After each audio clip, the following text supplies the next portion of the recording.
Ayo, the game got me mortified, so I focus on being fortified. Twisted shit encrypted and codified, products of a simulation. First generation sufferers of overstimulation. My stipulation got me looking for some ventilation. I changed the station, ignoring Satan's invitation. No visitation for my brothers off solicitations. Incarcerations, it's called the Matrix. If life's a bitch, then she's a dominatrix. So death got to be your masculine presence. Opening his arms while you bask in his essence. Sometimes when I talk to God, I call my passive aggressive. Will I open heaven's doors or just burn from my lessons? Blessings. You know the game been told. If I was you, then my soul would have been sold. Watch what you do, cause it's coming back tenfold. Either way it goes, man, I'm 10 toes, 10 toes, 10. What's up? What's going on, y'all? What's going on? Can y'all hear me? Put a one in the chat if y'all can hear me. We got my brother Sean Bow in the building. Can y'all hear me in the chat? Can y'all hear me? Shout out to Yes, we can hear you and we can hear you. All right. Can you hear this? Yes. Did you hear that? Hear hand clapping, applause. You hear the applause? Okay, you don't hear the others. Yeah, man, I gotta get my sound thing together, y'all. It's giving me a little trouble, but we all seen what happened. But as you can see on the thumbnail, ladies and gentlemen, first of all, I hope everybody had a good week. Welcome to Philosophical Radio. This is gonna be my Saturday show moving forward, so please support. 11:30, we're gonna unpack the cap of the week every Saturday, 11:30 a.m. Eastern Standard Time. This will be my open panel show throughout the week. I'm gonna have content, but Saturday is really when I'm gonna do my panels. But there's a lot been happening. There's the issue with I seen Aiden Ross and Dochi. I don't know if you're familiar with that situation, Sean. Did you see what happened with them? Nah, you gonna play it? Yeah, I'm gonna play a little clip. It's basically she's been very adamant about how she felt about black men. So she said some things that was crazy, but he said, she's a dumb black bitch, and he basically tried to disrespect her and all the stuff like that. And shout out to Glasses Malone, homie from LA. Like he was like, we ain't having it. When I see you, I'm gonna slap. He was very like, adamant about protecting her image. And not only with that, the Castanet situation, how he wants to read, a lot of people making jokes of it. I'm just looking at the bigger picture. And then even if you look at the Anton and Corey situation, we definitely get into that. I'm listening to how people react, because it's really not, like I said before, it's not about these people. You know what I'm saying? Everybody know my history with Corey. We got Trey in the building. What's up, Blu-ray? What's up? We gonna have some people pulling up. Black man, how you doing, brother? What's up? They say I'm sounding muffled. I sound muffled, y'all. I'm a little, yeah. Trey, what's up? How you doing? How do I sound? Hey, Illy, you see, I got my mic, man. I'm trying to upgrade, family. Yeah, I got one, but it ain't sounding right. How about now? I still sound crazy, y'all? Because in my headphones, I sound clear as hell. Well, it just sounds a little muffled. Am I good? Like we can't hear you. You I apologize, Sean. You sound good to me, family. And Trey, you sound a little low as well. Okay, hold on. What about if I go here? Yeah, there you go. Because I hear you. Peace to everybody that's pulling up. Peace. What's up? Hey, but the events that's happened lately to me is just I hear it's not about me, because as y'all can see in the fly, I put the ill effect, because I feel like sometimes I say things, or maybe even people like me, they don't really register with folks right away. But I remember having conversations about being more studious. You know what I'm saying? I remember people laughing at that. I remember having conversations about how these people from other cultures are using these conversations we having about our women and women about our men as a segue for them to get in and say anything they fucking want to say about us. As we end with Aiden Ross, and then to round it all off, I feel like a lot of reactions I'm seeing to the Anton and Corey situation makes me just question, like, okay, what this the top? I'm glad it's happening in January because now we get to see what's what for the rest of the year. Like, what are we really on? What is the real bottom line? What is the real modus operandi for men in these spaces and these conversations? Like, is it just entertainment value, or is it really trying to recalibrate as men? Like, how do y'all feel about that? I think it's a little bit of both. And to your point, if we're going to talk about our women and we're talking publicly, then we are the problem. And we need to address that because that should be something done privately. If in fact we don't want anybody speaking to it. So if we're speaking to it publicly, we're opening up the gateway for other people's to comment, for other people to get involved. Not to say I do agree that we can address those other people when they get out of line. Don't get it twisted. But we're creating a circumstance by making it a public scenario where we can do it privately, publicly, meaning that we can have our own events and things of that nature where we, speak to it and speak about it with our sisters directly and kind of give them a sense of we are supporting you, but that behavior is just out of line. Well, how you feel about that, Trey? Because I want to respond, but I want you to jump in there first. Can't hear you. You're muted. Can't hear you, Blu-ray. You're muted. You're muted. My bad, family. My bad. I'm good now. Yeah, you straight. Yeah, I forgot I had muted my mic. I was just trying to mute my mic while y'all were talking. The way I look at the situation, brother, is we on the internet now, and a lot of people are using. And I'm not saying that these individuals have to have the internet to make money, but at the end of the day, we know that a lot of this is still entertainment, is performative. And I heard Anton out of his mouth said that I'm here to put on a great show. Like that came out of his mouth. So I believe that a piece of it was very performative, whether he was acting or not, but those are his words, not mine. So, I think adults have to really look at what's real and what's fake. Like when I talk to my older son, because I have a fitness company where, there's a hip hop genre that we listen to some of the music, and I literally have conversations with him and let him know, son, listen, these people are not living their life. They are making music to make money. If they were not having an actual incentive, they wouldn't be making the music that they make. You understand what I'm saying? And then not only it's propaganda in the music that feed the Black community in the form of entertainment. So I land my plane right there, but that's how I see it, brother. It's performative, it's entertainment. They here to make money, but at the same time, give a great show. And those are his words, not mine. Yeah, and I agree, but my thing, I want to respond to what you said, Sean, because you were saying how we shouldn't have the conversation publicly. I don't think having any conversation should not. I mean, if you want to have, you can have it publicly, but it's not what you're talking about publicly. It's how you're doing it.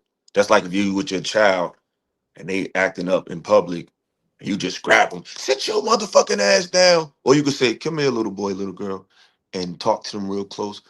It's still public, but it's not done in a way that's demeaning. You know what I'm saying?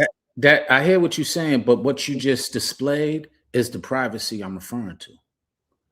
She But it was didn't go, still come here. public, though. No, you're talking proximity. I'm talking the sense of it. She pulled him aside and said, "Look here, little boy. That was a private conversation between her and her child, or him and his child. It wasn't something. Yo.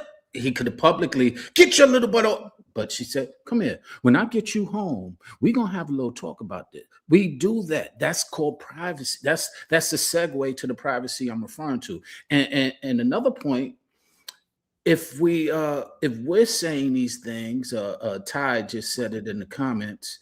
If we're talking in a certain way to our sisters, or disrespecting, what have you, it opens up the segue. That's the N-word all over again. Yes, that's a fact. Um, but this the thing though. It's still done publicly. They still are watching you discipline your child. They just can't hear what you're saying. But Well, my cool. thing is, hold on. My thing is, because I'm not going to say that black men shouldn't say anything. Because it's one thing to say you shouldn't disrespect each other publicly. It's another thing to say we shouldn't address it. Like black men have been addressed publicly for years. It wasn't in the cut. It was publicly displayed. It was publicly said, and they had a public effect on it. So I think men have the right to publicly defend themselves or speak about it, but it's how you do it. If I'm being disrespected publicly, then I need to publicly say it. It's like if somebody take you to court, you need to make a public statement like, hey, I didn't do this. I've been accused of something like some things need to be proclaimed to so people can know how for real you are. But I think there's a way to do it. It's the conversation with our people didn't start privately. The conversation about black men did not start privately. It started publicly. These talk shows, these movies, everything was done in the front. So black men are doing it in the front. But I think since we are doing it publicly, that gives us a responsibility to show it how it needs to be done because you being seen by the world. So if you're being seen by the world, don't do what she's doing. Don't go about it the way that she went about it. Do it the right way. Like I always bring up the example. Malcolm X used to have debates with stone cold racists publicly to talk about private black people's issues or private, you know what I'm saying? But it was done publicly. But how did he do it? It was done in a certain way, in a certain format. How you feel about that, Blu-ray? Am I reaching? Well, no. So you can go on the YouTube and look at conversations in the 60s and 70s where they were actually having these same conversations that we have now. I don't know why Absolutely. people are not doing their due diligence in research and saying that this is not nothing new. We just have more exposure with the internet now. Like people can get their feelings off at the drop of a dime just because they're going through something or record something because they're actually experienced it on their cell phone. They have immediate access. But this is not nothing new. They actually did specials. Go on YouTube and look at it in the 80s, 70s, and 60s. They have black and white videos of people sitting around having these same conversation And pieces. conversations. So evidently, this has been an issue for an amount of time. So Kevin Gates, did y'all see what Kevin Gates went on the internet and exposed about his ex-wife? It takes a lot for a man to go to the internet. I don't know about y'all, but for a man to vet and actually talk about his personal business, we hold so much up on our shoulders because we were built biologically to deal with a lot. So for a man to go to the internet and actually express himself, that means that hey, my back is against the wall. And if I don't want to lash out or get involved physically, let me go ahead and release this stress and let me communicate this because if I hold this in, it could get real ugly. In some way, because because a lot of us can't talk to our women like that. So the brother, now, if you want to argue, we should have a private conversation. I respect. We could agree on that, but at least you acknowledge we need to have a conversation. Let me clarify. Okay. I'm not saying we should not speak publicly or have conversations publicly. The same way the behavior that we're referring to needs to be addressed privately on how you need to act publicly. And that's what happens. In those examples that y'all gave, nobody was acting out in the manner that we're seeing in these days. And that's what we're speaking to. That behavior is not happening in those forums that y'all described. That did not happen to where they was having conversations and people were acting inhumane or acting belligerent. They were having conversations. And so I'm not saying not to have public conversations. I'm not at all advocating that. I'm just saying the behavior on how the decorum that you have when you have these conversations. That's what I was saying. So we Right. understand. So that's why I want to clarify. I'm not dispute saying, well, we shouldn't speak publicly to our women. I'm just saying the behavior that we're addressing and the manner that we address it might need to happen privately. Now, do we get those opportunities? Not as much. Sean, what behavior? I apologize. I was just clarity on what specific behavior is Mr. Sean referring to. Well, some of the behaviors of like what you described earlier, where people are doing and basically exploiting the negative facets of our culture to get money. Oh, That's a so you fact. so you're saying that exposing that, but in the context of they're monetizing the conversations when it's coming when it comes to the dynamic between a man and a woman having a conversation and monetizing that, or you talking about a degenerate action that men display towards women? That's the context that I'm trying to I'm understand. talking about the degenerate actions that we display against each other, whether it's men, women, each other. It's not about gender specific. It's about the behavioral patterns and activities that we, basically crashing out on TV to make money. I agree with that, and I think because I want to because I know I want to get to the main thing. We know we were here. We want to talk about what happened with Anton and Corey, and we will. But I want to build it up, and like I said, when I seen Kai Sanat, it's just too many. When I seen this space from afar, I thought it was an attempt for men, but more specifically over here, black men, to try to recalibrate, reorganize, re-strategize on how not only how to deal with women, but life and each other. And when I see certain things get dismissed over the years, people was laughing at reading, people was saying history doesn't matter. They ignore certain behaviors like Anton how may behave. And this is not like people know I'm not really fond of him, but it's not really about him. I just feel like when these situations happen, they're so polarizing that people's when extreme things happen, you see what people are made of. You know, it's like when tragic happens, you see some people run, some people fight, some people on go fight. It takes certain moments to bring out what you're hiding. And I think these are one of the moments where it's like you really get to hear what people really respect. And it's not even about changing your mind to look at it my way. I just want to know what people really at. Cause it's like optics to me doesn't override reality. And I keep hearing people talk about, well, the optics, he won for it's like that's female talk.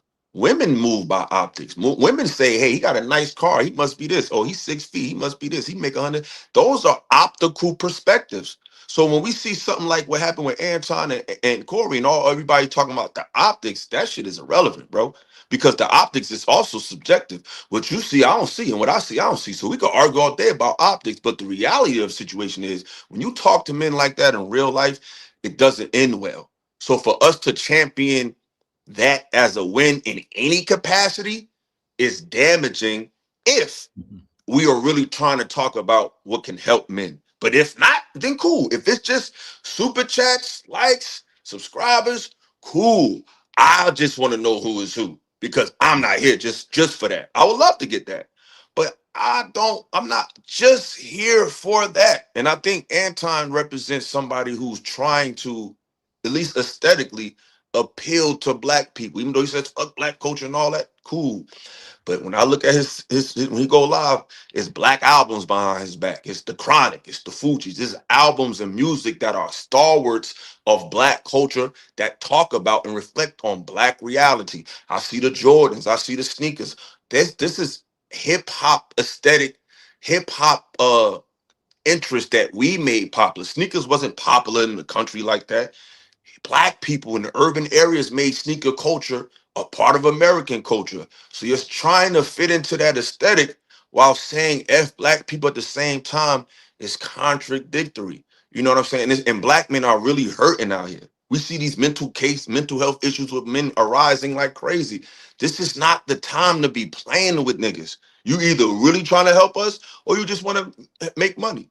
And it's like I see. I don't want to get too much in the bag because we ain't even get the yet. I want y'all to give me your opinion on this video first. Let's walk it down. I want to talk about Myron Gaines. Fatty, I see you in back office, bro. I'm gonna need you to cam up, my brother. Um, I see I'm seeing how people are responding to this man trying to read, and they think it's a joke. He's still a young man. You know what I'm saying? It's like you can just tell people are not really uh aware of what's really going on in this country and our culture. Because even Kai Cenat said some negative stuff about black people. He said, "Oh, black people ain't got no culture. Black people." But bro, you barely you just learning how to read. You know what I'm saying? You're just taking reading serious. It's like we gotta watch what we say because at the end of the day, we all can learn from each other and we all need each other. Them same black people that you was shitting on. Now you got people like Myron who's from Africa. 'Cause I believe Casanata is, I think he's Nigerian or something. I don't think he's American. Like he's from another country, right? I think he's Jamaican or something like that. So it's like somebody, another foreigner.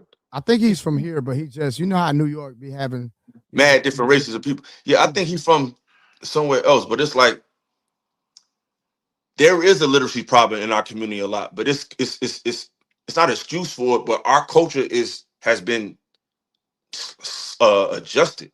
So a lot of cats feel like they got to get the bag. Like the first thing that we get held to is the bag.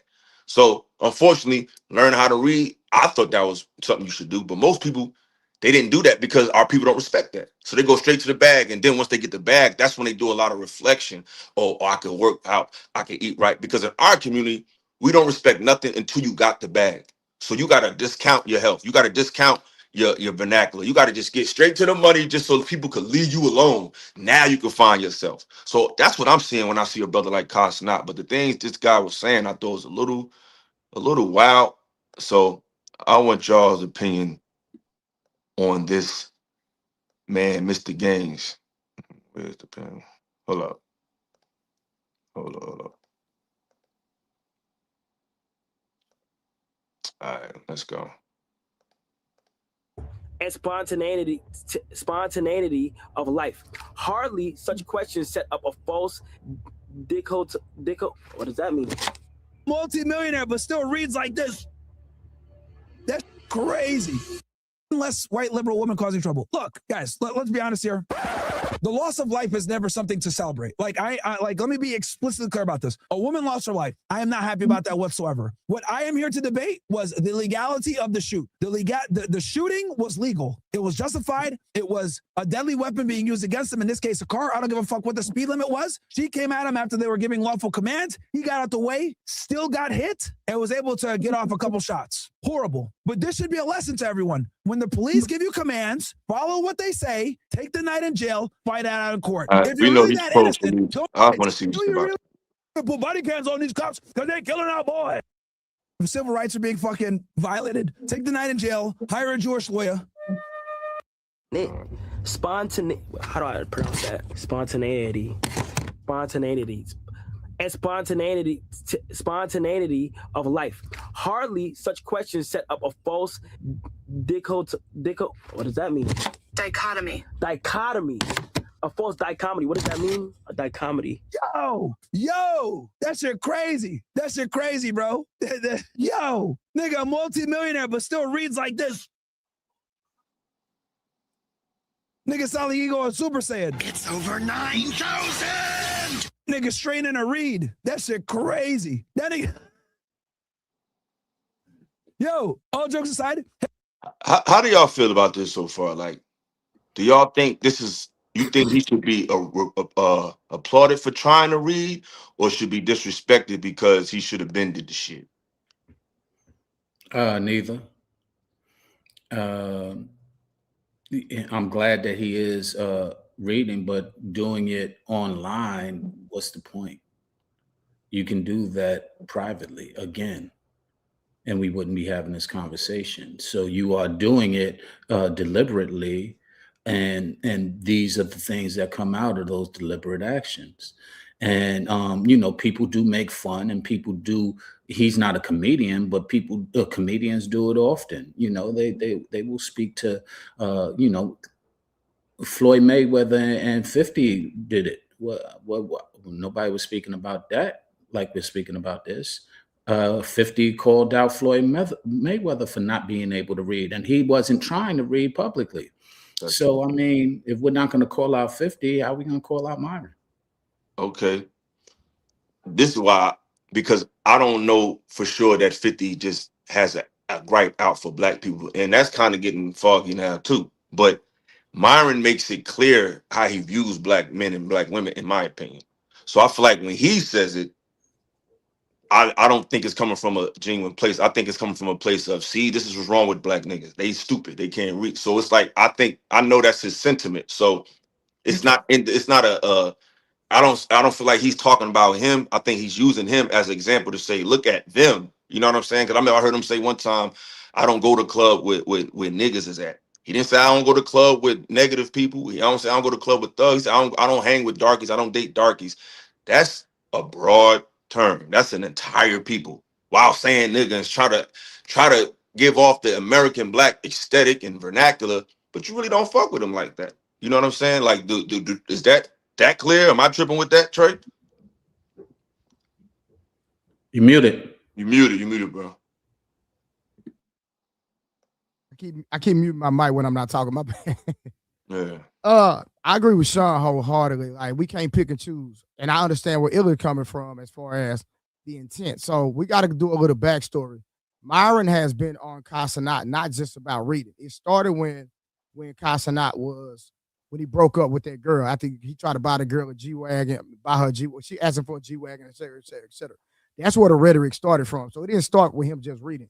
It started from that after he broke up, and then he took time off from streaming, right? He took time off from streaming. He was like, hey, Myron was like, hey, there's poor people in the world, and here you are, multi-millionaire, crying over a female. So that's where it actually started from. So ever since then, everything he's been doing, he's been ridiculing him about everything. And so, like, to Sean's point, hey, if you don't put it on internet, we don't have to deal with it. So the fact that you're a streamer, everything that you do, you making it public, people are gonna comment. So we can't get mad if Myron is commenting on something because it's public. I'm pretty sure he's not the only person, because I'm sure there's people making fun of Casanat that's not Myron. So even though we can't expose those individuals, it's still happening. So to conclude off the point, when I piggybacked off Sean, if you don't want anyone to talk about you, ridicule you, and you're on the internet and you're streaming, it is going to happen. Now, as far as you saying it's coming from a demeaning place, when you compare 50 Cent and Myron, yes, Myron does spew more rhetoric toward black people, 100%. But when we look at what's up, Fatty? Going on, How you doing, friends? But when we look at 50, every time 50 attacks somebody, they're black. So we gotta, that's the fact. We can pick and choose, but just to pull out context, all this started behind Casanat breaking up with his girlfriend, and ever since then, everything that he posts, he's been ridiculing him for that. So that's just a little backstory. Facts. But that's a good point. But like I said, I feel like I like the fact that he's trying to learn, if he's for real, that he's trying to show that literacy matters publicly, because he's a young man. He's not 45. He's not 38. It's like, we could, like, I remember I was on a panel with Andrew Wilson, and the guy was on. We was reading a Reddit thread about a young man who was dating a girl and she wasn't intimate with him, and she basically wasted his time or whatever. And they were very defensive of the guy, like, oh, he's a victim. Give him a chance. So if that's the case, Casanat is a victim. It's like, okay, feel sorry for him. He thought he loved somebody and they ain't love him back. Now he's trying to educate himself. He's addressing his mental health. I feel like beyond the glitz and glamour, he's still a young man who is trying to find himself. And unfortunately, he's doing it publicly. But I think our space should be more making these teachable moments, especially when his age. He ain't really old like that. He's a young cat, so he got time. I said these could be more teachable moments that try to help him or help another brother like that than to ridicule him, because our people definitely need to take reading more serious. And the fact that a young man is realizing, you know what, I need to be a better speaker, I need to learn more. It's grown men that thought that shit was a waste of time. So kudos to him for that. So I just think, I know it's a content space, I know it's stuff that's clickable, but as we can see, information in entertainment has a damaging effect on not just black people, but just people in period. So I feel like if we're getting in a space where we getting influence, let's try to get the most out of that and not just make it about money. You know what I'm saying? Like, people really do be listening to what we be saying. And I think that just playing with people's real hearts and real lives just for content is getting to a point where we're going to really need each other. You know what I'm saying? So all these funny little underlying feelings because of somebody's content, I just think it's not beneficial to men's mental health. I thought this space was about men getting help, but I could be wrong. But Fatty, jump in there. I'm sure you heard something. You probably got a comment or two for. How are you guys doing? What I up, think Fatty? I think this conversation is fake, and I'm going to tell you why it's fake. Right? All Y'all right. knew what this space were from the start. Illa's first interaction to this space was Anton doing to him what he did to Corey. We had Illa back at that time because there was a terrible showing on Anton part in both shows, both on the Peef and both on when you went on the Millionaire Morning Show. I remember that you went there to talk with him. Y'all come to a place, y'all see the place is fake, y'all see everybody's here for views and clout and money and to have superficial conversations. And instead of and instead of just going ahead and move to another space that is more illuminated, is better, is more healthy, all that shit, y'all keep insisting and coming here over and over and over and over again. It's been 2 years now. So, like, my thing is, like, when are the people that are complaining about the space is being fake find another space to actually do what they need to do? Why are we in this space for 2, 3, 4 years? We know everybody's faking it. You know everybody's here for money. You know everybody's performative. And instead of finding our own lane, we keep coming to the same space that we complain about. Like, what? Well, What are we doing? can I address that? First off, Absolutely. everybody isn't, and that's the difference, and that's what you fail to understand or recognize. Everybody who comes to this space is not coming for the likes, is not coming for the money, albeit many people are, and it is popular to do so. That does not make it everybody. And if you can't distinguish the difference between somebody who is and somebody who isn't, that's on you. That has nothing to do with the platform. That has to do with you. That's that. You don't recognize the difference between somebody who is doing it genuinely and somebody who is doing it for clout or for money or for their own There's a technicality. personal issues. No, There's no, it's not. there's a technicality. Nothing is all. Nothing is Well, all. you said all. You No, just said this and space. Hold on, Fatty. I Hold will on. correct myself. I'll correct All right, myself. but hold up. I know you gotta correct it because that's not what you initially said. What we Okay, but said the first nothing is time. all. Of Nothing is course it's all. not. Of course, Okay. brother.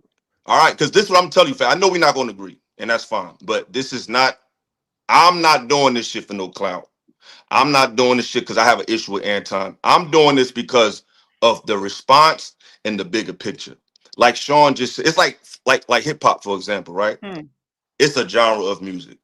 sure. Some people do hip hop just for the money, the hoes, and the clothes.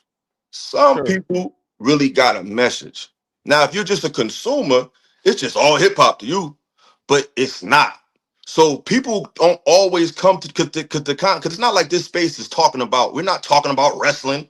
We're not talking about cartoons. We're talking about relationships relating and people interacting in real life. So Sure. even if you want to turn it into something fake, it's based on a real story. So Sure. the baseline of these conversations is real. It's just that we've noticed based on the optics that people aren't. So it's like, fuck it, if they not real, I ain't gotta be real. But it is based on something real. And what I'm saying is for us to just talk about optics, that's feminine. Because we talk about women all the time on these spaces, how they're vain, how they misjudge people, how they only look at men based on a vanity perspective. Hmm, They have vain responses and vain appetites. So when men get on here and see men act like not men and just talk about, oh, it's just optics, then we're girls too. That's sure. a feminine perspective to look at what Anton did and just talk about the optics. Optics only matter to women. Men see beyond that. Just like if you see a dude that pull up and he looked like he got all the money, he looked like he got all the change, and women like, yo, he looked lit. But you like, man, I know that dude. He ain't even like that. Optics don't matter. They only matter in the moment. Reality continues after optics. So what I'm saying is, I'm not here for that. If I was here just to talk about whatever, I would have came in the door talking about whatever. My Sure. first show, you was there, it was an interview. I was never trying to be a part of foolishness. I'll be trying to add some type of information to real stuff. Because when the cameras go off, when the super chats end over here, our people still got to deal with each other. Interview And with who? sometimes these conversations bleed into real life. But if you don't have to deal with that, then it's easy to just say, "Oh, it's just a game." But it's really not a game. This shit started from a real place of pain. It just is being exploited. All things start off for good reason, and then once the money get flowing, people lose sight of that. But this shit Sure. wasn't about just a joke and just like making fun of people. Because when Uh, y'all talk to these girls, y'all be for real. Y'all No, heart be in that mm-mm, shit. mm-mm. Y'all be like, "Yo, no." Y'all be like, "Yo, women really be hurting men. Women don't respect our vulnerability." That be your real feelings talking. When we was on the panel the other day, and we both was right. When we was talking to Esme, and you brought up real fucking points. I agree with damn near everything you said. When you was talking about how women don't care about how men feel, they don't care about us being vulnerable. You wasn't saying that for no fucking super chat. That was coming from a real place of experience. So, like I said, we could get swept up in that, but let's not pretend that this space is based on a true story, but it's turning into fiction. So first of all, your two first interviews were with entertainers, big ones that literally do skits for a living. Yeah. Respectfully, you know what you're doing. They are not coming in to have in-depth conversations for the most part. They are here because they are big entertainers that do skits that make people laugh. Just because you are Oh, that's putting true. a label on it, like you had the OnlyFans girl a couple of days on your shit. That's I did. entertainment. I Like did. respectfully, there's so To talk many dope. about Well, what you though? see, I didn't cut you off No, yet. no, I feel you. I'm gonna let you talk. I'm saying, but to talk about what? Like my thing is, To I'm do no, trying let to me bring. answer. Let me answer. Okay, go ahead. You To got do it. a softball interview. What you did, Dilla, is nothing. You got the OnlyFans model that literally uses her body for content, and instead of actually doing art courts like a difficult interview, you did a softball interview where this woman was talking about nothing for an hour. This is That's your Illa. We opinion. got her on the show for the same reason, I respectfully. got You you. know what's feminine, Illa? Is not talking about optics. Feminine, you know when they say women do everything but leave. They will cheat on you, they will scream, they will cry, but they will never leave. This is what feminine is. It's coming to a space that already was formed, that had a bunch of fake people on it, a bunch of people doing shit for money and all that shit. And instead of going ahead and leaving the space, like you said multiple times that you're going to do, keep I coming mean, back and I back don't and think I'm back in the and back. same lane. Yeah, I I don't didn't think. cut you off again. No, It's the no, no. second time. But I don't think I I'm in the didn't cut same you off. lane. All right, go ahead. You got I'm it. going to Go mute ahead, myself because it's the second time. This was the bro, problem that you had bro. with. You This got was it, the bro. Go ahead. problem you had with Anton I before. don't Is have a that problem, bro. Just go ahead. okay? So what I'm telling you is once again, this is what is feminine is you stay with the guy that is abuse you, stay with the guy that beat you up, stay with the guy that cheat on you, and instead of getting ahead and go to a place where you can actually build something healthy, you keep complaining about the guy that is doing that to you. To me, that's feminine because that's what y'all doing. And when I say y'all, you and Mr. Sean is crying and complaining about a space that has been here for 4 years, and instead of finding your own way, you're going to keep complaining about the Anton Daniels, Lapifs, fight clubs, whatever this organization is going on. You got the Well, let microphone. me Hey, correct Sean, can you. I jump in up real quick, Go ahead, please? go ahead, Trey. I look at it like this. I see both sides, right? So I'm gonna give an illustration. I'm gonna see if I can bring this to life. We gonna take content creation or YouTube space like the NBA. If I want to see action, I watch Michael Jordan. I'm gonna turn it on to Chicago Bulls. I know Chicago Bulls coming on at 2:00. I'm watching Chicago Bulls, right? When Rod Strickland played, right? He played point guard for the Portland Trailblazers. I know he playing at 4:00. I'm not turning on Rod Strickland because he's not going to give me no action now. I might turn on the channel because I want to see Clyde Drexler. I want Clyde Drexler, but I don't want to see Rod Strickland, right? So I think Fatty is coming from the point where, hey, listen, What up, Fat Chat? whoever your favorite content creator, whoever your basketball player, you tune into that person because there's a real game going on. Whether you like this individual or you like that individual, we're all playing. Now, if you think that we're more serious over here, then you consume that content. If you like somebody that's more flamboyant, consume that content because we cannot control how the people play their game. People are going to play the game that they want to play. So Michael Jordan played a certain game. Rod Strickland played a game. You got to consume what you like. I digress. Okay. Yeah. Oh, go ahead. I'm And, gonna go to you. Go ahead. okay. And Fatty, let me correct you. First off, this platform is nothing new. This is just another platform of entertainment that is available now in the last 4 years, and it's been before 4 years. But if we're going to talk about entertainment, this has been going on for a long time. We've had the platform of radio, we have the platform of television, we've had the platform of film. And so we're not speaking about the platform, we're speaking about what goes on the platform and when and why and where. So to your point, I definitely don't agree with people who come on here to exploit it for financial gain, because that's what I'm speaking to. I'm not speaking about the platform they're on. I'm speaking about the nature of their content. Put names on it. And I don't engage with. I don't know Myron. I don't. That's when Illa asks earlier. When Illa asks earlier, Fatty, I don't know Myron. I'm not interrupting you. Put names on it. That's the masculine thing to do. Put names on it. Let's not be feminine. Because it's not about the people. It's about this. No. Put names on it. I want to see names. Put names on it. Bro, I don't know Myron. I don't know Fatty. I don't know Anton. I do know Corey. I don't know Illa. What's the guy? Sanat. I don't know none of them. So I don't understand what you're referring to as far. I don't know what they do because I don't watch what they do. I don't participate in what they do. So I don't know who they are. I know about them because they're popular, but I don't know them. I don't watch their content. I'm not interested in it. So to sit there and say what somebody is interested in because we're on a platform is what I'm correcting you on. What did you didn't correct me at all? Don't mean that we're into the same things. No, you didn't. What did you correct me about right now? What did you correct me about? You're saying that we're here. You said Illa, yes. You said Illa and Mr. Sean, with your words, are here 4 years complaining about something. Okay. I'm not complaining about anything. I'm speaking. So you don't think I'm just making an observation. So do you think this space is fake or do you think this space is real? Let me talk. This is the problem. I don't think a space makes it real or fake. I think the person makes it real or fake. So do you think I identify fake people from real people? Sure. So if I was to speak on a fakeness, I'm not speaking on the platform that they're using. I'm speaking on the person and what they're speaking about. I agree. Do you think most people in this space are fake or are real? You got to realize what I look at on this space, you keep on. This is where I'm correcting you. The space is not the issue. When I come to YouTube, listen.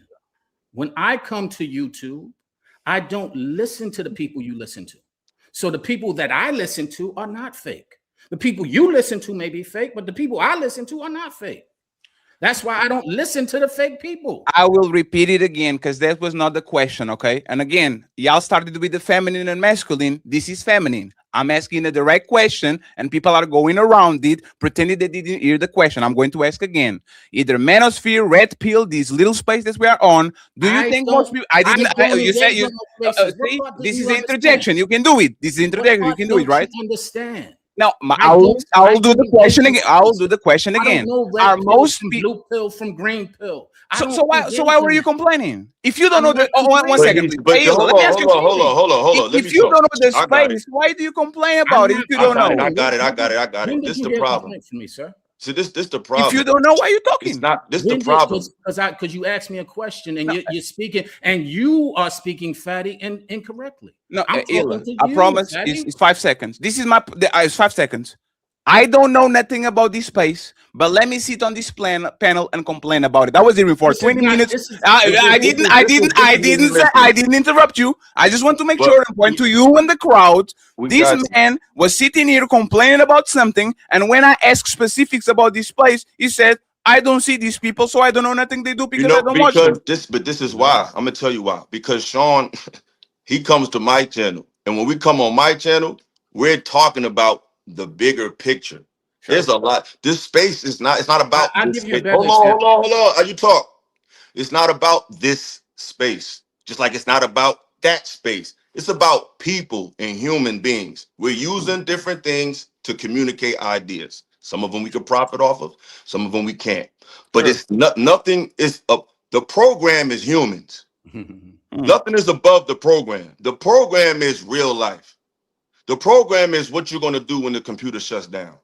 Sure. So we inflate this space. It's not about this space. It's just a microcosm of you could break down hip hop. You could break down anything. Anything we can break down the dynamic of people. This is just another place where the dynamic of people can be explained. Now, I want to address the things you said about crying. I don't be crying about nothing. If I was so pressed to be, I would just make the content other people make. I don't think there's nothing wrong with it. I just think that there's inconsistencies where sometimes we could hold it to a standard of manhood and other times we could dismiss it. I think I'm not trying to tell nobody to stop doing nothing they doing, but I'm not. It's not about the individuals because the individuals don't move the needle. It's the people. It's the crowds. It's the ones that hear our message. That's who you're gonna have to run. Nobody's gonna run into Fatty at 7-Eleven. Nobody, they might run into me, but they're not gonna run into you. So your ideas is not gonna get pushback in real life more than we would, because we got to deal with these people over here. So what I'm saying is, when you out and about in real life, you're going to have to run into people that might be a believer of Elon or believer of Trump or believer of Fantastic or meaning. That's where reality starts, when you see how people deal with this information in real time. And I think when we assess real time situations incorrectly, I don't think that's beneficial, because I'm sure that when you make your content, I'm sure you do it for entertainment value, but I'm sure that if someone can hear what you're trying to say, you would like them to do that. I'm sure you're not just here for money. I'm sure that you're like, hey, I want to make money, but if you get past my jokes, if you get past my hijinks, I would hope that you guys hear a message. Am I wrong about that?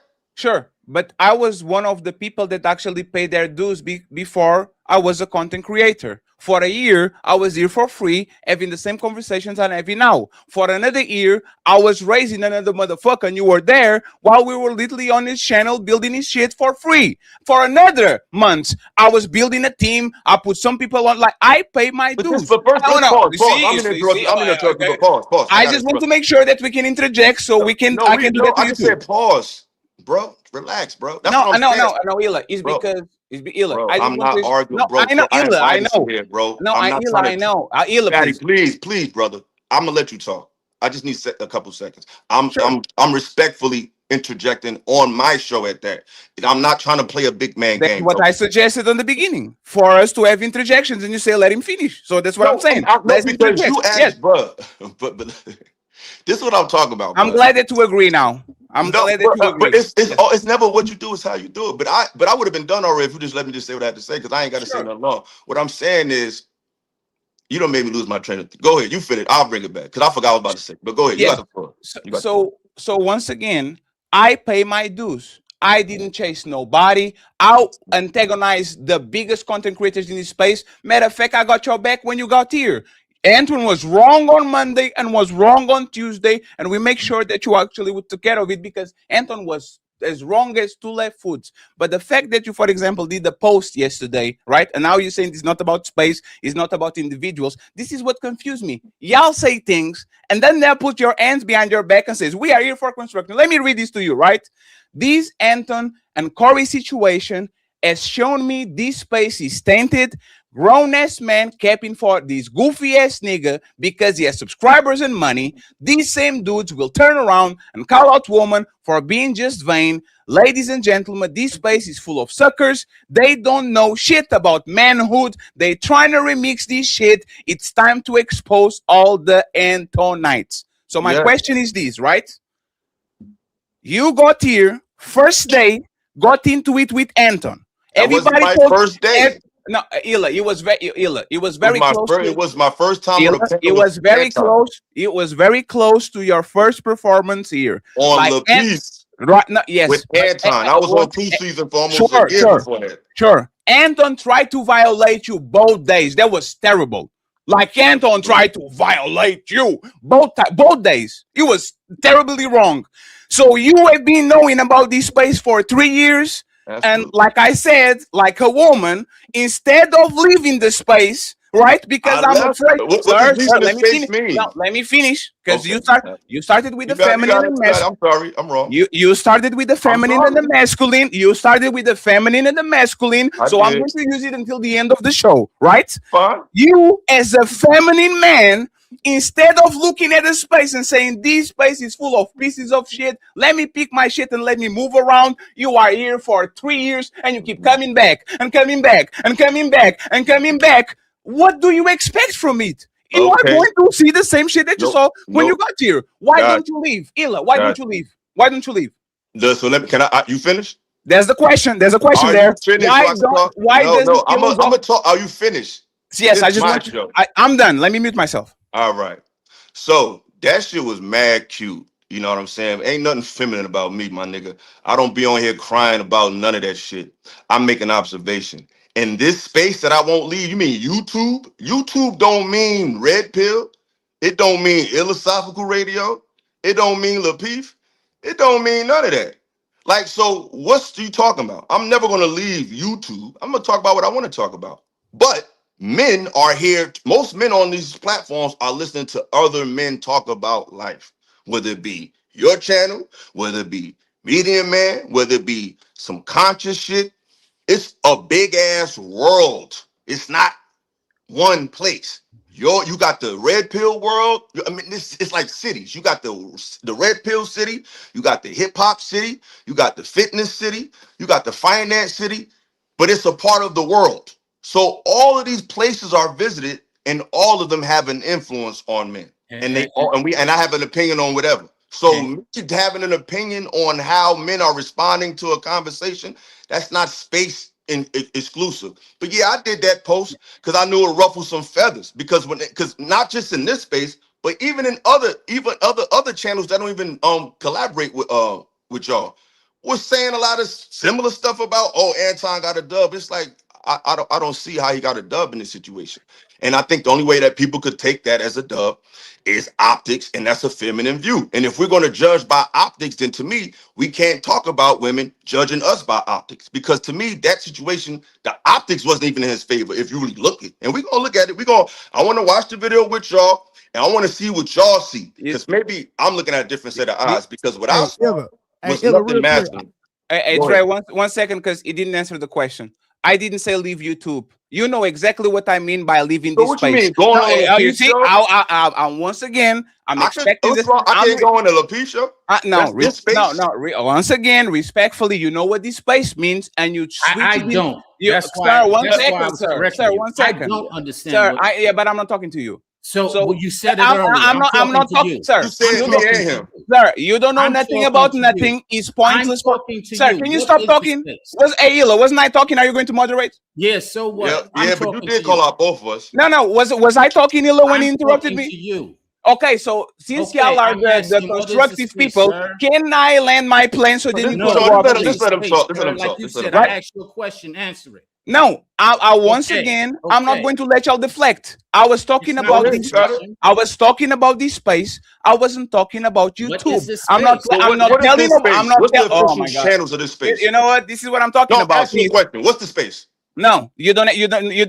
This space is no. Let me tell you. This space is the Lapeef sphere, the Anton Daniel sphere, the Fight Club sphere, the This Might Be Risky sphere, the Untouchable sphere. This little small group that is on this corner of the manosphere. I already told you. You keep complaining about this space since I know you, Illa. We were channels. Okay, see, if y'all don't have 3 channels, that's not a space. If y'all don't have impulse control, let me know. I'm just saying, you just named 3 channels. That's not a space. If I am not, once again, if I'm not able to land my plane, you guys got it. Go ahead, Sean. You got it. That's fine. But like I said, you just named 3 spaces. You just named 3 channels. It's not 3 spaces. No, it's because there's a bunch of channels that actually grew from those spaces. There's a bunch of channels that grew up for the regional manosphere, the black manosphere, the Lapeef, the Fight Club, the Antons, and all that shit. And just let me say one thing before you go. It's just one thing. It's just one thing. Nobody here got into it more than me with Anton.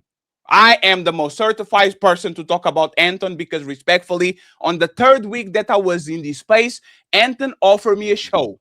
And I said no, because I don't agree with that man character. I am not somebody that is going to align with white people just for the sake of it. So if anybody is certified to actually criticize Anton, is me, because none the people are watching, the people that are on the shows, none of them had more run-ins with Anton than me, and I actually refuse money and clout and views to do my own thing, to go do black houses and to do untouchables. So I just want to make that shit very clear.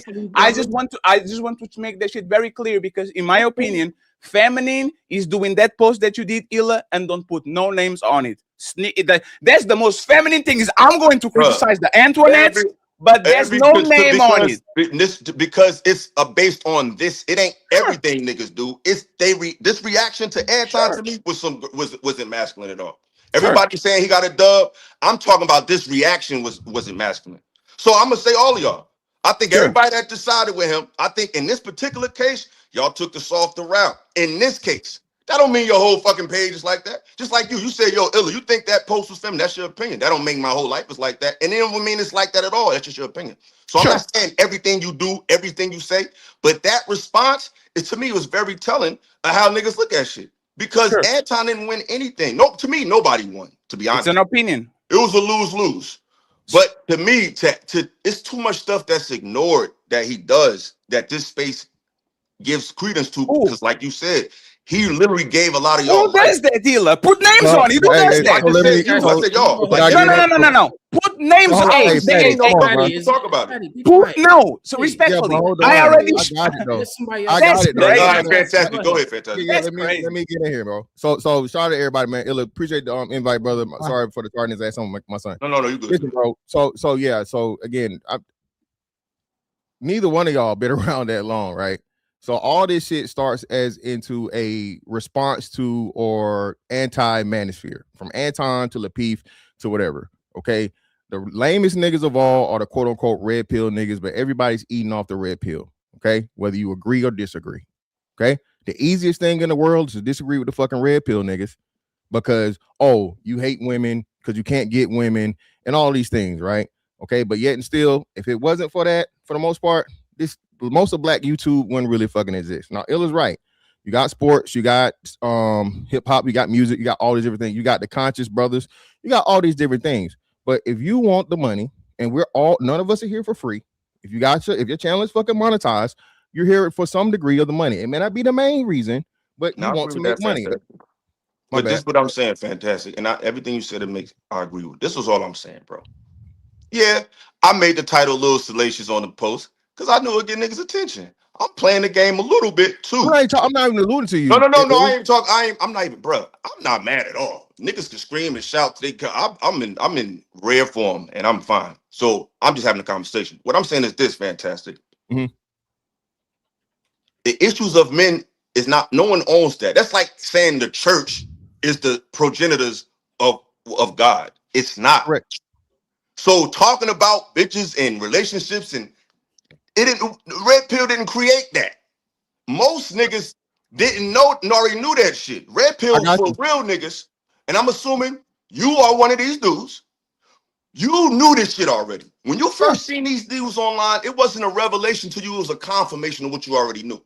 Right? Yeah, but Illa, hold on, Illa. So what about the men that don't? That's what I'm talking about. I'm not knocking that. I'm talking to dudes that know better. Yeah, I got you, but Illa, that's what I'm saying. The dudes that know better are the minority. So what happens, like anything for the church, right? Like you said, you use your templates. People go to church to learn about religion, right? Learn about God. Okay, well, God, well, yeah, God, well, no, you can't say God because it's religion.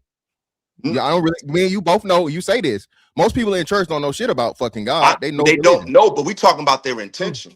The church people go to church back in the day. Yeah, you're right. Went to church for two reasons: for supernatural miracle or some type of higher connection with the higher power. Now, once they understand once they see the politics of it, it becomes tainted, and now it becomes about something else. But now you just explain YouTube the best way, right? You only learn what the person you choose to teach you, whatever, be it good, bad, or perverted, right?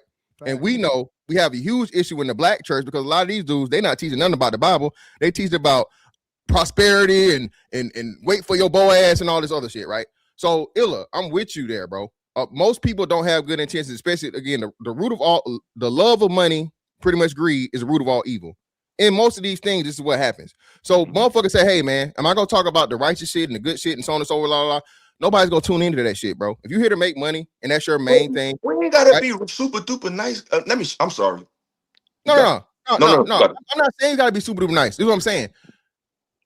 In the black space wants all of the gossip, the juicy shit, and whatever. Niggas don't want to learn shit, bro. Illa, I talk about everything from crypto to precious metals, conspiracy theories, and whatever. My viewership is cut in half, Illa. If I'm not talking about a current event or some shit that's going on, whatever's popping and what's trending, niggas don't want to watch that. So again, understand. The game but is the game. Do it though. See, at least you do it. Can I say this? But hold on, Sean, because you finished. If you ain't finished, keep going. Fantastic. I don't want to cut you. Yeah, I'm gonna say that. I'm gonna land on this. This is what I'm saying. The whole thing with the optics of Anton, this is like the 48 laws of power. Okay, if it looks like you're winning, that's what matters. Illa, you know this. The game is a game. Okay, Sugar Ray Leonard came back and a lot of people say he didn't beat Hagler. He just motherfucking waited till the last 10. He told you this. He said this. Hey, the last 10 seconds of the thing, I dance around a lot. In the last 10 seconds, I land as many punches as I possibly can. I close in the most important points. Right. Anton is a content creator. This is his form of income. This is what he does for a living. Yeah. Corey Holcomb is a comedian that does fucking content part-time. Corey Holcomb still thinks that internet niggas are lame when Corey Holcomb is an internet nigga himself. He didn't even realize that. Yeah, I don't agree with that. Corey Holcomb has turned into an internet nigga. I'm not even saying it's a negative thing, but everybody talk about the internet niggas, but all the everybody's on the internet, bro. The final destination for all the niggas that have done ganged and banged and slanged and whatever you did in the street, bro. You got rappers podcast, you got gangsters podcast, you got former prisoners podcast, bro. At the end of the day, dudes want to make money the most safest way, and this internet shit, be it YouTube, TikTok, or Instagram, is the thing. So all I'm saying is when we keep saying real, right, bro, it's way more real niggas that haven't been in the street than niggas that's been in the street. Okay, it's not even about but respect. You finished? Come on, you got it, Illa. This the thing. We got to stop thinking being real mean being street. That's not the thing. That's what I'm saying. Illa, I'm saying the same thing. Illa, I'm not saying you say that. I know you know better. I'm not even arguing with you, Fantastic. I'm just responding, brother. Like I said, I'm not trying to create an Anton Corey moment. So that's not what I'm trying to do here. I just wanted people up here that I know will be objective, because I know people think I just don't want to deal with no objectivity. Like I've been dealing with objectivity since I've been in space. So that's not a problem. But what I'm saying is, people, like you said, everybody don't know. So people who don't know about manhood and don't know about how you should handle it, they can be confused based on how we respond to things because they don't know. So this is the moment they learn. So if we sit here and see a man do what that man did and act like, oh, that's just about optics, as a man, it's never just about optics. In real life, it's about what's real. Looking tough don't make you tough. Looking rich don't make you rich. And one thing Anton did that I despise, that it's like, anybody watch Stranger Things? Who watched Stranger Things? I will start soon. That nigga is Vecna, bruh. He's trying to create the upside down, where it's this world that's not, I got your ass with that one. He's trying to take something that's not real and make it real. And you got all these people trying to convince you, like, no, he's here to help you. No, he's not, bruh. And I'm not trying to knock him, because I'm like this. Talk about crypto, talk about all that shit. My issue when it comes to what he represents is the misrepresentation of your intention. If you say like Fatty, I'm gonna give you Fatty, like Fatty told me, you don't like to deal with our people and all of that. That's what you don't like to deal with this space. I would like for you to not mock my accent before I actually mock you back, okay? Right, baby. No, I'm just saying, I would like you as respectful to not mock my accent before I mock you, cry baby. Okay? Don't do that. Yo, we can joke. It's jokes. Let's not do that. Let's not do that. Illa, let's not do that. Okay? I'm a crybaby. I'm a crybaby. No, you are a crybaby. You called me 2 days ago crying. Fatty, you were such a good person. I was crying like, hey, didn't you call me crying? Didn't you call me crying 3 or 4 days ago? I know. No, confirm that. Didn't you call me crying? Didn't you call me crying? Did you call me saying, Fatty, can I go back to the Untouchables, Fatty? I want to be your friend, Fatty. Didn't you cry? I don't never. Didn't you call me crying? I'm not knocking you down. No. Confirm. Didn't you call me crying, saying you want back on the Untouchables? Didn't you call me crying? I didn't ask, bro. I asked to be. Can I be your friend?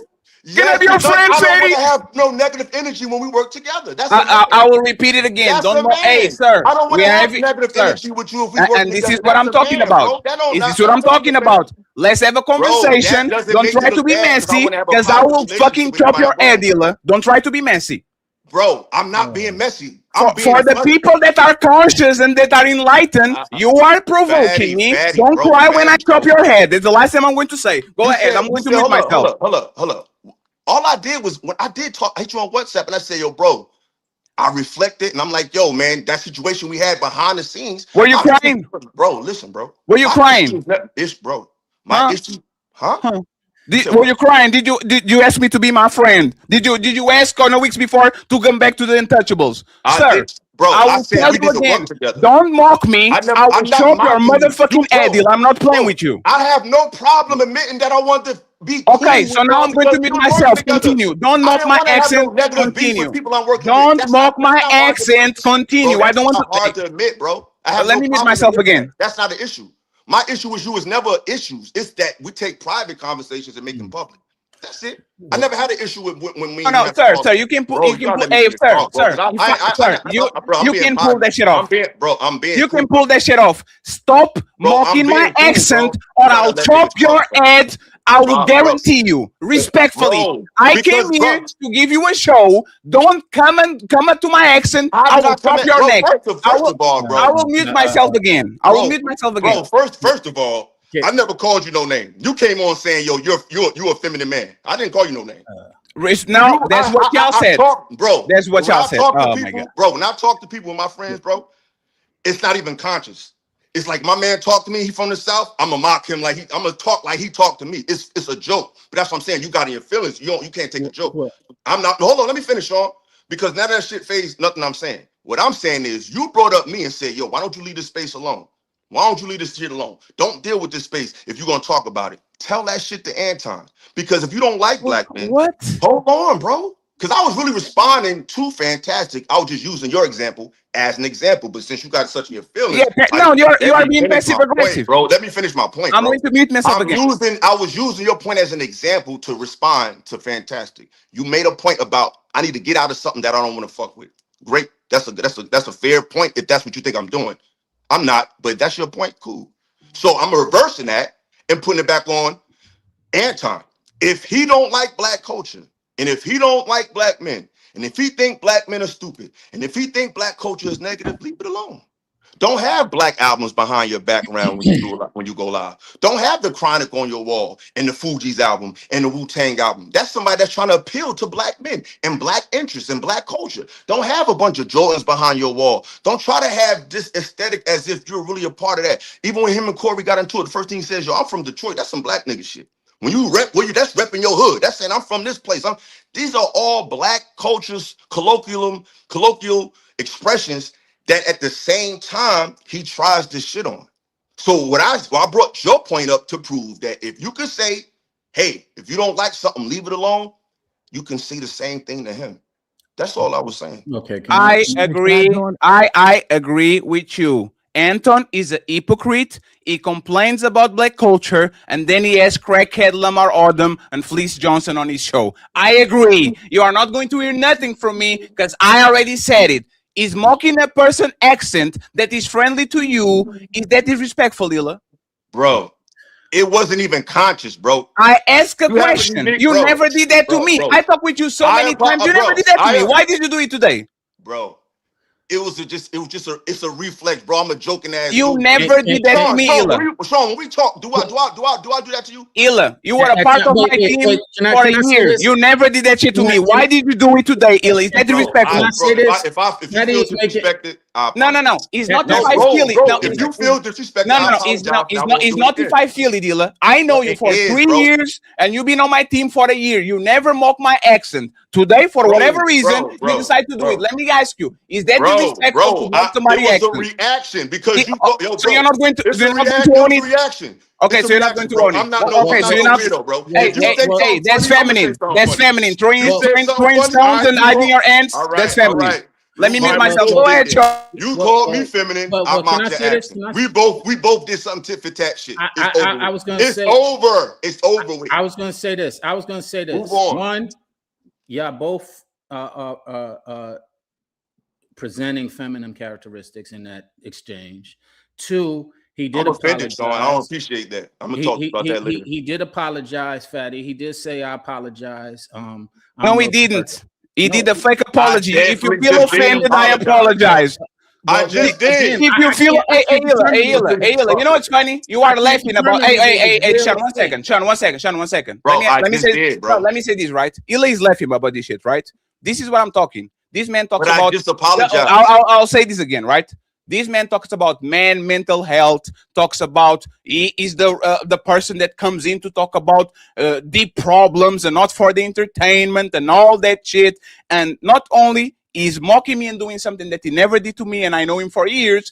He's laughing about this shit. Bro, this shit is funny and try to get a reaction. I just apologize to you. No, you said if I offend you, I apologize. Everybody knows on this panel this is a fake apology. Everybody, but everybody don't feel like that. So, That's how you feel. I'm not faking, bro. Bro, I just said I apologize, respectfully, bro. Illa, I know you better than that. Illa, 1 second. Let me say something. Illa, you can't let me tell you what I think, though. You are offended about everybody and anything. No, Illa. I'm not offended about everything. Illa, this is why I'm telling you, I gotta mute you. You gotta let me talk, bro. I'm not offended by anything. I'm offended by how things affect people in real life. That's it. When I see things that can affect people in real life off the camera, that's when I have an opinion. Because I realize that these conversations are not just on the internet. And the emotions of these conversations are not just on the internet. And they bleed off. That's why. I'm going to unmute you. You can respond. Can I say this? No, Sean. Wait. Yeah, why are you getting because you both spoke. You go ahead, intervene in the middle of two men fighting. Go ahead, Sean. Fatty, you spoke already. So what I was saying don't is save her. She doesn't want to be saved. The emotions are definitely to a very significant level between you. I was emotional earlier. So the point is that when we're not containing our emotions, it's feminine. And that's the point that people were making. Now, the other thing is that when we say similar words or the same words, but don't really go to the actual meaning of it. For example, the reason why I asked you, Fatty, what is the space? Because I didn't understand that. And when you explained it, I understood where we had disconnection, because I don't think of the space. When you said the space, I'm thinking of YouTube. I'm not thinking of a specific characteristic or a specific genre on YouTube. I'm thinking YouTube. So when you said the space, that's what I was correcting. And when you explained what you meant by the space, I was corrected because I was like, okay, I misunderstood that you were speaking about the manosphere. I don't really know the manosphere like that. So why are you giving opinions about it? Can I finish? Because it's not about the manosphere. It's about what? No. What is this space? If you be quiet, I'll tell you. And that's no. Let him define it so we know what we're talking about. Be quiet for a second. You said, I don't know what this space is. Why are you talking? Be quiet. I will mute myself again. This type of communication style. It's not real, bro. Here's what it means. Like I said earlier, I don't really come to the spaces for the quote unquote identity that you see it as. I only know about, for example, when I came to the show, your show with Ali the other night, was because Illa was on it. I have a rapport and understanding with Illa. So I didn't know about your space. I didn't know nothing about it. Now, I will say, when I listened to and I looked at the whole show, there was things that I was able to take in and I was able to receive, that you said, that Illa said, that the young lady said, that Vesmi said, and agree with them. There were certain things that I didn't agree with, but I never knew about your channel, your space, your person prior to Illa being on there. And the only reason I was there, like the only reason why I'm here, is because I'm coming up to speak about a topic with a friend of mine, which is Illa. So it's not about the space. I'm thinking YouTube. I don't even know manosphere from red pill, from blue pill, but that don't make nothing to me. That's maybe your world. Maybe you understand that. I don't. And why are you talking about it? You asked the question. You said, why is he here? Yeah, why is he talking? Bro, because this, well, you said, why am I talking? Now, why is he talking if he doesn't know nothing about this I'm space? going to explain it I to you. just So told you you. stop talking so I can Listen. explain. Absolutely. Go ahead, Dose. This is why he's here. He's Go here. ahead, Dose. Because we're using an example that's just happened to take place in this space that applies to men in reality. You Sure. can use a fucking example of a sports game to pull out a point about something in real life. So what we're seeing in this space happens, a lot of conversations happen. You don't have to be a part of this space to analyze a conversation and say, hey, that happened to me before. I talked to somebody just like that. I got a coworker that act like that. That's not space specific. That's the disconnect you're having. You think that if someone they have to know the characters and their background. No, they're just seeing two people discuss a point. That's universal. But Can you back to define it? but back to you though. Because Define like it, I please. said, when you said, so you can know why, so we can, because I want to move on. I don't want to waste time on this. You made Sure. your point clear. Yes, y'all. I actually text Fatty 2 weeks ago when I was working with him and Ali, and I started reminiscing. I'm like, yo, man, we used to do things so good. You know what? I don't want to have no issues with you. That's I want to crazy. be cool. This ain't fake. I ain't got nigga. I was just talking about my dead mother. I'm not no fake nigga, bro. I don't have no problem looking vulnerable because That's I'm not crazy. trying. I don't care about this is crazy. So that's what I'm talking about. That disconnect. You think nigga, that's why we so fucked up. We think people being honest is fake, and we think people being fake is honest. You Y'all are think not. that shit Anton did was real. No, this is real. No, you I are ain't got not to being say, honest. hold on, brother. I ain't got to say this shit. I have no problem saying that. Because I Ila. don't think it's nothing. I don't think you're a bad guy. I don't No, think you're a bad person. Hold on, bro. Stop. I don't think you're a bad guy. But this ain't about to be an Anton and Corey situation. And I think this is my issue with Anton. He's created a subculture of a communication style that's not really real, bro. The way we talking, the way niggas be talking on this shit, that ain't how niggas talk in real life, bro. That's just not how they do it. So I'm trying to have a natural conversation in a digital place. You want to Yes. call me fake for that? Call me fake. But no, I want to address what you said because it's over with. So yeah, I reached out No. because we was working together, and I don't like working with No, people. you weren't. No, you weren't. Hold on, bro. I don't like being around people Oh my with God. tension there. If we had a relationship. So me doing that was to ease tension and start things off. So when I mocked you just now, it was really just on some funny shit because you was like, Illa, you being feminine. So it's just like where we from, it's we play like that. But if you don't play like that, I won't play like that. And it's Yes, over with. So we don't have to keep talking about it. no. Over with. You once again, Ila. You are the king of crash outs. You get mad I'm about the any. king of I Hey, just can I finish? apologize to you, bro. Ila, I just you apologize. you You are no apologize. Ila. You are the king of crash outs. Who do Everybody I be that crashing out on, bro? can I stop, please? But who I crash out on? Can I stop? Can I talk, please, real quick? You are the people that know you. You are the king of crash outs. You have pre-existing history with Anton. I know you see him in a very bad light, Hila. Hila, during that conversation, right? I'm going to, hey, Hila, you know what's funny? I'm going to spare you. You know what I'm saying? I am going to spare you, right? I'm going to be the bigger man and spare you. But Spare what I'm what? going, yeah, I'm going to spare you because this situation with Anton didn't actually start. Like you are not analyzing the video per se. This is a grudge that has a 1 or 2 years. It's not though. Because I could have been said something about Ayla, it. Why would I wait now? Ayla, I will literally tell you again, Ayla. When we're having that conversation, Ayla, you said shit about Anton. Now, Okay, bro. once again, Ila, I will, don't like the Ila, guy. That's Ila, obvious. you are not Ila, you are not my friend. If you come here and lie in front of all these people, I will make sure, It's Ila. weird. I don't like. I start off the show saying I don't like to do, but Ila, my nigga, you're not gonna control Ila. my show. Oh, You're not okay, gonna so let's go control my there. show, No, bro. let's go there. Let's You're go not there. gonna Let's. control my Hey, show. Cause this the thing, bro. This is not about. This show is not about you and me, bro. I'm a civilian, Ila. I It's don't not have no about. snitch It's code not around about me, me and you. sir. Bro. Please Sir. let me talk, bro. I don't want to do this with you, bro. This show is not a listen, bro. Let me Oh, finish talking. This show is not about oh. me and you or me and Anton. I said at the beginning of the show, it's clear that I'm not fond of the guy. But what I'm discussing is the bigger picture and how we're Yes. analyzing this. Because Yes. if men are analyzing this, Yes. it says a lot about how they analyze reality.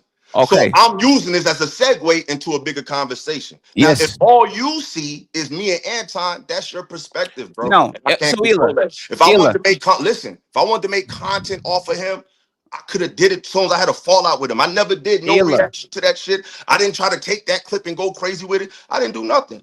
But when Ila, I saw this situation, it was reminiscent. And I see how people reacted to it, and I was like, kind of taken back from that. It's like, yo, this is what we allowing. Like, we really letting Ila, this fly. Like, that's the point of the show. Ila. The worst thing you could do was invite me. Because I am not your friend, Ila. I'm doing business with you. When you Okay, call but we me- not when talking you, about oh, me and you, oh, bro. oh, let me This finish. show ain't about Let me me and finish. you. Are you afraid? But this, bro, I Are would you have invited afraid? you here if I was afraid of you, bro. Okay, so But let this me show is finish, not right? about me. But this show is So not let me about me finish, and you, right? though.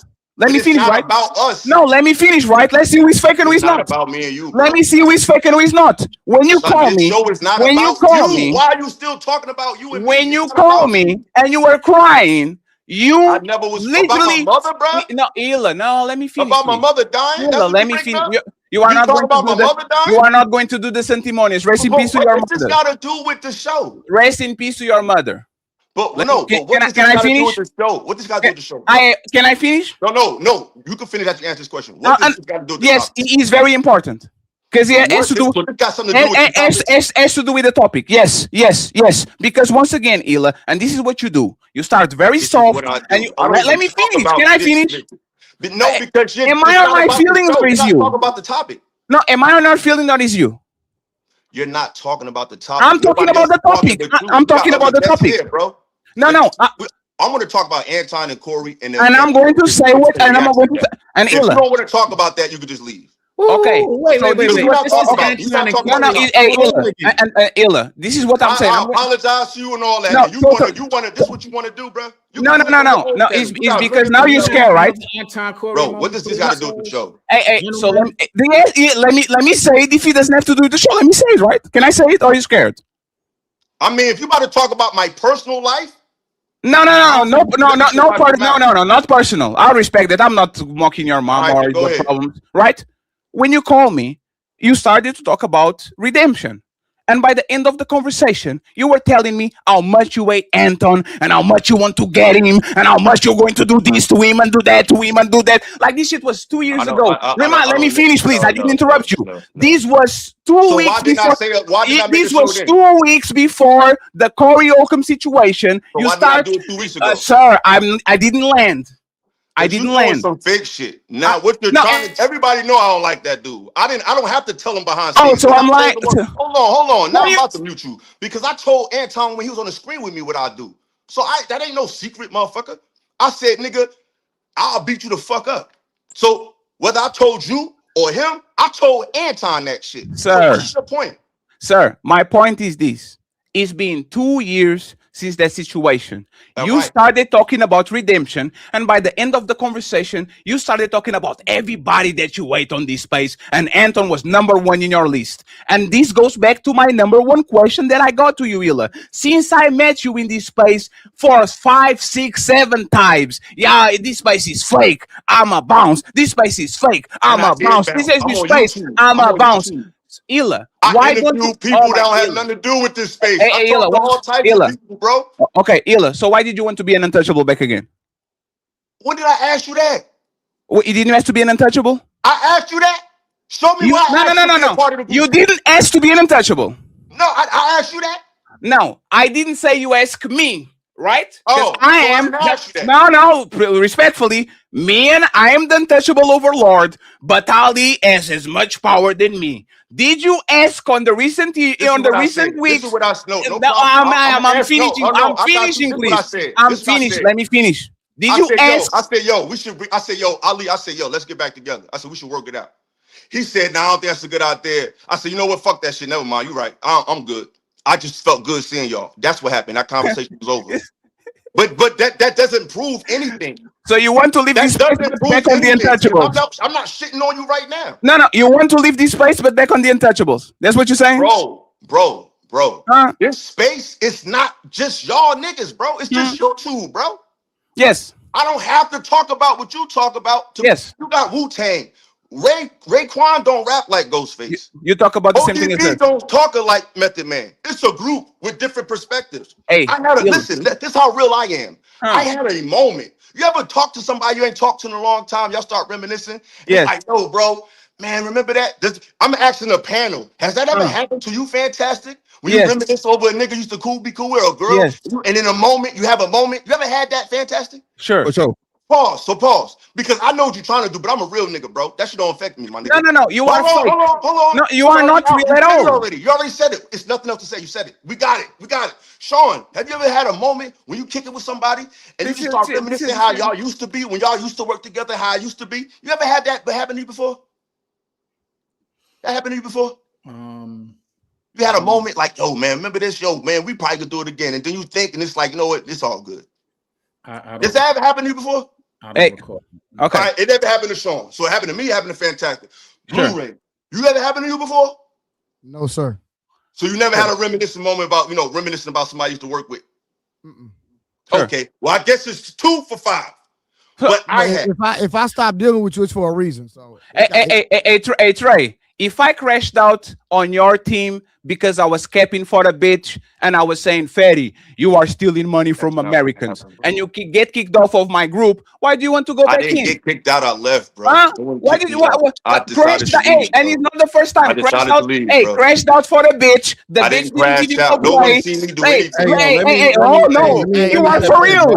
Hey, hold on. Let me step in, bro. Going way Yeah, further. are you for real? No, this is public. No, Again, fantastic. This is fantastic. This is public.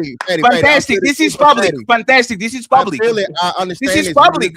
but I understand. But Fatty, at the same time, like you said, bro, this is for a show, fam. This No. is dominating thing. Fantastic. It's not. No. Hey, respectfully. This is Hey, the Anton effect. I'm leaving. It's the Anton shit. I'm It's the leaving. I'm just saying. Anton I'm shit, just saying man. this, It's the right? Anton shit. Hey, 1 second. This The conversation Anton show. shit. This conversation shows who real and who is fake. It I definitely own do. It it. ain't me. I own it. This It ain't me. motherfucker Illa in I'm front not of fake at cameras all. is this motherfucker Illa in front of cameras is the righteous motherfucker, and on But the I'm back not. he's You just said crashing I out can't over crash out. bitches, So how? over money, over. Bro.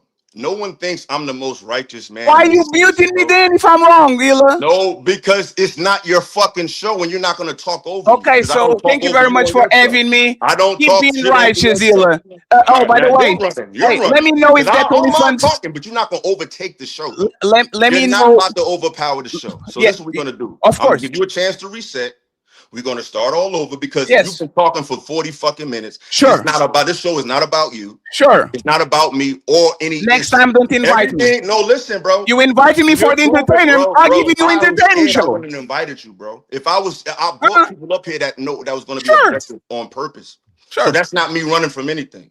And Sure. I went and got the most subjective person, you. Of So course. that's not fear. But Yeah. if you want to talk, but the thing is, you're talking about personal shit that it has nuance. That No, this is business. Let me finish talking. You are not my friend. This is business. Bro, this is why we fell out before. Men got the right to disagree. No, we fell out before because you said I was stealing money from Americans. That's what you said. That's not me. That's you. On my show. I'm asking you respectfully. Let me talk on my show. I'm Go ahead, but don't lie, okay? You said you are stealing money from Americans. I'm not about to argue with you, bro. So like I was saying, right? When you having conversations with men, you're going to disagree for whatever reason. Men are going to argue and disagree. Real men. The difference between me and you, though, if I don't like something you do, it's gonna be between us. I'm not gonna bring it to the world. No, he's not. And fuck your brand. I'm not gonna do that. Because when we had a fallout, no, he's not. Listen, bro. When we had a fallout, and this is the last time I'm addressing this, because this wasn't about us. Why are you lying, Illa? Is this a therapy what am I session lying between about, Illa bro? and So, hey, Fatty? Illa, so you are telling me that everything that happens between you and a person stays with you and a person? That's what you're saying? I don't bring my business to the internet. No. No, I will say it again. So be careful with your answer. Okay? I tell my people. Are you telling me I tell people my friends what I'm going through. And this is why I'm telling that you are just a liar. That's real friends. Illa. You're missing a point, bro. This is the disconnect I'm talking about, bro. You're missing my point, bro. I'm talking about. And you Bro, something you're happens to missing the you. point. Let me finish. Yo, if you so good at this, you don't have to talk over people. You could just make your point when it's your turn. No, you are interrupting me. So let me because it's my show and you keep talking. Oh, but now we agree that you interrupted me, right? Bro, I don't want this to, bro. You turn this into like some. No.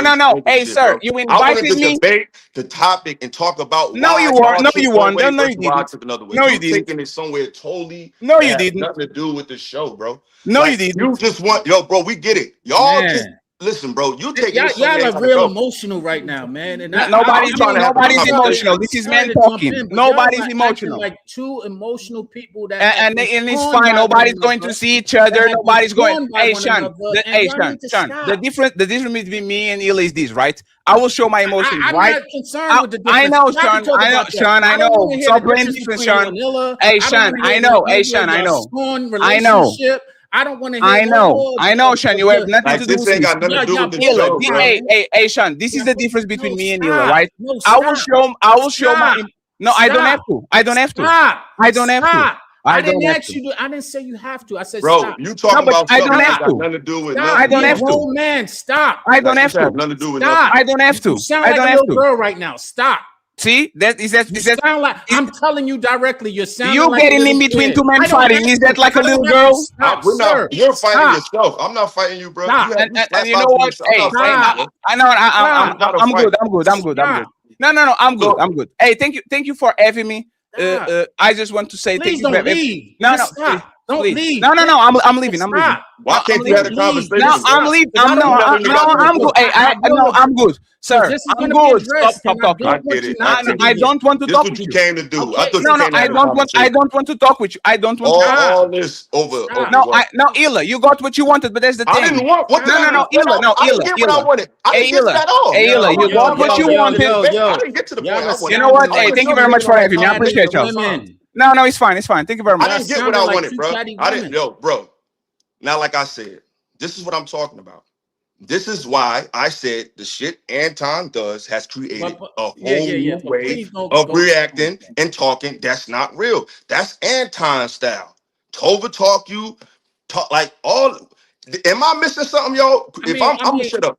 Correct me where I was wrong. I'm giving it to y'all. I'm gonna say this. I disagree with you saying that Anton started this, and when I say that, because I see men have disagreements all the time in debate before Anton even touched the internet, from what I've seen. You know I'm talking about how we do it. I'm not talking about arguing. I'm not talking about debate. I'm talking about a certain debate style. Well, see, I don't know about, because I'm not in the matter, so I'm not in. I'm here to do content. You know what I'm saying? I'm new to this whole space. Like I said, I've been doing my thing on Facebook since 2016. But at the end of the day, this is my thing, right? We're talking about. And I thought that the example I gave people would have listened to what I said as far as consuming the content that you like. This is me. If any grown man is letting social media affect their life, they got a problem. Period. I don't care what nobody say. If I'm going to the internet to listen to relationship advice and I don't have people in my life in real life, like if I got issues, I go to my brothers, I go to my cousins, I go to my friends who I got real history with. I go to people that's really gonna look out for me. I don't go to the internet to listen to a podcast to learn about girls. Ain't no solid real dude doing that. And if you are, you need to check your circle and your history. Now, watch this, right? I'm gonna take my oldest son for an example. The last time he lied to me, he was 7 years old, right? Now, my son don't have a history of lying at all. So one time, when he was 7 years old, he lied. And I found out he lied. And we had a conversation about it. I said, son, you don't lie to me. I've never had to have an issue with you lying to me, but we know he's in the public school. I had a conversation. I said, you must have seen somebody lie in school today. He was like, yeah, daddy. I said, oh, okay. So guess what? We addressed it. He's 11 years old now. We haven't had that instance in. Now, what am I trying to say? Charity starts at home, bro. Your foundation starts in your home. So again, if grown men are listening to podcasts and letting it affect how they interact with women or interact their daily lives, they got an issue. Period. So, but this the thing, Trey. We do got issues, and that's what people keep forgetting. That's why we in this position. That's why we have these conversations. Okay, so because our people don't have it figured out. I respect that. But what I'm saying, it go back to this, right? if people are having issues, charity starts at home, not on the It internet. do, but if they come in here, but that's like charity starts at home, but you still send your child to a school to learn from a fucking stranger. Okay, so watch. Hold on. I'm glad you said. But to raise the hold on. So child. watch this. So watch it, Illa. I'm rocking with you. So my point was this: you should not let the outside influence affect your home more than you. You understand what I'm saying? I agree, but that's ideal. Unfortunately, it don't always go that way. If it wasn't, we wouldn't need nothing. We would have everything in house. That's not reality, though, Trey. But Illa, I can't control or worry about that. I can only control what I can control. So going back to the consumer the content, that's why I use Michael Jordan and Rod Strickland. I'm going to go watch who I like to watch, and I can't control somebody else that want to watch Rod Strickland. And this show is not about controlling. It's about analyzing what I saw versus what somebody who don't agree with me saw. Okay. Does that make sense? No. Yeah. That's why I invited Fantastic, because I know he saw something I ain't see. And I saw something he ain't see. So we can talk about it. And the conversation got totally derailed over me mocking somebody's action in the comment. All that came from that. Well, yeah, that's all what happened. All of that came because I said, that shit turned him all the way off. Deeper. It was much deeper than the y'all seen it. Don't front. Y'all seen it. That's what pissed him off. It was much deeper than that comment. Y'all have a lot of y'all got that's bro. Listen, let's just put it all on the table. When they had a little issue, when we was in the no, please don't put it. That's what he's gonna do. All right, y'all say that, but y'all gonna be the same one because you know he gonna make a show. You know he gonna make a show. No, I'm not. All this shit that ain't got nothing to do with nothing. I'm streaming right now, so I'm not gonna react. He's not here any longer. The history I don't want to talk about him while he's not. I don't have the history they talk about. But it is your show, so I mean, I try to bring a resolve and give a different. I tried to bring a resolve. I apologize to the man, and I tried to move the conversation forward. But while he's calling me feminine, all he's doing is acting feminine. Men apologize and move on. And but let me say this real quick to Trey's thing. And again, shout out to Trey. I mean, I respect Trey, but this is another prime example. I don't agree with what Trey's saying. The internet is just the most modern form of communication. People used to always go to somebody else outside of themselves. Everybody they don't have the answer. You're you know what I'm saying? You're limited. The people in your circle more likely than not are limited in their scope and their knowledge base. So people, I don't know why I know why we do it, because we grew up without the internet, right? We're all like damn near 40 or 40 plus. So we look at, and we've been in real life. We've actually been out. We've actually done things. Not saying no street shit or whatnot, what have you, but just we live life as men, and the majority of our life we're not on the internet. What I'm saying is that I think people have the buffer happens is when we can't comprehend why is everybody going to the internet, because everything has been separated. People don't even eat dinner together no more, bro. Families don't eat dinner together. They go in the room, you go in the room, so on and so forth. Kids now, I was just talking about, you was on the stream when I was talking about this, Trey. Kids got toddlers, got their face in a phone or a tablet, in a stroller. You know what I'm saying? So everything is digitized. That's on the parent, though. Go ahead. Yeah, but I got you. But that's what I'm saying. That be it wrong or right? Be it wrong or right. And I'm with you on more so being the wrong side. This is what the majority of society is doing.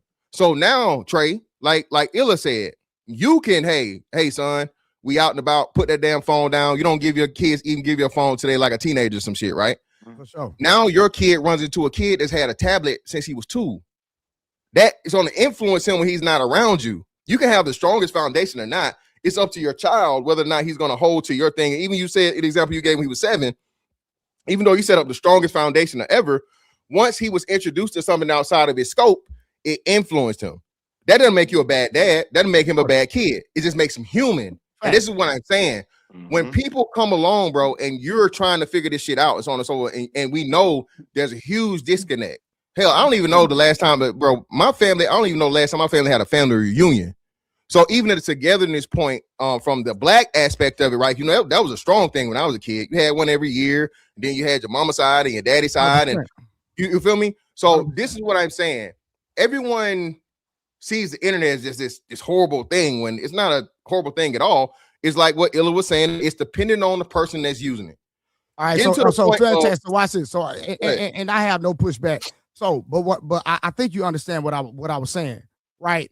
Like regardless of like I go to for information for the internet. Don't get it twisted. I'm not knocking the internet. It's not what I said. I don't know how we. No, I'm not saying you knocking the internet. I'm speaking to the overall thing. I'm not saying I'm agreeing with hold on, sir, because I got a real question. So I'm gonna ask my brother Fantastic. So Fantastic, when you got heart-to-heart situations that you really deal with, do you click on a podcast or internet to get your answer? That's just a question. Hell no. So guess what? You proving my point, my brother. My point was some of us, and in my opinion, I feel like me and you are the same caliber of Fantastic, even though we ain't never met each other. People like us, we don't go to the internet to learn how to talk to women. We don't go to the internet to deal with our real life issues. That's all I'm saying. Can you go to the internet to learn 100%? Don't get it twisted. So that was my context, bro. And at the end of the day, whatever you like to consume is whatever you like to consume. That's why I use the NBA and your watching your favorite player versus not watching. I can't worry about the person that's watching Rod Strickland or Brad Doherty or this player. I'm watching who I'm watching because that's who I like to watch. That was my whole point. No, that's fine, but that's still an individual's perspective. And I think that leads to the bigger problem. Like we keep trying to analyze a group problem from an individual point of view. And that's just what it is. We can't keep talking about. Go that route. We got to go back to slavery. That's a whole nother conversation.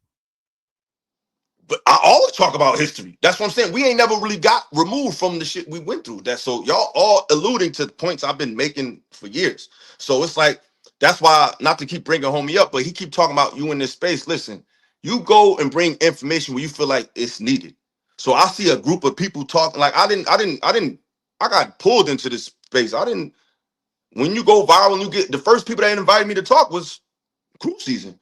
So by proxy, I guess I'm in this space because I'm on a panel talking about relationship, but it's like I didn't go out my way to find it. I just fell into it. But I looked at it as black people trying to figure shit out. So I feel like any place black people trying to figure shit out, I would love to be a part of that if that's what they're trying to do. But what I'm learning is maybe that's not what they're trying to do. And like I said, when I said this year ago, I said a lot of us have cultural disconnects, whether we are here or abroad, foreign or domestic. Because to me, Anton is American, but from how he interacted with men and other men and me and other cats, I think that he doesn't really have a connection to the culture like that. It's not based on where you live at. It's based on how you're able to analyze what you're around and what you're doing. And I don't think he understands that. If I tell somebody, man, kiss my ass, saying suck a D is not equivalent at all. That's two different levels of response. That's like somebody slapping you and you shooting. But hold on, but Illa, you just my bad, bro. Because I do want to touch on what you just said, which is part of that video. The sucker D versus kiss my A. That's subjective, and that's kind of what we. No. Yeah, she's Sean on the same page I'm on, and that was Anton's point. Like you said, Illa, you just gave the example. Illa, you can punch me in the face, and you can't tell me that I got to give you a punch back. I can shoot you. That's the thing. That's the law, bro. Okay, that was a horrible example I gave him. I don't have to match your level of disrespect. I can take it all the way there. And as men, we know that. That's why as men, now I agree, like I said, Anton's not innocent in all of this. And let me just address what you were saying. The quote unquote Anton style of debating, bro, like Trey said, hey, Anton didn't start this shit, bro. Anton picked up a lot of this shit, quote unquote, from Manosphere and watching Manosphere panels and so on and so forth, and blah, blah, blah. Even this real life barbershop. Bro, y'all done seen damn near fights happening in the barbershop. Well, hey, man, calm down, nigga. We ain't in that serious, brother. You saw but niggas don't be testing them lines like that in conversation like how he Illa, I got you. There are very few niggas that's built like that that's gonna take it that far. But like you say, and we say all the time, bro, you're safe here. It's safe. Treat it like such. Don't try to turn it into something that ain't safe. Because when you talking slick like that, it ain't safe no more. Illa, people are gonna act within the boundaries that they are set. Illa, if I got the motherfucking let's use the zoo, right? People go to the zoo, and what's the first thing they do? They take pictures. They stand up next to the glass with the lion and the tiger and the gorilla, and they take pictures, right? If they in the wild, you're not doing that shit. You stand your ass in a safari car with the bars on it, and that's as far as you go. People adapt to the parameters that are set, Illa. So it's natural human behavior to where, oh, well, shit, nigga, you ain't gonna do nothing, so I can just be wild. I can wild out. Trolls, even that. Illa. Troll wasn't even a thing. That wasn't even a term when we was kids. Facts. Like you can't just pick at a nigga. Bro, you gonna get beat up. But once you create an environment to where that's cool, hell, trolling even started on the internet. Trolling started on goddamn PlayStation, fucking what's the name? You know what I mean? So that's what I'm. So this is just a evolution of what has been set up in this virtual space and this stuff to where you know a person is never going to actually be able to harm you, bro. Again, I think it's and you know, and I think that's a hard, and I think that's not good. I think agree. if we're men, because this is my biggest gripe with a lot of people on it, and I'm gonna stop saying this space because 3 channels ain't a space. It's the internet, bro. We're just talking about a certain topic. It's not a space, it's a topic. It's a point of contention. It's an interest, it's a genre. It's not a space. Like, it's just something we talk about. It's madmen talk about what we talk about. That's not in the panels. Because it's people that talk about what we talk about that don't do panels. Like, panels is not the only place these issues are discussed. That's why he keeps saying it's like, bro, it's not even about that. My point is, people come to these shows, people come on here, and we're talking about a people who has issues. So we need to address it in the most realistic way possible. To me, saying wild ass crazy shit, it's not a realistic way to have these conversations. We're gonna get heated, we're gonna get testy. That's cool. But to just say anything you want, oh, I'm gonna bring up a private conversation I had with you in confidence about your life because you said, like, that's not real shit. And if we're letting that shit slide, to me, that's a waste of time. Like, that's not real shit. That's not, you have to compartmentalize. And people don't know how to do that. Respectfully, you bringing back up y'all personal stuff, bro. I mean, because that shit done shitted on the whole fucking shit. Well, and it's still, but in the midst of that, it's making a point that I'm making. Like, this is the shit I'm talking about. Let me share a point that is we being missed. Video respectfully. Yeah, let me share a point that's being missed. The point that's being missed is the definition of words. Like, for example, man. The definition of a man is subjective to the man speaking about it.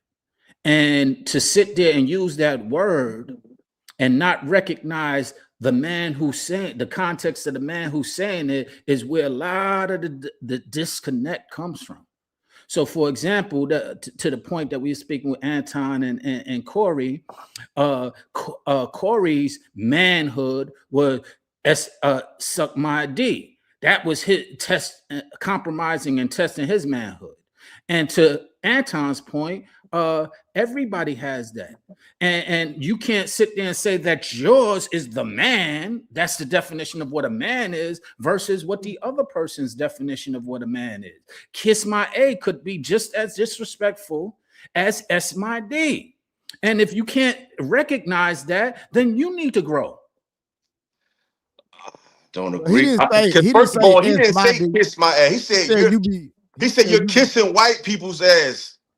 Okay. And he said you're sucking black people's. What's the difference? That's a huge difference. That's a huge difference. The technicality is not the difference. The point is that I'm making is what is disrespectful in one space and defined as one thing might not be disrespectful and defined in another space. And to sit there and make your space the definitive end all is the lack of maturity that we often display. Sean, you have a very valid point, but I think that everyone determines on what their line is that can't be crossed. So even though I made a statement, I was not trying to be malicious in my statement. And then you take a low blow at me. That's where it all started from. So even though he said kiss my A, I mean, you be kissing white people A. I don't think that Corey meant that in a disrespectful way. Like, as far as demeaning, like, I'm trying to like, come on. Right? That's like if I say Sean, you be tripping, bro. You always overreacting. You said, nigga, your dead mother be tripping. Is that equivalent to what I said? I never said. I'm just saying, is that? Let me answer the question. In my opinion, no. I don't measure what is respectful or disrespectful to the other person. I try to listen for that.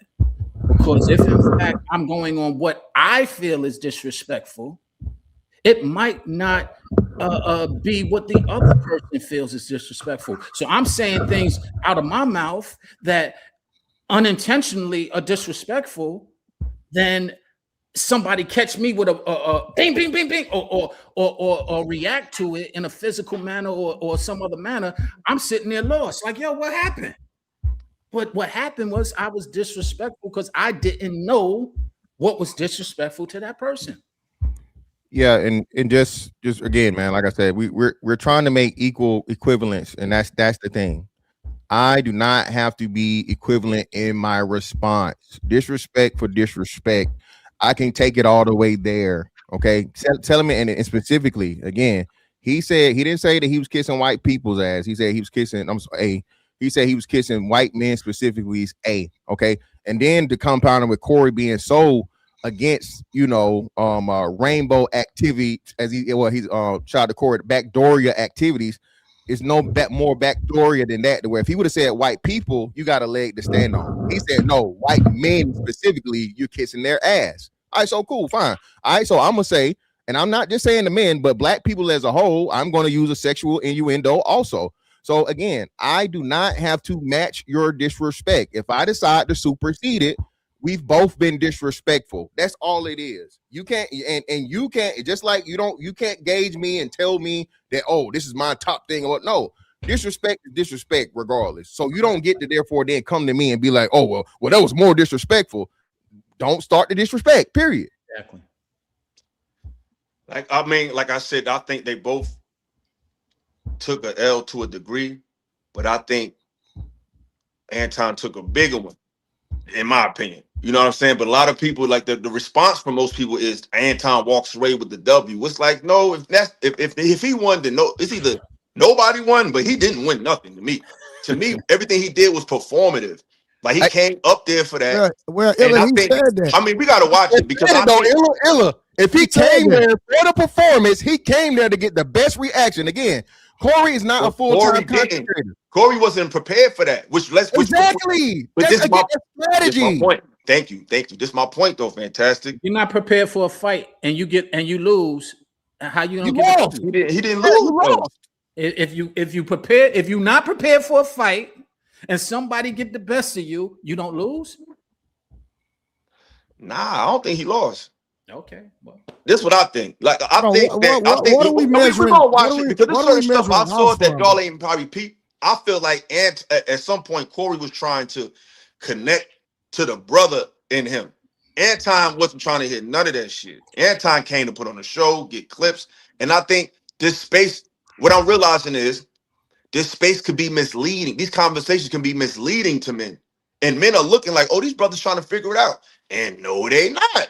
Nah, you have a great point. If Corey didn't, not everybody, but in some cases, like wait, Illa, you would have a great point if Corey in that interview did not admit that when Charles Barkley came to him, he backed down and said, "Oh man, I wouldn't say that to Charles Barkley. I'm not quoting him, but this is what he said verbatim." So that means that Corey is very aware of what he does as well. Yeah, so yeah, and nothing too crazy to him until he's told him the SMD. But Monster, jump in there. I don't know how much of the show you've seen. Shit got a little left, but now we bringing it back to the point. No, I didn't. I just got on, so I didn't see what prior. up, my boy? What's going on, my brother? What's the deal with you? What's up, Monster? What's going on? How you doing? Yeah, I think just my perspective on it. I think that okay, Corey's a comedian. And Anton's a content creator, and I think it's a bad look for black men in general. I think they let the niggerism come out. You know, they both was on nigger time. You know what I'm saying? But Corey does what he does as a comedian. Part of what you do is triggering people, right? You say jokes and you trigger people. Now, just from the portion that I caught what you brothers was talking about, I'm a firm believer. I always say all the time that you can't police other people's response to disrespect. You know what I'm saying? You can't say, oh, you took it too far after you crossed the line for somebody else, what they consider disrespect. However, right, and not however to be contradictory to that last statement, but just in the basis of You know, I grew up in the 90s in Northeast New York City. And anytime you, like, saying somebody is kissing ass is disrespectful. You know what I'm saying? But there's levels of escalation, right? And anytime you invite somebody or say a man, a straight man, is, you know, sucking on something, those are fighting words. You know what I'm saying? Those are fighting words. But it doesn't mean that what Corey said in terms of, yo, you kissing that could be considered fighting words too. You know what I'm saying? So I don't think Anton took the W, just in the context that I wouldn't necessarily say my disposition is like, yo, you know, pro-black in the sense like a Black Panther, anything like that. But I'm definitely pro-black man. You know what I mean? But above and beyond anything. And when he was asked the question of whether he was black or not, he said he's a Christian first. You know what I mean? And he's not none of that. That's a whole nother issue. So my perspective is that's the equivalent. If he doesn't identify with being a black man, that's the equivalent of somebody who's white or from some any other race or somebody who's not a part of the culture, always constantly speaking down on black people or black men, but they don't have anything negative to say about any other group of people. So to me, that invalidates his positions from what he says as it pertains to the black community as a whole, since he says he's not a part of it. So if you're not a part of it, if you're not a black man, I don't understand how that becomes the pillar and the foundation of the content you create. You know what I'm saying? But I think both men didn't want lawsuits. They both deal with money. So when people say, oh, Corey didn't follow him out back, or Anton didn't repeat it again, I think both of them were being performative. And you know, me and you, Illa, we talked about it when it initially happened, and then I had a chance to really reflect on it and think about it. Both of them didn't want possible lawsuits, because had Corey hit him, Anton would have sued. And if they did go out back, regardless of whoever won, lawsuits was going to fly. They got too much money, and Corey already dealing with some shit like that. You see what I'm saying? So Spears and Zoe, they, you know, so it's like people ain't thinking about. But one thing Corey did was he said he called him a bitch, sitting down right in his face, and Anton ain't say that shit again. He left. So I like I said, I want to watch this shit with y'all, but I want Picasso to jump in there and we're gonna break this shit down. Play by play. I'm sure y'all did it before, but we ain't doing it on my channel. So I'm addressing this shit. Picasso, jump in there, bro. Appreciate you. What's up? Yeah, I want you to do your thing, because that's the most important thing, getting the play-by-play, because I've done watched every reaction and everybody talked about it. And everybody missed the part where when Anton disrespected him by saying that you suck the dick of black people, Corey gave him an option. Even if you don't understand what you're saying, if you say it again, then we can go there. And I think people just miss that and act like that's not communication as we understand it as men. And Anton didn't go there. He blew a smoke screen over everybody's face. And the saying going outside was like he invited Corey outside. No, nigga. Corey was about that shit the whole time. Corey was being real the entire conversation. You got to get down where you mad at, bro. That's some TV shit. Meet me after school at 3:00. Got a locker. Man, you pop off when that shit happens. So you're just talking. I don't believe that shit ain't no real shit, bro. I don't believe that was performative, but I do believe Corey has shit on the line. Well, the reason why I disagree with that, I agree with you from the standpoint when it happened, but the reason why I disagreed is because I looked at some of the after interview after that when he said crazy still. When he said Charles Barkley again, he said, "Would you do that with anybody?" And he said, "When I saw Charles Barkley," and he backed down. But that's being real. That's being real. But you're really tough. No, with Anton. No, but you said they was having a conversation. Anton was really tough, Sean. Anton said, "Suck my dick." So again, no. So Corey got him in his face. Yeah, and again, man, listen, it's easy to get in the face of a guy that's, you know, fat, out of shape, and like 5'7". Hold on. But you didn't do nothing. So you got up, you moved. ain't Hold do on, shit. brother. I didn't interrupt you, brother. I didn't interrupt you, brother. I didn't interrupt you.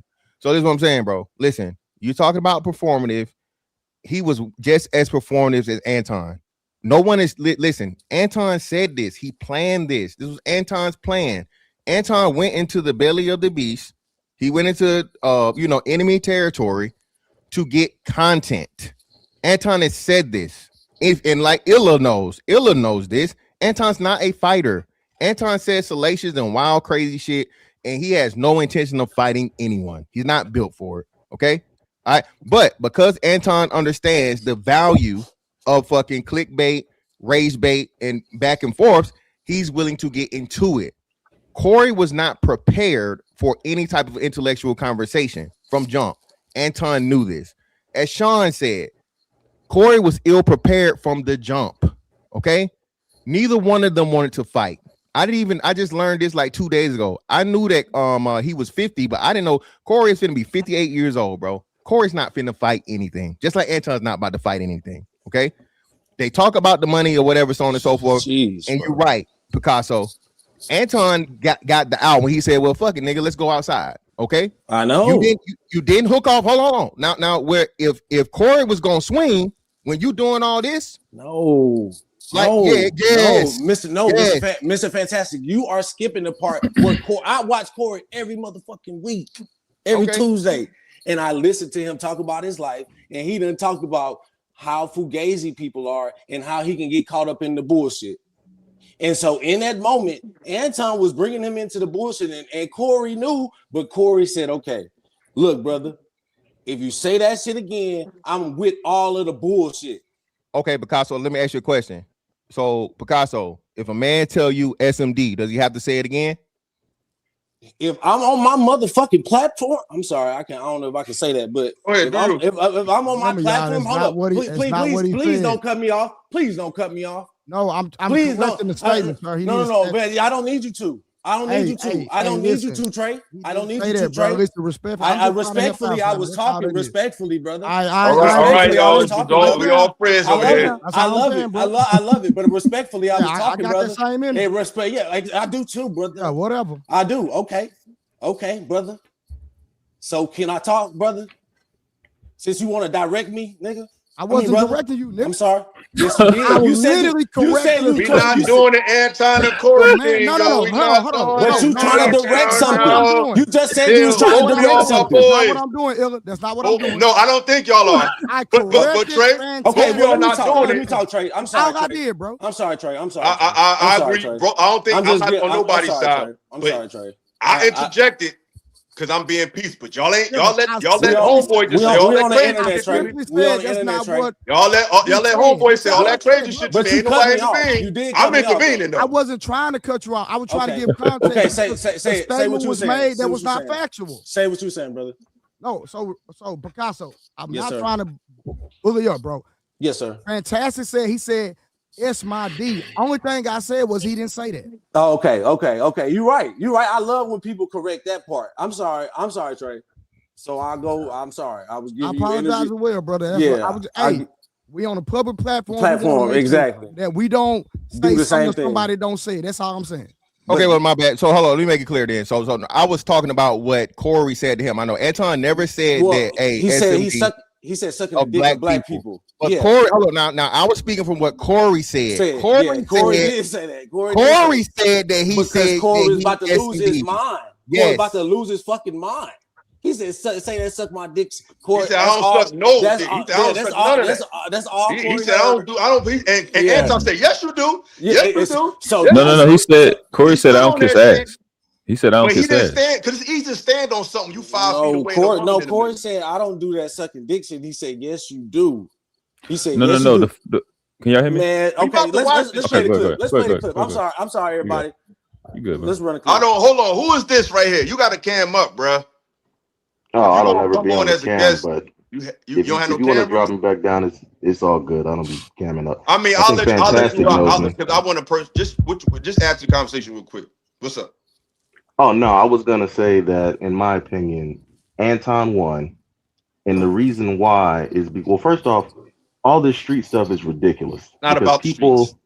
people. No, you're saying that it's not about the streets. It's But not. everybody has a different measuring stick that they're measuring this by, right? So you may say, oh, if somebody does XYZ, you got to do ABC, but that's just what you believe. There are no official rules to this. So we can't be going by these whatever rules. We got to go by what we know.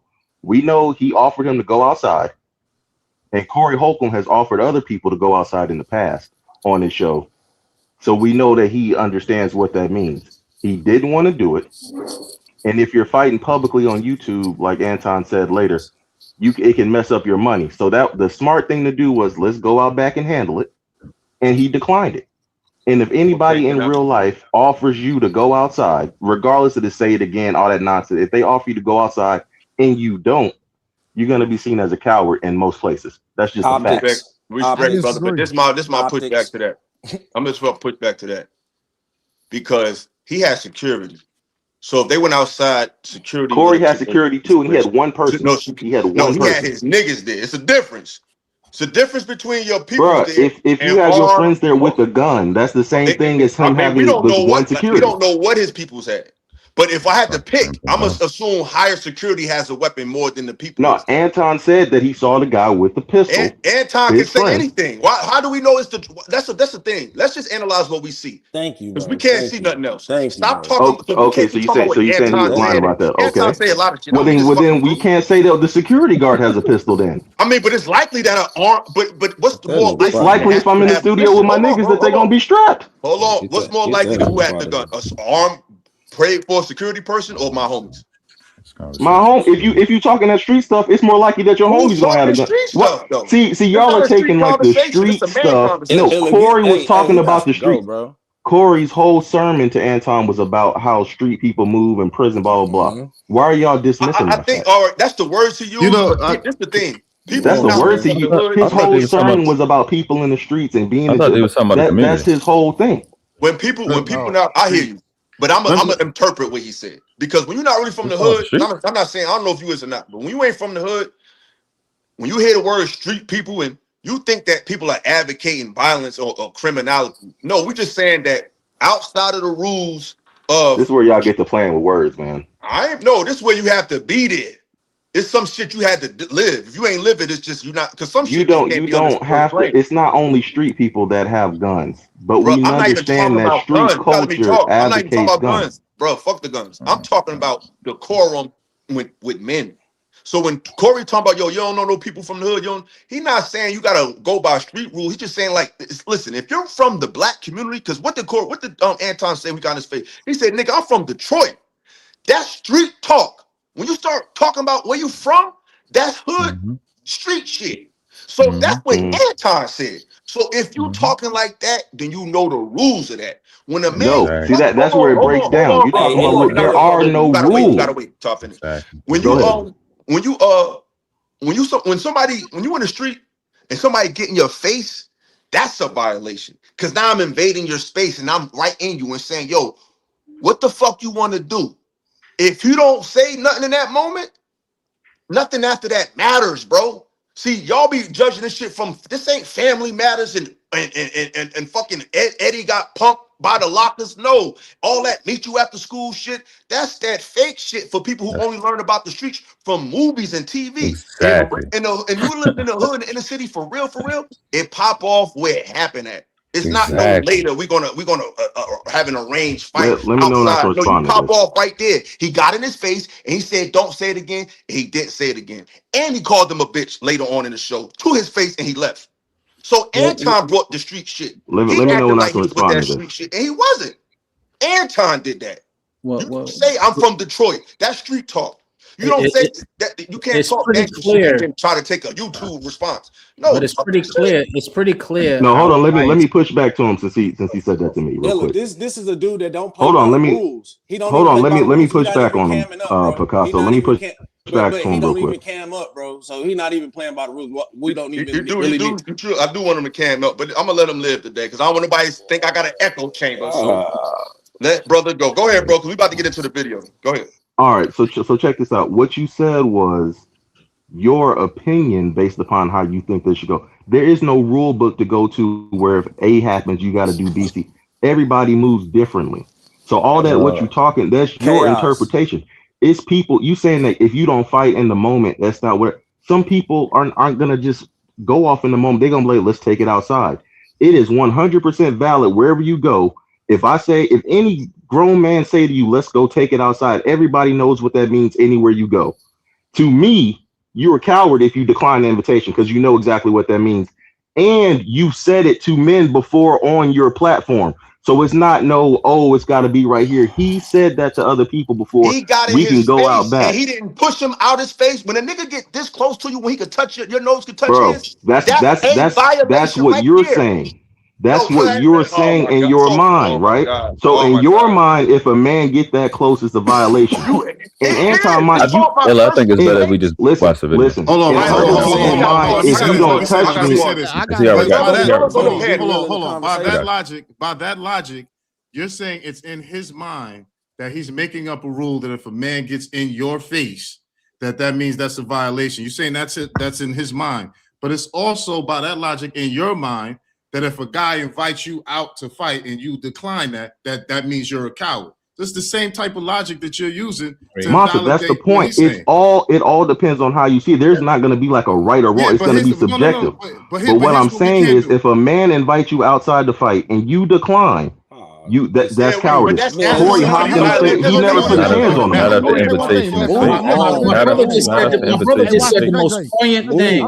My brother just said the most poignant thing. Give me 1 second, please. Everything that's just give me 1 second. one little Sean, thing. I mean, JJ, if I press somebody, bro, and I press the line, and if they back down because they said something to me and they didn't reiterate it once I pressed them, then I'm gonna lose respect for them. So even if you say come outside, you done already copped out. I'm not gonna follow you outside because you pussy. Well, I mean, your point of view is valid. Your point of view is valid, but that's not even true. Point of view, that's a fact. If I press you back down, I'm not following you. But your point of view. So it wasn't pressing when he said, "Let's go outside." That's not pressing. No, because I already got in your face. What we going outside for? Already violated. Getting in your face is listen, bro. The next step after getting in somebody's face is hitting them. Both. That's the next step. That's false. Fantastic, brother. Fantastic. That's false because he didn't put his hands. But we forget that he didn't even say he was trying to get in his face. He just wanted to switch exactly. Seats. He wanted to switch seats. God damn. We going outside. We gonna go to the video. But Fantastic. I just want to ask Fantastic, Mr. Fantastic. If a brother come up in your face like this with his hands like this, where he could touch the brim of your fucking hat, what are you gonna do? He never gonna make it that far. Bingo. Let's get to the video, man. Because this why he not gonna make that far? Because the closer he get, he's doing what? Fantastic. Yeah, he's not getting within arms or even legs distance, bro. Like I said, that's if a man get that close, what is that? Fantastic. He gonna hook off on you. He's a threat. But if he not, but if he don't, he's violating your space, right? That's a violation. He's establishing dominance. The video. My brother just said a very poignant point. He said Anton and Corey both win because he got a bunch of grown men talking about it. So they both accomplished what they wanted. Because look at what we're doing.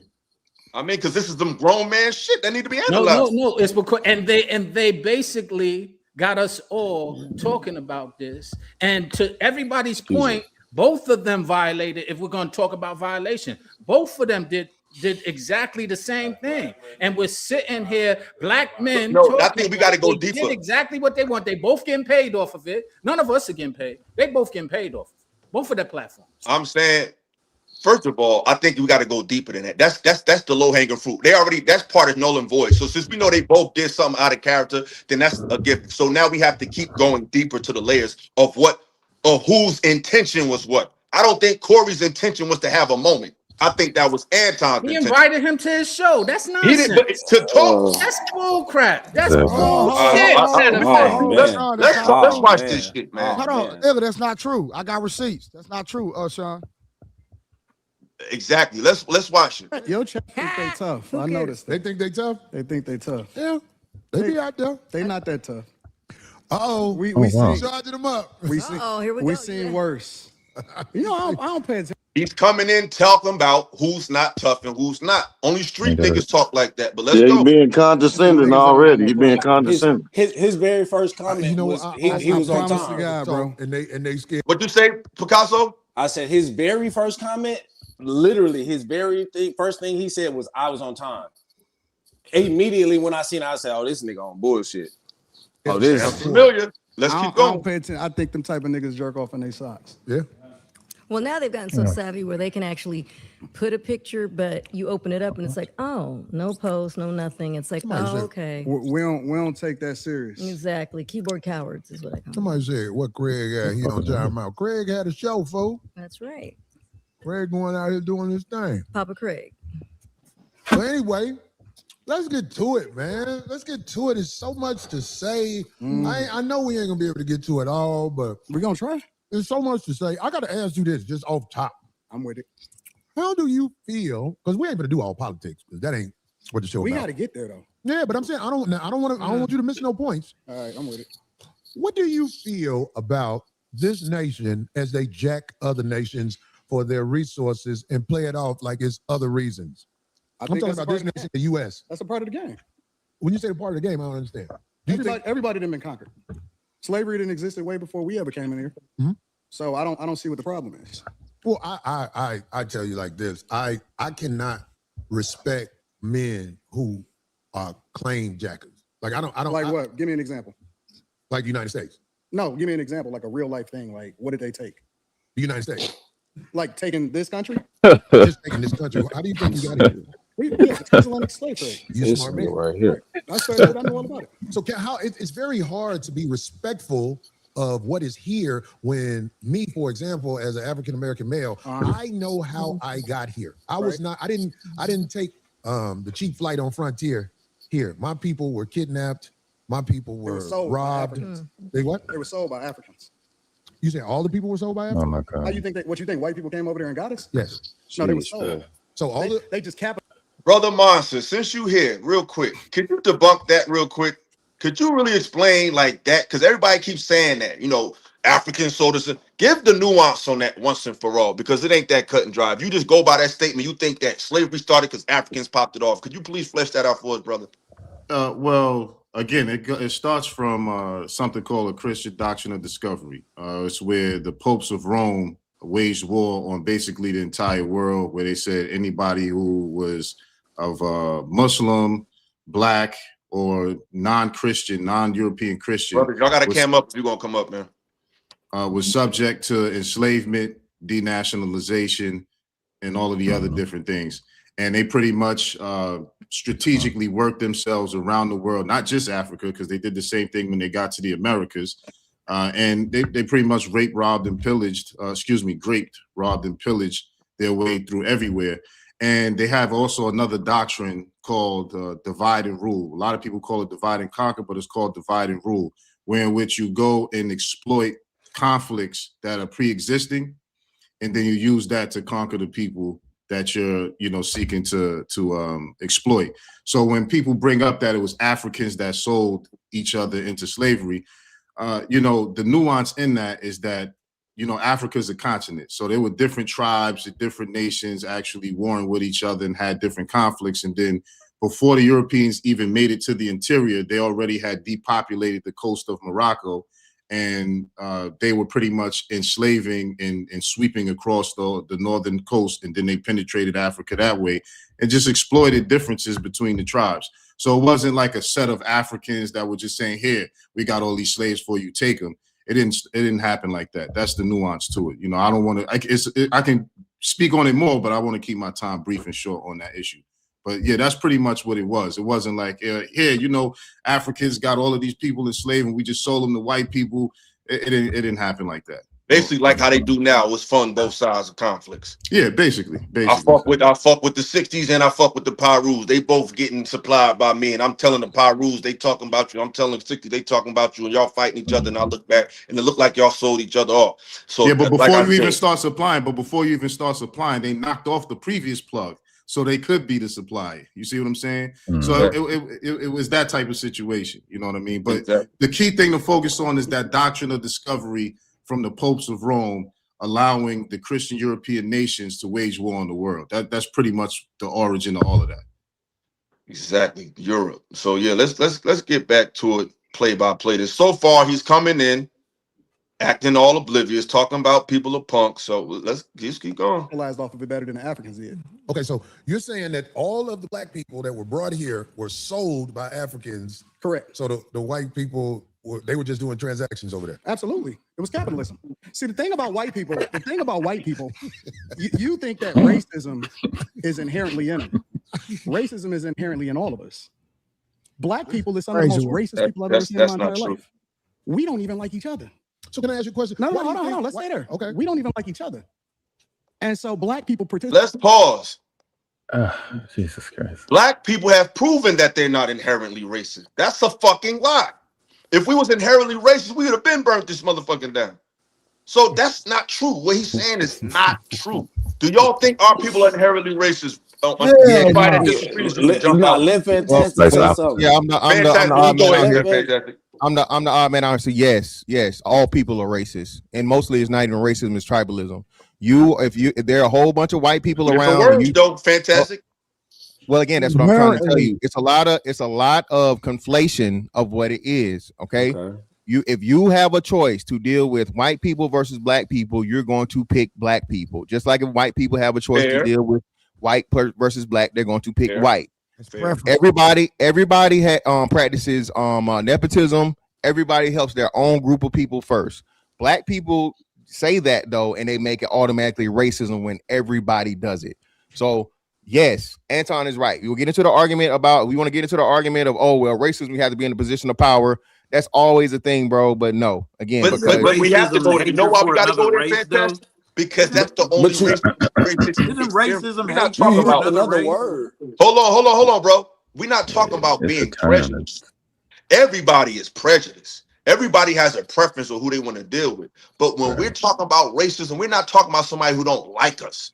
We're talking about systematic saying you can't grow, develop. That's what we're talking about. So when he says stuff like black people racist too, it don't apply because we never did that. We don't like y'all. We say we don't fuck with you. And most of us, when we say we don't like you, it's after what happened. We have this sentiment now. We have this sentiment after slavery, after Jim Crow, after broken homes, after Planned Parenthood, after feminism, after redlining, after Black Wall Street, now we're saying that, and it's just an opinion, but we never had something to displace people. So when he tried to dismiss as if we all did that, no, we all have our preferences and prejudices, but we all never had a systematic system to put somebody down. That's where he gets tricky with his words, and we never did that. So it's not, well, again, it's not tricky. For another race. Just real quick, right? So it's not what's that, right? So United Negro College Fund are for Negroes. Okay. Why? Can get it. Hold on. But why? But it doesn't matter. That's what I'm trying to tell you. It does matter. No, it doesn't. Hear me out. This is what I'm trying to tell you. Anything where you can exclude another person from taking advantage of something would be racism. If I exclusively say I have this opportunity for black people, well, let me finish. Let him finish. Please let him finish. I promise you. You notice I'm muting. Whenever I'm done, I'm not cutting nobody off. Okay. So I'm going to say this again. Black people have an emotional attachment to the word, and you can't even see that when we have the opportunity to practice it, we practice it. Am I saying we're able to do it at the level? No, of course not. We don't have the numbers, okay, and we don't have the structures, right? But if and ever you can do it, black people will do it, and there's nothing wrong with it because everybody does it. Asians do it, Arabs do it, Indians do it. Everybody does it. When you have an opportunity to make something exclusive for yourself, that is racism. That's what it is. But they didn't just make something exclusive. They exclusively unalived you. Exclusively. That's different. Racism is the hatred for another race. That's not what it is. Just to be technical for a second. The concept of discriminating against others or creating systems of discrimination against others based on their appearance, phenotypes, and skin complexion is completely created by Europeans. There's other isms. There's nepotism. There's bigotry. There's prejudice. Those things pre-existed. But racism as a concept in a system, meaning I'm going to discriminate against you and hold you back, is based completely off of the doctrine of discovery and was created for that purpose, based on the differences in the appearance of people. That's new. That's something they created. But there are other isms where people do discriminate against others for preference of their own people, but that's not racism per se. Racism is specifically created by the doctrine of discovery via the popes of Rome, based on the physical differences in other groups, specifically because it allowed pale Europeans to galvanize while they were warring with each other, while they were also selling each other to North Africans at the time. It allowed them to galvanize and team up against everybody else in the world and say, okay, because the concept of white didn't even exist until the 1600s, which is Bacon's Rebellion, when all the quote unquote races got together and fought against the elites. The elites said, we can't have that. So we have to create this concept of whiteness and allow for the poor whites to team up with us as long as we put them in a higher position than the others. So the racism as a concept is created through that. That's completely new. But the other isms, everybody does practice that to some type of degree, but racism specifically pertains to the doctrine of discovery. Real quick, word was inherently. Yeah. So, well, what about the Asians? What about the Asians? What about the Asians? Asians did the same thing. Asians did the same thing and pertains to what? Racism. Okay. Again, let me finish. So let me finish. Okay. Right. So Asians were interacting with Africans way before the whites were even into this, right? So if we're gonna talk historical context, this is the point. And shout out to Trey, right? Inherently, to say that everybody in the group is inherently this way, when inherently most of the people don't have power to even operate within the system to dominate or keep you from doing something, makes your point invalid. No, we did have that power, and we didn't do that. What do you mean inherently? I don't get it. Well, that's what he said. That's the context that was put into it. Corey said inherently that white people are inherently racist. Yes. Yeah. Okay. I was speaking to what the concept of racism, its origin. That's what I was speaking to. Yeah, I got you. And what I'm challenging is that what you're saying. And if you go to Dr. Henry Clark, he talks about how the Asians did the same thing to the Africans way before the whites were ever even involved. I respect John Henry Clark, but there's much more deeper scholarship from other scholars that came out that actually kind of refute that key point. Yeah. The Africans and the Asians had a long pre-existing trade relationship long before the Europeans was on the scene. The Silk Road actually originated in West Africa and ended in China. So they had a long trade relation between each other. So just a quick interjection. So how can it be false and how can they disprove it if, like you said, we're saying the same thing? The Europeans didn't even exist until thousands of years, didn't even come to the picture until thousands of years after the fact. So how can you therefore say that it's improper or that is not right if you predated thousands of years before the Europeans came into the picture? I'm talking about trade. I didn't even get to the exploitation part. The only just let me finish this part. The only point I'm bringing up, I said there's other isms and other forms of discrimination that exist, but the concept of racism, when you trace what is currently understood to be racism, it is created by the doctrine of discovery and the exploitation of the physical differences between different groups. I'm not saying other forms of discrimination didn't exist. I'm just speaking to racism. Racism is a creation of European colonialism. That form of discrimination is. That's all I'm saying. I got you. So I'm gonna say this, and I'm gonna land. So this is what I'm saying, right? So the act of something before the definition of something can exist. And what I'm saying to you for sure, and it's proven, and it's beyond a shadow of a doubt, that the same practices that we're defining as racism were being practiced by the Asians, not only within themselves, but especially because, Chinese and Japanese and, whatever, the Mongoloids, Genghis Khan, all the fucking Asians weren't the same, right? So what I'm telling you is this. Once they started interacting with the Africans, they were practicing the same practices that you were talking about. And that was one of the biggest. No, okay.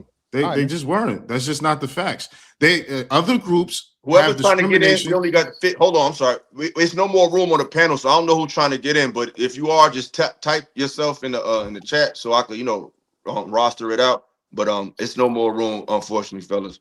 But yeah, go ahead, Marcel. I'll land my plane here because I don't want to stop up the conversation just on that point. But I'll just say again, there's other forms of discrimination that exist. Okay, group preference over outside group preference always exists. But the basis of systemically discriminating against others be squarely on the basis of physical appearance and phenotype is a product of European colonialism. When the Asians interacted with Africans and they chose to exploit some way along the lines, that wasn't because they had a physical characteristic difference. It was just based on, this is my group, that's your group, and this is how we're going to do that. That's all I'm saying. That's all the point I was making. I'm not saying that other forms of discrimination and group preference didn't exist or pre-exist Europeans. I'm just saying that form of discrimination is a product of European colonialism. Brother We talk about something. We talk about chattel slavery, fantastic. We ain't talking about I don't fuck with y'all. I'm gonna try to exploit your market. We talking about genocide now. Genocidal practices is what we're talking about. We didn't do that to nobody. Brother Madison, real quick. Brother Madison, could I ask y'all this? To this point, right? We know that the caste system came from India, right? Yes. It started in India, right? So could that have anything to do with, just to be clear, I'm not really asking this, I know y'all know, but just to be clear, would that have anything to do with what Fantastic is asking?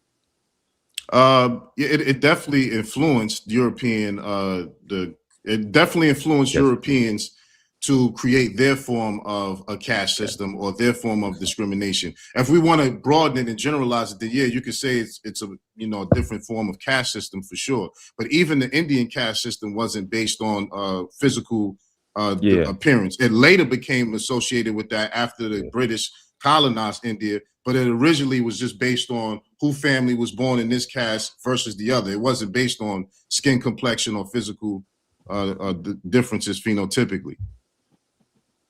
Hey, Illa, real quick though, I don't necessarily agree with Mr. Fantastic perspective on the Corey Holcomb situation, but as far as the racism, I gotta concede, right? And the only reason I'm saying I gotta concede to him is because the actual definition of racism, I looked it up, is prejudice, discrimination, or antagonism by an individual, community, or institution against a person or people on the basis of their membership in a particular racial or ethnic group, typically one that is a minority or marginalized. So when did we ever do that to white people? That's what I'm trying to figure. No, all I'm saying is, all I'm saying is when they say by an individual, that means that it don't have to be a group thing. You can it said individual group. That's what you just read. No, it's not what it said. I'm gonna read it again. Prejudice, discrimination, or antagonism by an individual, community, or institution against a person. That's what it is. Based on what? So follow me. What institutions do we have that marginalize them that leads to their lives being taken? No, I agree with you on that. I agree with you on that point. All I'm saying is, I agree with Fantastic. Well, what he's basically saying is, you can individually to dismiss you. Yes, but that's what I'm saying. You can individually be racist. Is what I'm saying. But this is the thing. We all know when we bring up racism, we're not talking about the white man at the gas station who said, "Get the fuck out of here." That's not what we're talking about. We're talking about the big shit. We're talking about big time movements to displace us. Not this guy don't like you versus I don't like you. So when black people talk about racism and people respond, well, everybody's racist. No, we're talking about everybody don't have a system that either says get down or lay down. Well, I'm going to kill you. I'm unalive you. I'm going to uproot your entire lineage. I'm going to take wealth out of your hands by the millions. Show me who when we did that to them, because even when we did have the power and we was running Europe, we didn't do that to them. We taught them how to bathe, we were very very benevolent to them. So when we had the juice, we didn't do that. When they got the juice, they just I got the book right here, the Iceman Inheritance. How they said when they got here that Spain, they said Hispaniola, which is modern day Haiti or Dominican Republic. They said once populace of 2 million is now just a few hundred, and this was in the 1400s. They said that because they just was killing them people. So when did we do that to them? No, I agree with I agree with the systematic racism. What I'm saying is though, when we make a blanket statement though, sometimes we gotta use our words carefully. Is all I'm saying. Like when you say white people or black people can't be racist, because we didn't say black people can't be institutionally racist. Innately. That's the difference. He just said, he said, do he think he said black people are innately, which means by nature you're like that.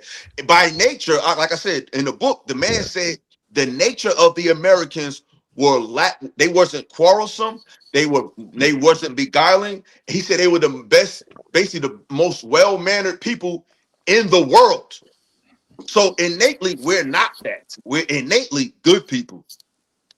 Yeah, I don't think nobody is naturally racist if that's what you're saying. I don't think because I've been like my kids have been around white kids, and the white kids' parents didn't that wasn't racist. Their kids didn't treat my kids indifferent because they looked at them as black.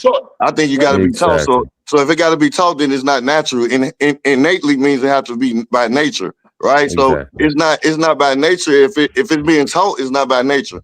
And I think that's where the difference, that's where the specification comes in, that it is innately inherent and it's innately in white or European culture to be racist, not in their nature as their nature of being, but in their culture, they teach racism. And so their children, even if they grow up, I had white friends when I was growing up in at school and stuff like that. You get to a certain point, they start to act different. They start to learn or embody that which their culture or their people are teaching them.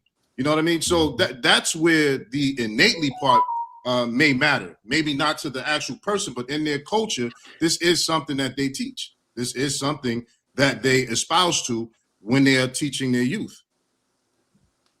That's a fact. Let's get back to this video, man, and break this thing down. Some of the first slavers in the United States of America was black people. Not true. That's the truth. So what I'm trying to understand is, was slavery in the United States before? Slavery existed thousands of years before we got here. Okay. Slavery was on every single continent in this world. That's a fact.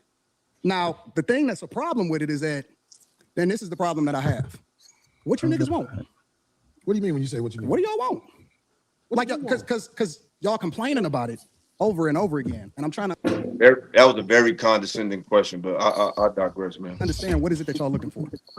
What is gonna help y'all? The whole thing that has happened. Because I'm solutions oriented, and I'm tired of niggas that ain't never been through shit complaining about shit that they ain't never been through. If you black in the United States, you've been through some shit. But I'm tired of niggas complaining about shit that they have never been through. You've been through some Lay shit, down. but you ain't You been through tired? that. I don't understand. What are you saying? Like, Because most of the niggas that's complaining about it ain't never even really seen real racism. These is new niggas. All of these internet niggas right here, these is new niggas. So are you saying black people in the United States, some of them have skipped over racism? Yes, definitively. Come on. Now, like this, y'all. Like, do y'all agree with that sentiment? The floor is y'all. Which part of it? What? That if you haven't, basically what he's saying is if you ain't got lynched or whipped, you ain't got nothing to complain about. 10,000%. 10,000%. I say this all the time. Anton, he is 10,000% correct. Well, hold on. Let me answer, brother. So yes, he's 10,000% correct. We're living off the backs of the struggles of our ancestors and people that came before us. I say this all the time. I've never in my life, I know none of you, never in your life had to step off a sidewalk because a white man was walking on it, or a white man walk up to you and call you boy, or a white man walk up to you and spit in your face, and there's nothing you can do about it. Okay, so yes, he's exactly right. Does racism exist? Racism will always exist. But as we talking about here, one of the most important things is levels. None of us have to worry about being lynched. None of us have to worry about being fucking chased out of town for 99% of the things. Of course, there are some cases where it happens, whatever, right? But 99, we do not live the life or have to worry about any of the things that the people that died for what we benefit from have gone through, bro. And he's 10,000% correct about that shit. Real quick before hold on, real quick before y'all go in. Hey, Illa, that is Anton Daniels in the chat. That's the real him. That's his real page. He said he's trying to come up and it's full. I just checked. Are you for real? Yeah, that's really him. I checked. All right, I'm gonna have to drop one. I'm sorry, bro. I'm gonna have to drop. You said he's trying to answer himself. I want you to miss it. I don't know break, come on. Let me speak to that point real quick though. While you do that, as it pertains to, there's different forms of racism, right? There's different forms of it. So you know, my grandmother, for example, come from Charleston, South Carolina. She had to work in white people's homes and getting paid $3 a week. You know what I mean? So yeah, we don't experience that form of racism, right? But there's different forms. So for instance, when you look at the drug war, right, where the CIA could purposely flooded Black communities with drugs to fund the Contra war, correct? You have a generation that happened in the 90s, right? 80s and the 90s. So now we have a generation of children or adults at this point that have mental disorders, autism, all of these different things that was derived from racist government policies that blighted our communities, right? Then we also have an issue. I know the interesting thing is brothers in our generation do a much better job than the brothers in the previous generation of being there for their children and being good fathers, right? But there was, before our generation decided to do something about that, the previous generation was blighted from the redlining and the jobs being removed out of the community. When you even look at the credit scores, right? The FICO wasn't a thing until until it was created to discriminate against Blacks from being able to access credit and loans and stuff like that. So what I'm saying is, although we may not experience the same types of racism that our grandparents and parents may have experienced, some of the things that occurred still affect the generations that are coming forward today and previously.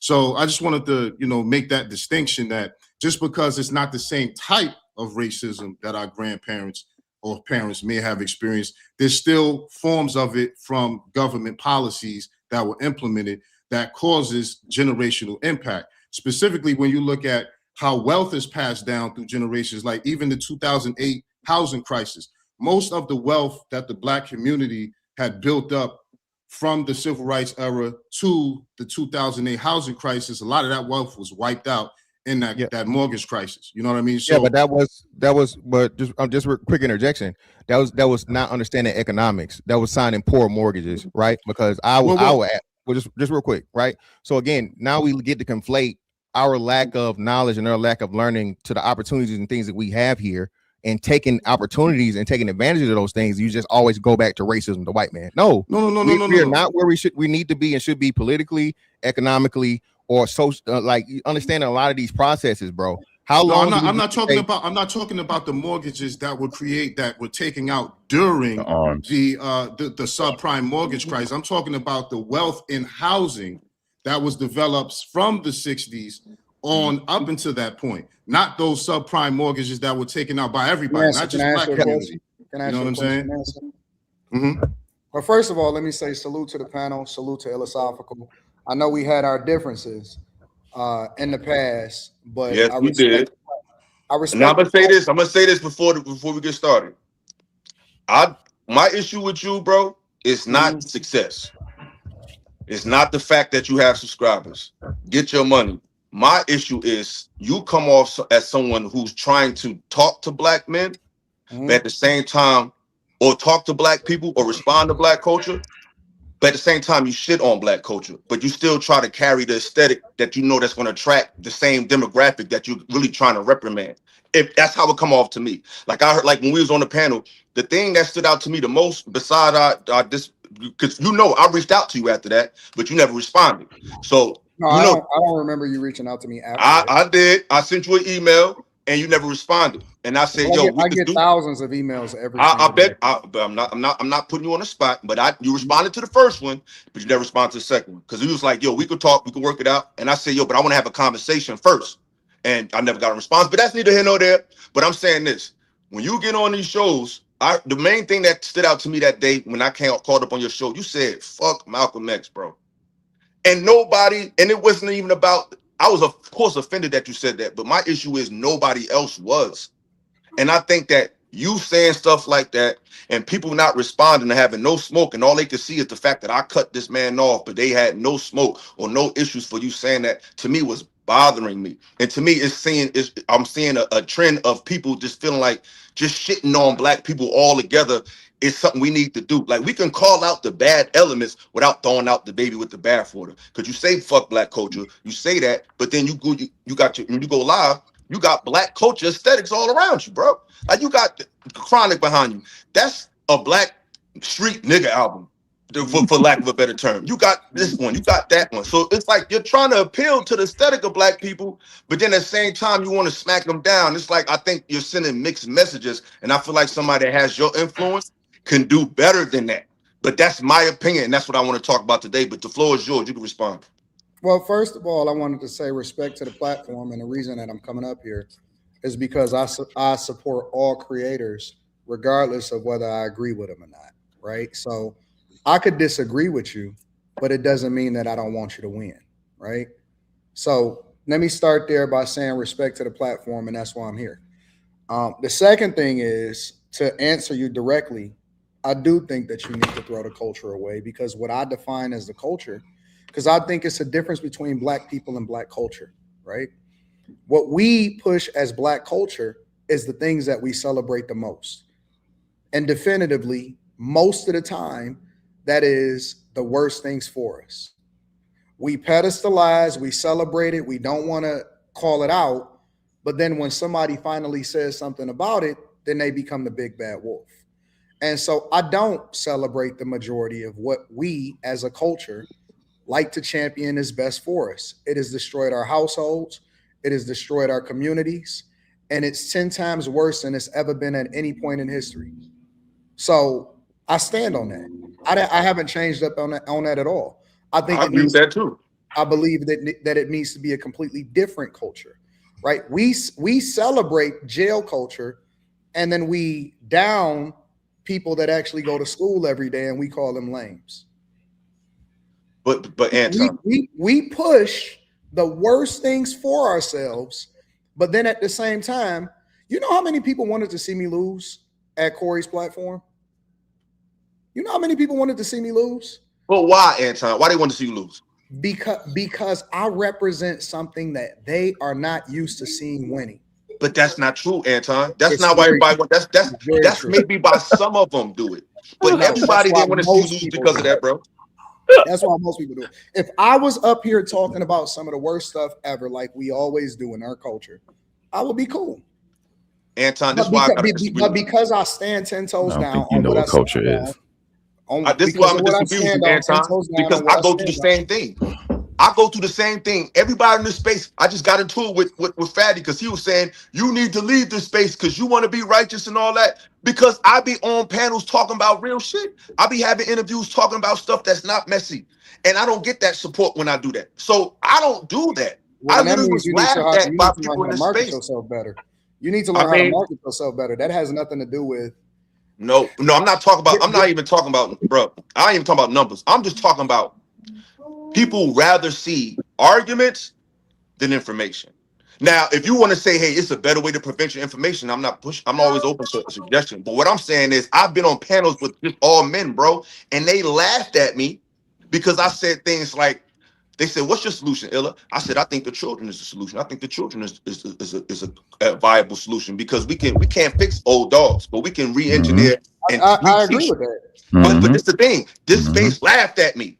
I was on panels with dudes and I was bringing out books about history, about culture, The and difference niggas really between asked. you and me is that I don't give a fuck about what people think about me. No, I'm just giving you an example of how the gripe that I don't give a fuck neither. That's why I do what I do. But No, I'm just giving you an example of that gripe that you have. I have that gripe as well. But that doesn't excuse, that doesn't mean I'm not going to still speak to these people with love. Like it's still some love and empathy in me trying to relate to people because everybody is not what we see on the computer. Everybody's not what we see on the street. These people still got children, aunts and uncles and nieces and nephews. And So I don't just speak the message that just go ahead. Some people's lineage needs to die off. I don't need to support and rock out with people just because you're black. There are some people that are so degenerate and so bad for what it is that we stand for. And let's be clear, we're the only culture that forces all of us to support all of the bullshit, regardless of what everybody does. All white people don't fuck with white people. Asian people don't fuck with Asian people. They outcast them to certain cities. If you go over to Japan, if you go over to Tokyo, they got whole cities that's dedicated to motherfuckers that can't come outside, based off of the fact that they're not contributing to the culture and they're degenerate. But we're the only culture that we have to support at all just because I'm black. No, I don't. No, I don't think we need to support all the bullshit. But we still have to give freedom. But let me just say this. I think that what you said as far as ruling in love, I don't believe in that. I believe that sometimes you have to completely go in to destroy all of it. And I don't feel as though I have to make it right with people that have lived their whole lives to be destroyers. Some people are not good people for people, and I believe that I can destroy it all. I think when I go into a place, I'm not looking to be friends with these niggas. I don't need to have a conversation with everybody to make it cool. And let me be very clear. When me and Corey, because a lot of people say I came in with an agenda. I thought you did. Corey called me and set the pace of what the agenda was going to be before I got there. I knew it was going to be smoke because he already told me that it was going to be smoke and that he had smoke for me. I knew he was going to disrespect me before he disrespected me because he had already led on. He didn't say directly, I'm going to disrespect you. He said, I got smoke for you, and it's not going, you know what I'm saying? It's not going to be one of them cool shows. So what do you think I'm going to do? You think I'm going to go in there like a deer in headlights? Hey, Anton. I don't think he really knew. I'm asking a question. I don't think he did. Because everybody if keeps that's saying, the case, they no. make a big deal. They make If a big that's deal the when I case, say no. that I prepared and I studied for him. I think that the real travesty is that he wasn't prepared, but yet he invited me to his studio. I flew from Detroit to LA. And so you think that I'm supposed to be the B-side. I'm supposed to be the one that's going to lose. I wasn't prepared to lose. And prior to you coming on the show, I kind of alluded to that because, quite frankly, like I told the brothers here, y'all both won because y'all basically have us talking about it, and the internet space. That is exactly what it's designed for: is to have people talk. Whether they're talking negative or positive does not matter. The point is, we're sitting here talking about it. So I commend y'all both on that. But to my point that I made prior to that, neither one of y'all was sitting there y'all both were doing the same thing. When you pointed out the fact that I met his energy, bro. I never got disrespectful until I got disrespectful. Hey, you ain't being honest. You came in, hey, Anton, you came in being condescending, bro. What did I say? Wait. What did I say that was condescending? You came in to allude to his chat. You came in to allude to how tough his chat was and that they not tough. That's condescending. Because the whole chat, if you go back and watch the live, the whole chat was saying, oh, he gay. But you just said you don't care what people say. You just said you don't care what people think, bro. The first thing that Anton said was that I he was on coming time in and being disrespectful because I talked to the chat.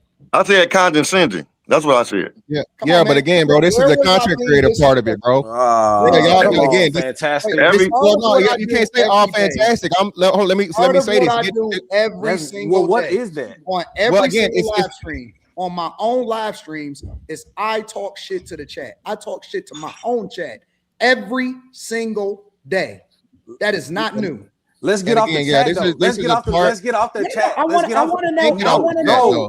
That's one at a time, y'all. Anton here, so let's let him talk. He pulled up. The first thing that Anton said was he was on time. Disrespectful to him. How's that Prior disrespectful? to being told, prior to being told that I kissed white men's ass. Not disrespectful. It was condescending. The on-time statement, the very first statement that Anton made was I got invited to a show. And he was late. Wait. I got invited to a show. I flew 4.5 fucking hours from Detroit. So what? Wait, give me a second. Okay, you're right. I flew 4 hours from Detroit. I'm there on time. I gotta wait more than a half hour for you to even arrive. That's disrespectful in itself. Yeah, on business, demand, and everything. That's what I'm saying. How you gonna say whatever? You could discuss that off camera, though. You could discuss that before the show started, bro. You could discuss that before the show started. If it's that big of a deal, bro, you could discuss that before the camera get to roll. In fairness, hold on. Hey, Illa talking, man. Y'all gotta shut the hell up. Illa talking, y'all gotta shut the fuck up, bro. All right, fellas. Why do you think that he was complaining about the conversation that I had with Darlene for a long time before he even got there? You know why I was able to do that? Is because he wasn't there. Yeah, he was late. The reason why I was able to have so much conversation and get toured on the whole facility and find out who owned it and learn all about what it is that's going on and see how his production team worked and kick it with Darlene and get every single piece of information is because he wasn't there. That's not my fault. That's the you fault. So what are you trying to expose by doing that? No, I said, what did I do that was disrespectful prior to being told? Before we got to the disrespectful part, we asked about the condescending. The first thing that they said was the chat. But the first, no, hold on, Anton. The condescending thing you did, the very first thing you said was condescending, which was I was on time, which was something you could have discussed afterwards, but you came there with the identity that you were gonna win something. That's unfair. Listen. He already explained what he was trying to do. He told me on the phone he wanted this to be an explosive, volatile, and he wanted this to be emotional. He told me, listen. This is the honest to God truth. Can you prove that? No. Listen. Let him talk. Let him talk, y'all. Let him talk. Have to prove it. No, you you're can right, ask right, him. Anton. Listen to what I'm about to say. Yeah. One of the things that he told me when I first got on the call is, I hope you don't record phone calls. I said, why? I said, what is that? I said, I don't record no phone calls. I said, you ain't never seen me drop no receipts on nobody phone calls. He said, because I want to set the stage of how things is gonna go. First thing he started to do is he started to talk about all of the niggas that he didn't like. I'm not gonna say that out loud because that ain't got nothing. Yeah, that ain't important. The second thing that he said was what he wanted the show to be like. He knew it was gonna be volatile. He knew it was gonna be problems. He didn't want me to agree with him, and he wanted it to actually be some real fireworks in there. Okay. That's fine. Let me talk. Okay. If you set the stage for how you want it to go, it's your show, it's your studio, it's your production team. You say you want me to be there. I got the text messages from Phil of exactly the time that I had to be there. I'm sitting there waiting, all of this stuff. Why are y'all making so many excuses for a grown man not being able to meet the expectation? Exactly. Let me ask this question. Oh, let me ask this question. Let me ask this question. Monster, let me jump in real quick. I'm gonna say this. Good at. Because I don't want to be petty because we can get to the meat of the shit. If that's the case, out of fairness, I'm not. Nobody can say I'm unfair. We already know our history is well documented. If Corey was late and he told you on the phone, you just saying I was on time is minor, in my opinion. In that instance, that's small. We could just move on. That's what happened behind the scenes, and all you said was you was late. I think that's like. Is null and void at that point, that aspect, but it's a lot to unpack in this conversation. I have a question. Wait. Here's the real question, because see, y'all only talk about how I responded. What did I do to warrant a nigga saying to me that I kissed white man's ass? Well, you kept avoiding the question. Let me make this statement. Bonson, go ahead, Bonson. I got a statement to make because I gotta run in a little bit. But when I first got on, I specifically said you can't police someone's response to disrespect. I said that.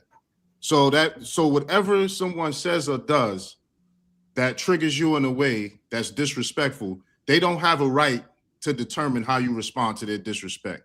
But I agree. But what I wanted to say though, my question for you, Anton, is this.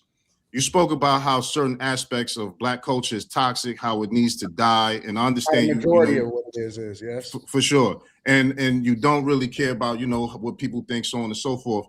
However, I must say, do you think the display that you both had is a good image and positive and beneficial to the image of Black men based on what's already said about the levels of ignorance or toxicity that people say we display? Wouldn't that be a part of the negative elements of Black culture that you are against? No, absolutely not. Could you explain?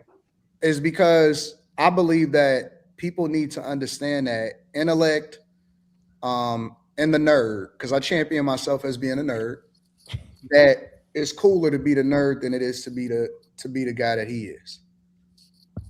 Okay, so what about the message that people received is that the bully get bullied when they don't have themselves ready and prepared intellectually, and it shows that the leaders and the people that we follow is trash. And so I don't give a fuck about what other people think about me. As far as like outsiders, what people will say is the image of Black people. The only thing I care about is how am I affecting other people as far as changing the narrative of what we should be and how we should be as far as what we champion is the best thing for the culture. That's the only thing I care about. I don't give a fuck about what nobody else thinks. So do you But think that's that was not a a nerd good concept. display? Do you think that was a good display of what Black culture should be? Two Black men, Mandingo fighting, using profanity against each other, cursing each other out. You know, do you think that was a good display of what Black masculinity should be? As opposed to, because to me it seemed like that's the same thing. That's already. Hold on. Let me finish. Let me just. But what was intellectual about that? Because to me, the display was very similar to what we see on Zeus Network or any other Black media-based show in terms of the dialogue being toxic, disrespectful to one another. Because my position is that you both took L's in that regard. You know, I understand you had an agenda, he had an agenda, but to me, it just wasn't a good look. I understand you don't care, but not caring still doesn't speak to the fact of what needs to change in Black culture as far as the nonsense and the toxicity. And I think that was a further display of that. I think you need to go back and study the tape. But even more importantly, what I took from it is it was intellectual until it wasn't. It was a conversation until one person couldn't substantiate their argument, and then they started to throw insults. But see, what I believe is awesome about the whole situation is that this isn't a Black thing. This isn't just a white thing. This isn't anything. This is a man thing. And when somebody call you an insult, I don't think it's a bad thing to stand up for yourself. When somebody say, hey, move out the way, and they pull up their chair like they're going to do something, I don't think it's a bad thing for you to stand up for yourself. So I met energy. It was an intellectual conversation until it wasn't. And when somebody got frustrated, they called you out your name. And instead of me saying, well, you know what? I'm going to turn the other cheek. I decided not to. Hold on. I ain't said shit the whole time. I just want to respond. We gotta do one at a time, y'all. He was talking to me though. Yo, we got it, fellas. Okay. We got to do one at a time. He's here. We ain't got a trip. He showed up to my surprise because I thought this was way too small for you, but you pulled up. So respect. So let's talk respectfully. We're not trying to have a Corey versus Anton part 2 or Illa versus Anton part 2. We just talking about what we agree with and we don't, but we gotta be in our proper body and go one at a time. So the floor is going to go to Picasso and then Fantastic. All right. I only got like a half hour because I got to get ready. No, you ain't. I got you. Like, all right, cool. Okay, so you just said you came in and you matched energy. I want to challenge you. You didn't match the final energy. I believe you saved yourself through optics by looking like you matched energy. How do you know? Because you didn't say it again. I said it 3 times. No, when he was in your face. You want me to put a pen on my shoulder and say,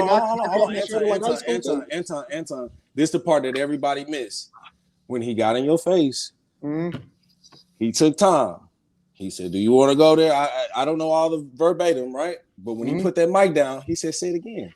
Since you wanted to since you wanted to provoke that level of energy, you should have said it again since you wanted to match that energy. Going outside is not matching that energy. Saying it again is matching that energy, Anton. And that's what real men do. Listen, bro. If a man, hold on. Anton, let me finish my part. Because you only got 30 minutes. You only got 30 minutes.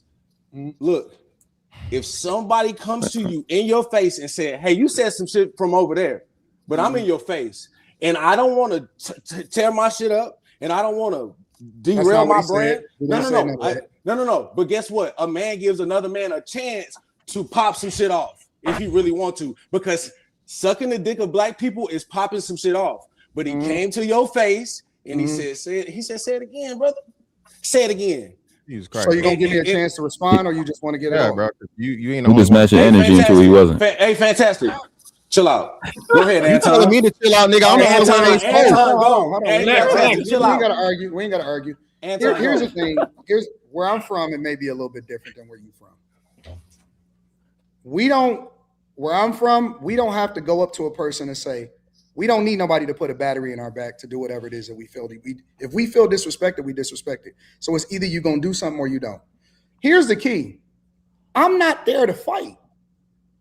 I'm not there to be a tough guy. But you were. You provoked something. You gonna let me finish? Yeah, let him talk. Please let him You talk. gonna let me finish? I'm not there to be the tough guy. I'm also not there to fuck up your platform. Because the one thing that we know for sure, and the two things is for certain, is YouTube do not fuck around when people fight. Okay. They don't fuck around with porn, and they don't fuck around with fighting. They will demonetize you, they will remove you, and your platform will be completely gone. That's just the facts. So what I told him is that, listen, I'm going to respect your platform. That's what I said, word for word. I said, I'm going to respect your platform. In the midst of all, when he said it again, I said, nah, listen, I said, man, I don't give a fuck about none of that shit. You ain't tough. I don't think you're going to do nothing, but I'm going to respect your platform. That's what I said out of my mouth verbatim. Okay, and I said, cool. All right, listen. The minute y'all let Fantastic get in it, he ain't gonna be here that long. Go and watch the thing. The minute that he put the microphone down, I said, because apparently to me that means it ain't no more talking. All right, well we can go outside with this shit. Oh man, come on. That's exactly. Let him speak his piece. Fantastic jumped in there, and then I want to talk to you before you leave. Let me go out to Fantastic. Yeah, bro, come on, bro. You're right. So Fantastic, go ahead. Yeah, so first and foremost, y'all are only assessing this in the moment. This is Corey's brand, okay? Corey disrespects black people all the time, specifically black people 99% of the time, okay? So if and when he goes there and Anton's giving you some behind-the-scenes shit where he said, hey, bro, hey, it's going to be smoke, it's going to be whatever, and again, he's going there with content. It's not Anton. We already said this. Anton is away. He don't have no home court advantage. He's in the belly of the beast. He's in the fucking lion's den, and then you start saying some wild shit. The whole point of Corey, y'all saying Corey won or he and what? No, Corey didn't win anything. Corey's whole point was to punk Anton from jump. All right, he's the pudgy internet nigga that's not tough. So he gonna say some shit. I'm gonna take it there because I know I can't defeat him intellectually. Y'all keep talking about the intellect or lack the intellect. He missed what Anton said several times just from the political thing. He said, hey man, local elections. He kept talking about national. Corey doesn't even have a fundamental understanding of politics, bro. So again, this is where Anton is right in the point of where the comedians and the athletes and the people that don't know shit about the shit niggas need to care about are the people that speak for and represent everybody, bro. Okay. Can I ask y'all a question? Can I ask y'all a question? Let me do this real quick, bro. Because like I said, I ain't saying shit. Everybody hasn't got their shit in. Now, Anton, the provoking part, right? Cool, fine. Where I'm from, Anton, where most niggas from, niggas don't get in your face like that. Okay, you again, where the man shit, we gonna talk about man shit. You should have never allowed yourself to be in a position where a man is standing over you, domineering over you, sit down in front of you, and then wave his hands and do all this fucking Tony Yayo shit or whatever. Now, I think you did fucking do the best thing once the opportunity presented itself to create space and distance and get up and whatnot, what have you. But at the end of the day, neither one of y'all wanted to fight, bro. You didn't want to fight. Corey's fucking 58 years old. You not trying to fight. And again, at the end of the day, it worked out for the best part for you because you're the full-time content creator. Exactly. Corey does a fucking podcast one time a week. Exactly. In life, in every situation. Oh, here we go. What do you mean here? What are you talking about, bro? Just finish. Go ahead, brother. Because I can sense when people already is a fan of maybe Corey Holcomb, or they're unable to make an objective assessment, right? True. And that's when they start to reply before I even say what I'm gonna say. You got to let me finish, right? In life, in no fight that I've ever had in my entire life, elementary school, middle school, high school, brothers, nephews, uncles, I've never wanted to fight.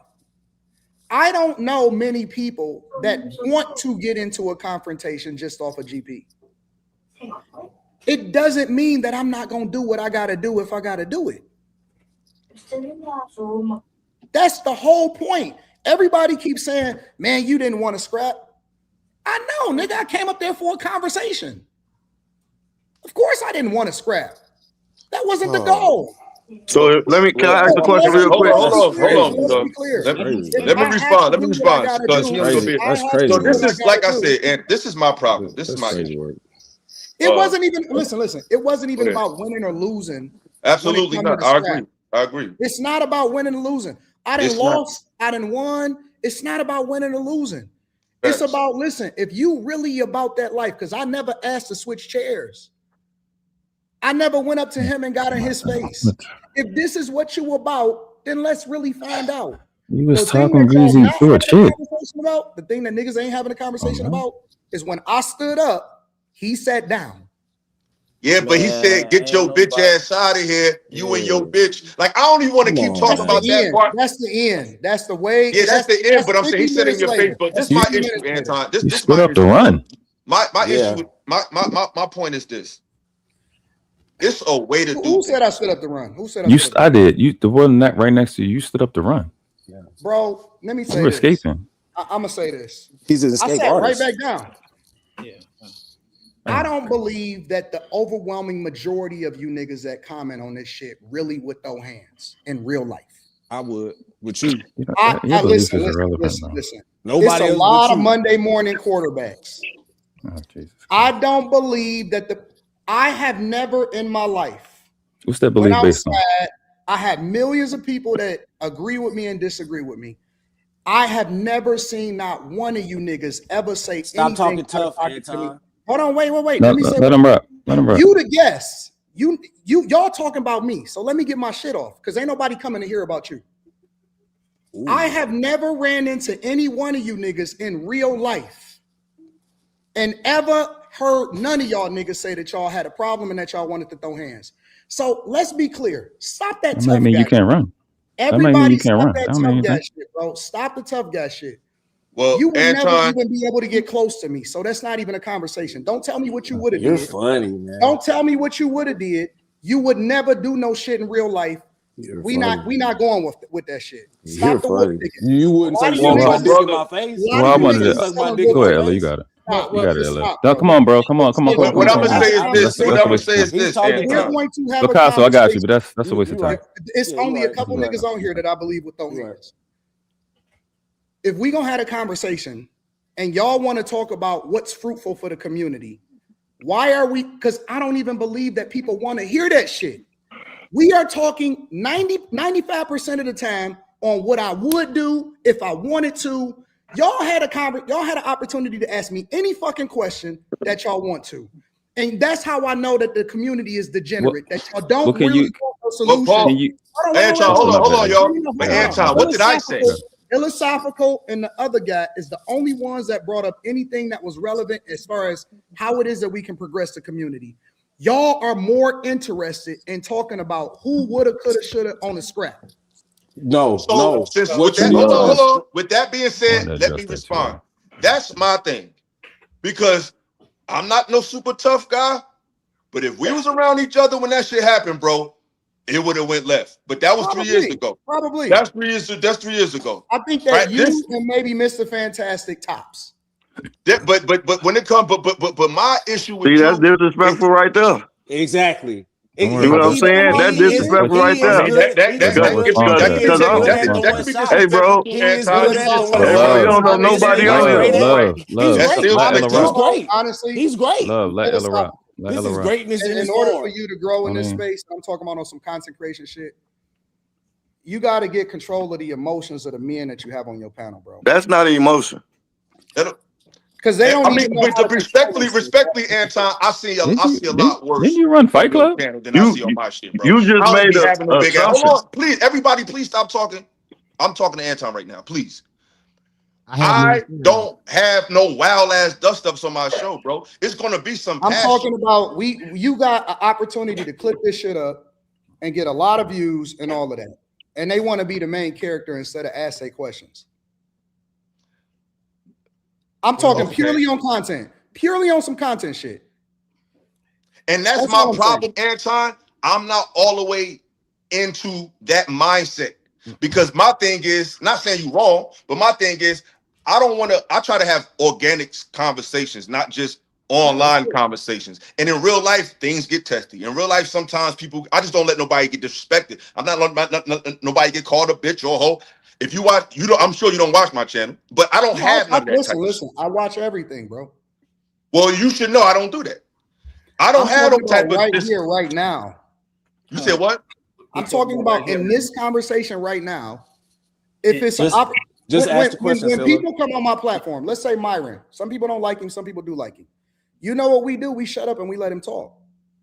We extend the grace because he's the person that is going to bring all of the views because of his he's the guest on a platform that people are not willing to that haven't been used to seeing on the platform.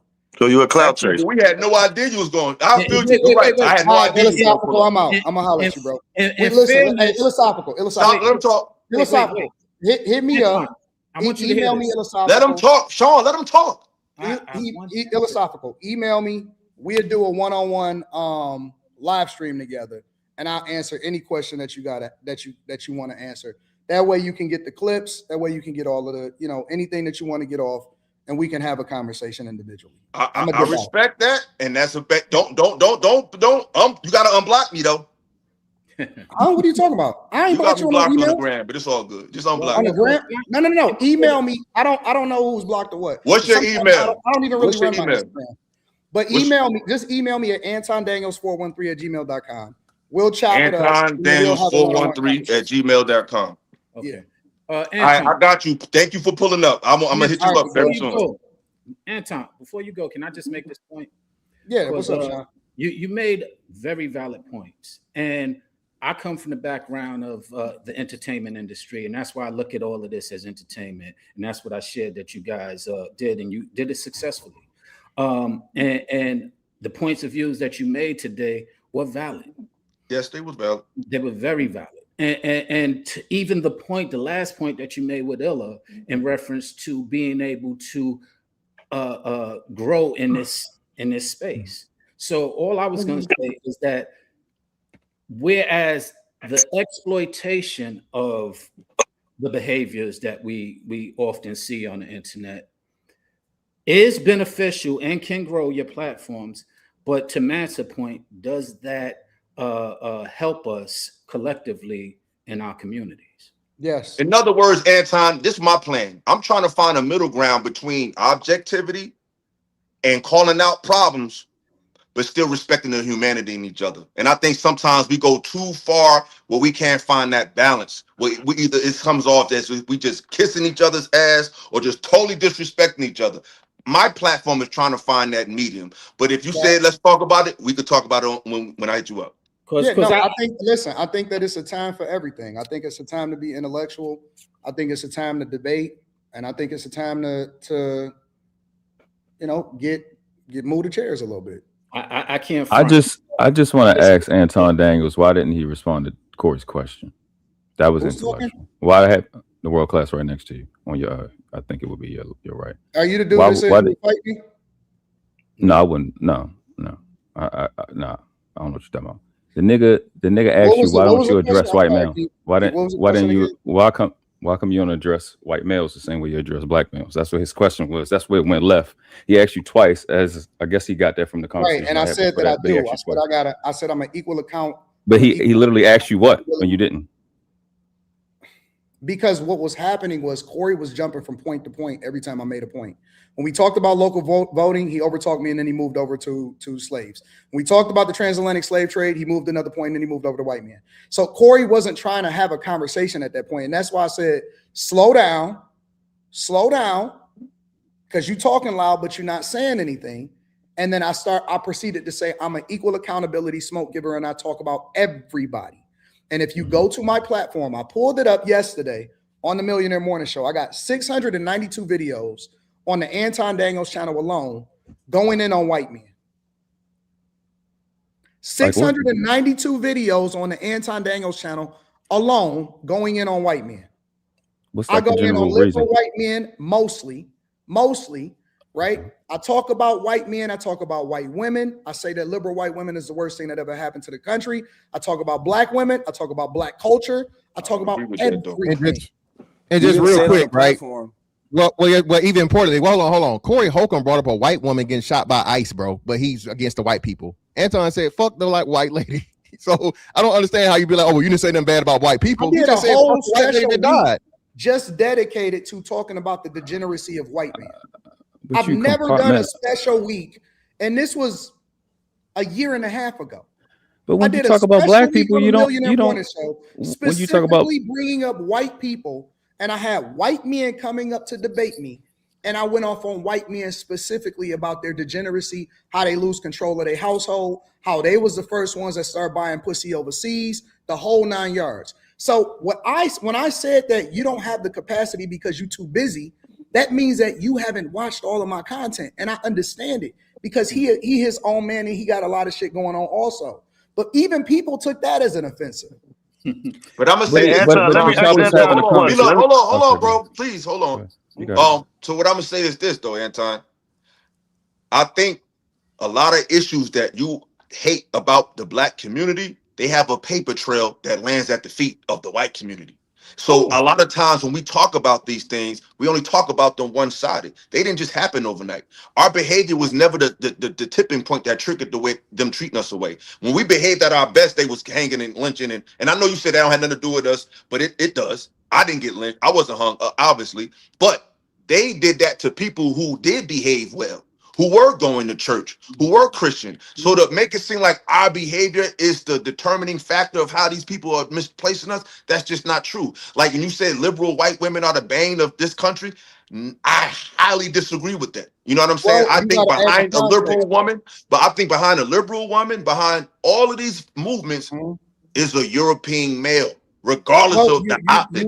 You'd have to add the context. So when I say the liberal white woman, I'm speaking of in current times. In 2024, 25, 26, so on and so forth. But Anton, today is just a reflection of the past. Here's the thing, philosophical. We could debate that. Let's do it. Okay. We could debate that. I'm cool with that. I'm willing to debate that all day long. But to say that I don't, it's one thing to say, Anton, you're wrong. It's another thing to say that I don't do it. You can have an opinion you can have an opinion and say, man, I think you're wrong on this. I think you're wrong on that. And this is the context similar to what you just said, right? And that's debatable. But you can't say that I don't. Because if you in the middle of if you don't know, then that means that you're the ignorant one, not me.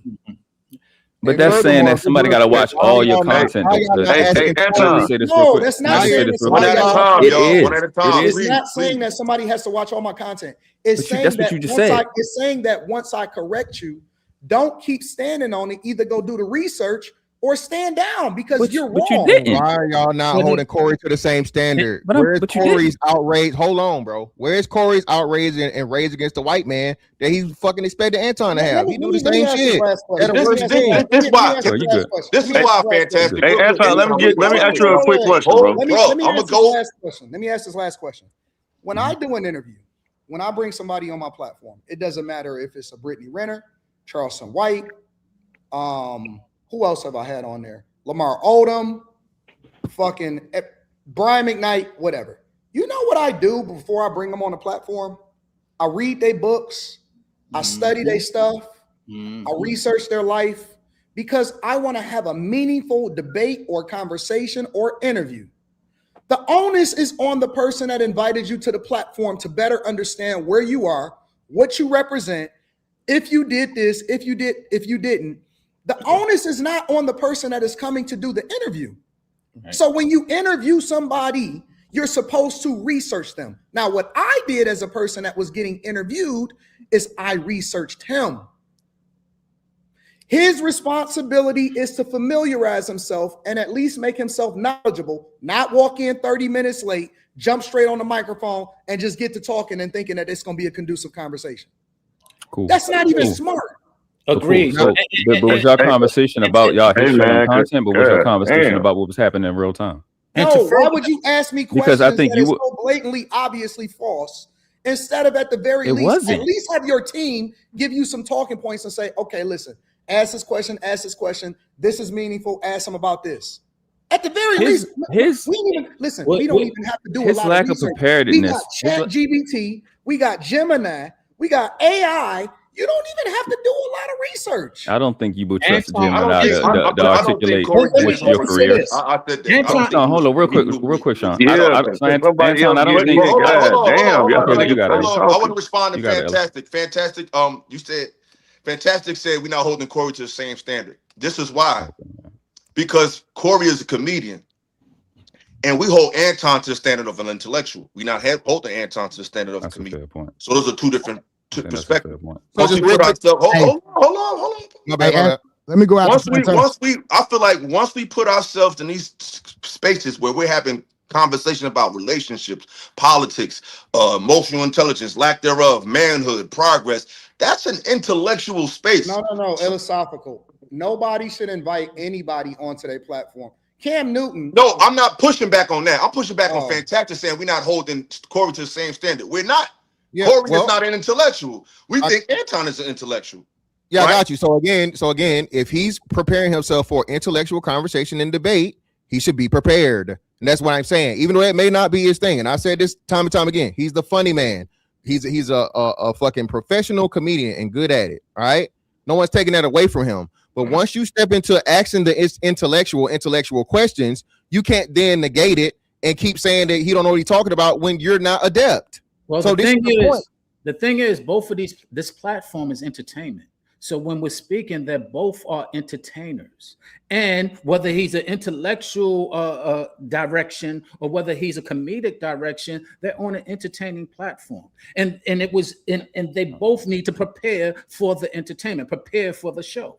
And if he didn't prepare for the show, you got to put it on him. All right, so watch this.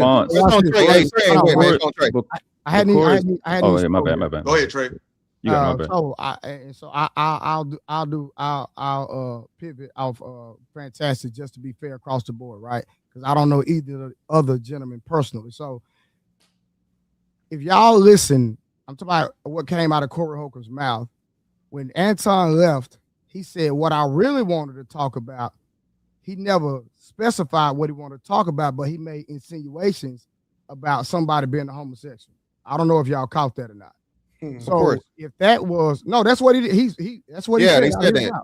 So what I'm saying is that if that was what he wanted to communicate about, that's not a fruitful conversation.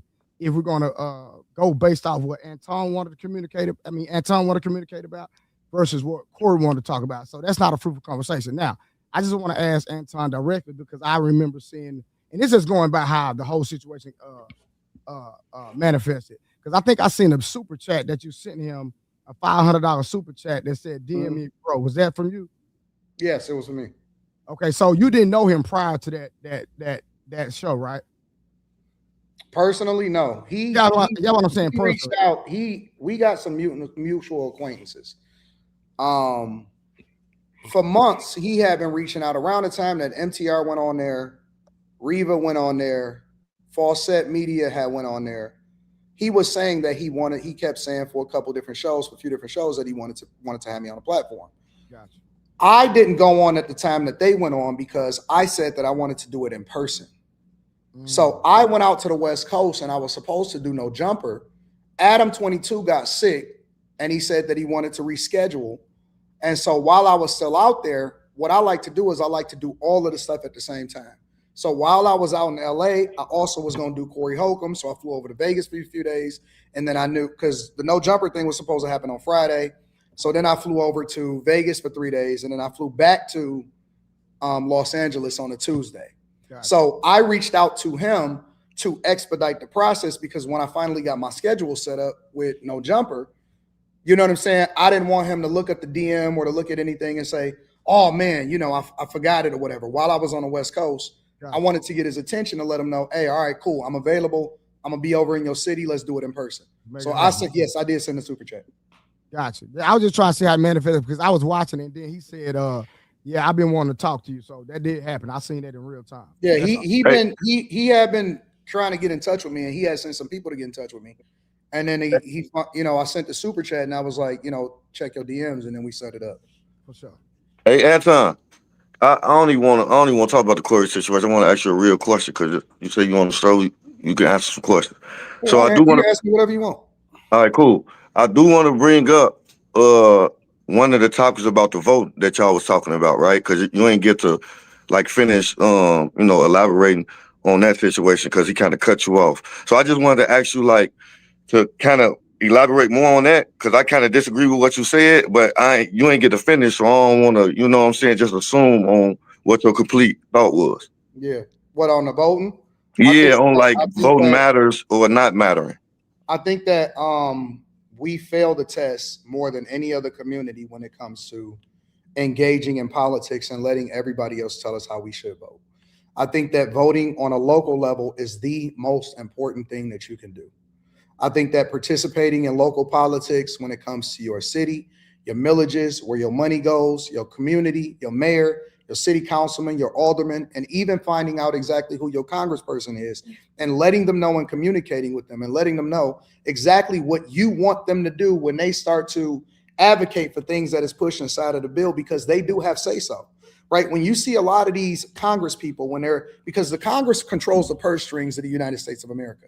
That's their number one job above anything. Everything else is performative, right? So when they go through, when you see, for example, some of these Republicans, and you'll say, well, wait a minute, the Republican Party control all three branches of government, right? And why is it Republicans that's holding out?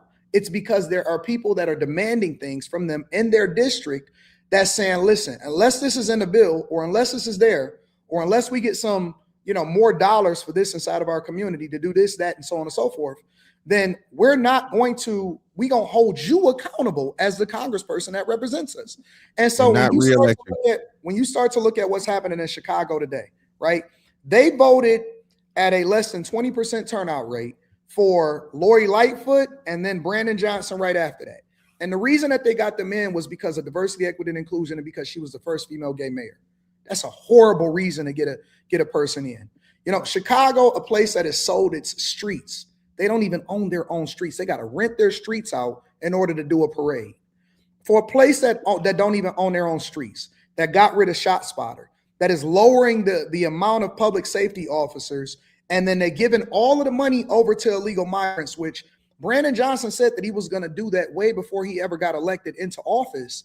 And he said that he stood against continuing to fund public safety, which is one of the reasons why he got rid of ShotSpotter. And if you actually have a conversation with a lot of the police officers, which I know a lot of them that's in Chicago, the morale is low. They have been basically nerfed. They can't do anything, right? So they can be enabled against their own people, right? YNs, but they can't be enabled to get these people out of there when they was occupying some of their apartment buildings as Venezuelans and illegal migrants. They literally spent over $1 billion in Chicago on illegal migrants. That is a direct reflection of the community deciding who they wanted to represent them from their aldermen, because Chicago has over 50 aldermen in some cities we call them city council people. That is a direct reflection, and you can determine exactly where your money goes. You can determine every single thing. Some of these cities that are the most deserted and destroyed are some of the blackest cities inside of the United States of America. So I agree with I actually have conversations with aldermen inside of Chicago. I have them on my show. Yeah, I'm keen. Listen, listen. I know the Turners. Like the Turners is the alderman where I'm from. I'm from the North Lawndale area.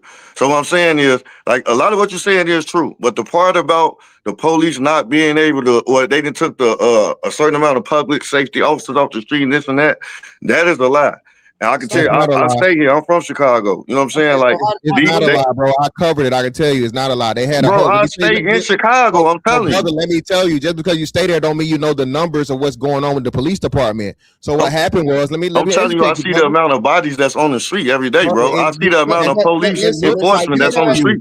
But here's the thing, love. You guys have a budget every year for how many police officers you're supposed to have on the street. Do you know what happens?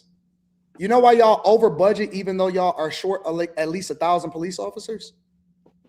It's because they tell the police department, we want y'all to cut the budget by at least $90 million. But because y'all are short so many police officers, other cops actually have to fill in, and y'all fuck up the budget because now y'all got other police officers that's working so much overtime because y'all so short that y'all got cops that's making at least $250,000 a year inside of y'all city.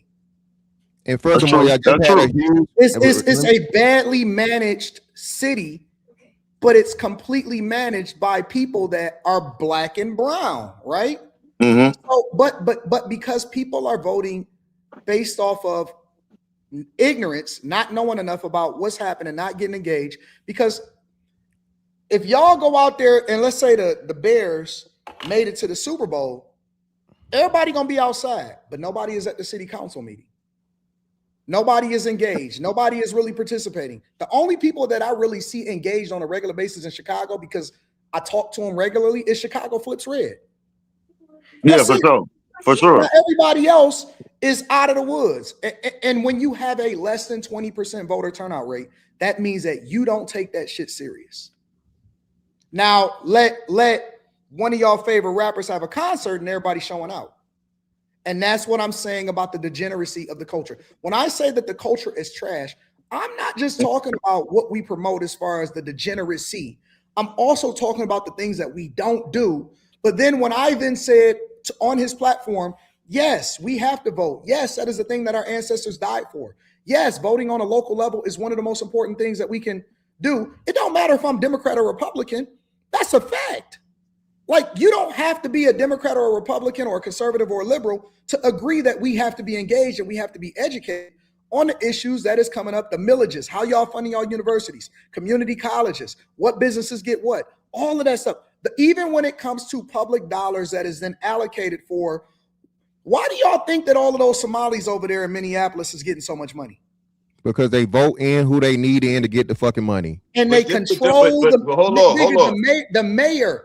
Listen, they so engaged that they had a Somali running against the incumbent mayor, and the incumbent mayor was so in tune with what he wanted to do with them, he even learned their language. They voted in the guy, Jacob Frey, over their own person, over the person that was looking like them, because they believed that he was going to do the most for them. But Anton, there's a less than 0.2% Somali population in Minnesota, yet they control everything that goes on in Minneapolis and St. Paul. Respectfully, though, you a Christian, right? Okay. Right. All right. So I'm just saying, the Bible says we wrestle not against flesh and blood, but against powers, principalities, rulers of darkness, spiritual wickedness in high places. What points that y'all made good points, but what y'all failed to acknowledge is we once upon a time was involved in all of this, right? Something happened to change the trajectory and the spiritual and mental acumen of our people. And I think when we ignore that, we are not telling the whole story. We're not excusing what they've done, but if we have a history of us doing overachieving more than we do now, something has interrupted the way we perceive life, the way we perceive each other, the way we perceive everything. And I think when we make these damning conclusions like, oh, we don't care about this, we don't, once upon a time we did, and something happened to change the trajectory of what black people want to do. And when you have that conversation, it's going to lead you to the system. It's going to lead you to colonialism. And I think that if we're going to have these conversations, because look at Kashanat, we learning every day that what we think our people know, they don't fucking know. So when we just come to and make these conclusive statements without giving them historical, not giving excuses, because it's a different. It's like if I'm running a race and I got a bullet in my leg and I'm slow, that don't mean I'm making an excuse like, yo, I got shot, so I can't really run as fast as you can. Not because I don't want to race, but I'm injured. We have been economically, mentally, and spiritually injured as a whole. And if that has happened, and we can't sit and act like, oh, what? We dealing with the ramifications of what happened. Like, I got a book called The Destruction of Black Civilization by Chancellor Williams. Issues of a Great Race from the year 440, I think 400 BC to 2000 AD. When I did the math through ChatGPT, that's 6,499 years. So you mean to tell me that from the year 2000 to the year 26, that's 26 years, you're not going to overcome that much adversity in this short period of time? Should we call out the bullshit? Absolutely. But we act like we just woke up and became niggas overnight. No, they worked strenuously hard to create these social and mental and economic and even nutritious issues in our community. And that has to be brought to the table. Let's assume for the sake of conversation that I 100% agree with you, right? So then that means that the thing that we have to do is to unlearn the thing that you saying that they worked hard for in order to put in us to make us feel like that we're Pause. inferior. Let me interrupt you. Let me interject you, please. You're absolutely right. But this is what you forget a lot of times. Not just you, a lot of people. If that's the case, if we're that injured, you have to deliver your message with love. No, and that don't mean you kissing people's ass. You don't got to do shit. I'm not respect. You ain't got to do nothing. But If you when you swap don't love have that level accordingly, of empathy, when you don't have that level of understanding in your delivery of the message, that's why people will root for you to lose. Let me Not tell because you, your let information is wrong. It's the spirit that sometimes you come off with. something philosophical. You wouldn't believe the amount of support and love and movement from people that look like me. I'm sure that I got behind me. I'm sure There's a lot of people that do not rock with what we've championed in the culture to be what it is. And more importantly, I think that there's multiple ways to skin a cat, and I think that you need different people doing different things in order to be successful. Everybody is not supposed to be Martin Luther King. Everybody not supposed to be Malcolm X. Listen, this is what I'm saying. You can have multiple different things and multiple different people on different fronts having an impact and an effect. So maybe people may not necessarily like the way that I go about doing it. And maybe they need to become the thing that they want to see because they believe that their purpose could be completely different, but it doesn't mean it's not going to be as effective. I don't believe that my purpose is to do it the way that everybody else is telling me to do it, because people may believe this or take it how you want to. God told me to do it a different way. Bro, even I agree with it because people, but this is the thing. Sometimes I'm accused of the same thing. People say, "Oh, Illa, you be telling people to read. You be too." So I know how it feels when you have to be objective to black people and they don't like to get their boat rocked. But it's never what you do; it's how you do it. Because like for example, when you said "fuck Malcolm X," brother, it's I don't give a fuck. What was the context of it? What was the context of it, Illa? Bro, there is no context where that statement need to be made. And the reason that I'm saying what was the context is because you said fuck them. You said fuck Malcolm X. I mean, hold on. We ain't got to do that. We ain't got to do that. Hold on. I got the clip. Bring this up again. I want you to react to it right now. I don't want to hear that my brother shit for the culture shit. I just said what I said. Fuck the culture. Well, in the words of Malcolm X, who told you to hate yourself? I mean, who told you to hate yourself? Black people killed Malcolm X. Fuck Malcolm X. And black people killed Malcolm X. Wow, really? Fuck Malcolm X. Fuck all Malcolm of them. X? Fuck all of these people that came before us. Explain, bro. Wait a minute. First of all, how you had that clip queued up that fast? Because I do this. My nigga. So you have I don't know everything, but I know a little something. Okay, that's cool. But I have to watch the entirety of the live stream before I comment on it. I'm not gonna comment on it ignorantly. I need to see what happened before it and what happened after. Me and you happened before. No. Listen. I already told you that I'm gonna come on the platform. No. We cool, and I appreciate you. So you gonna do the interview on Philosophical Radio? Yeah, I'm gonna come on. I told you that. Y'all heard him, right? That's respect. I respect that. I don't listen. I don't. No, he said that. He said it earlier. I never say something that and don't do it. Like I always. That's a bet. Execute on the thing that. Shout out to Anton for that. Shout out to Anton. We can have that whole conversation. But if you say we're not supposed to rule out love, Anton, that don't you think that kind of contradict what you believe in as a Christian? Because like I'm finna land real fast. If Christ thought like you, because Christ teach us to rule in love, right? And love is not just this old pretty thing. Love can come with discipline, because he says he chasten and rebuke, because chasten means discipline, rebuke means to correct. So he chasten and rebuke those he loved. That's what God said. Those he loved, he chasten and rebuke. So don't you think we should be leading with love if we're trying to be Christ-like? And I'm not trying to go challenge your beliefs or nothing, brother. I'm just asking a question. My answer is definitively no. And here's why. I think that you have to lead with love with people that you actually love. And I think it's okay to hate some people too. I love black people. I hate ignorant shit though. Right. But I listen, if you go you say fuck black culture, that's like saying everything about black culture is bad. And it's not, Anton. That's not fuck black people. I already qualified that to say that the culture is the thing that we champion and celebrate the most. I've already The said negative that. aspects of the culture. Wait. When you go through and you read the word, he enabled the children of Israel and several other people that he championed to destroy everything of people that came against him. Everything. Mm-hmm. If you go and look at the people that he celebrated the most, shit, go and look at Paul. Mm-hmm. Right? Paul never met Christ. He wouldn't say, hey, go and convert those people. He said, destroy them, utterly destroy them. But Paul never met Jesus for the record. No. I'm talking about several different stories throughout the word. God would tell his people to utterly destroy them. Don't take none of their stuff. Destroy it all. Mm-hmm. God said that he's a jealous God, right? There's several different scriptures throughout the Bible that describes God, and it's not always about being in love.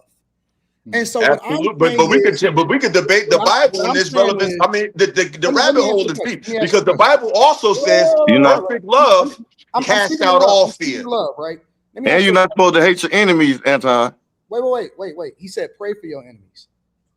But It say do not abhor. Okay, go ahead. I don't mean to cut you off. My bad. If you love your child, right? Mm-hmm. You love your child. What if, and I'm not putting this on you, but I'm just saying hypothetically, what if somebody did something to your kid that you didn't agree with? Would you lead with love? No, but I'm supposed to by the word. No, it doesn't. I wouldn't. What if they did something horrific to your child? I'm saying I wouldn't do it, but I'm saying by the word I'm supposed to. Still, I'm supposed to forgive that person.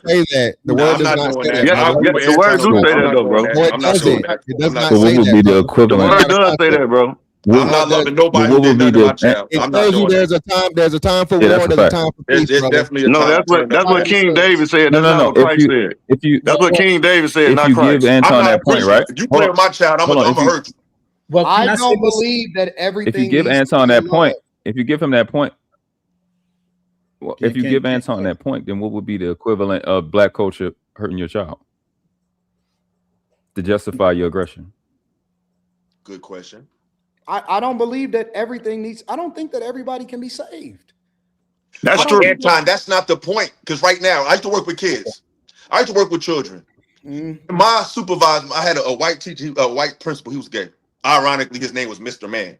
Ironically, but anywho, he said, I gotta Eric, up for this, y'all. I'm way over. Yeah, I know. We gonna wrap. He said, Eric, your problem is you think you can save everybody, and I said, bro, I know I can't.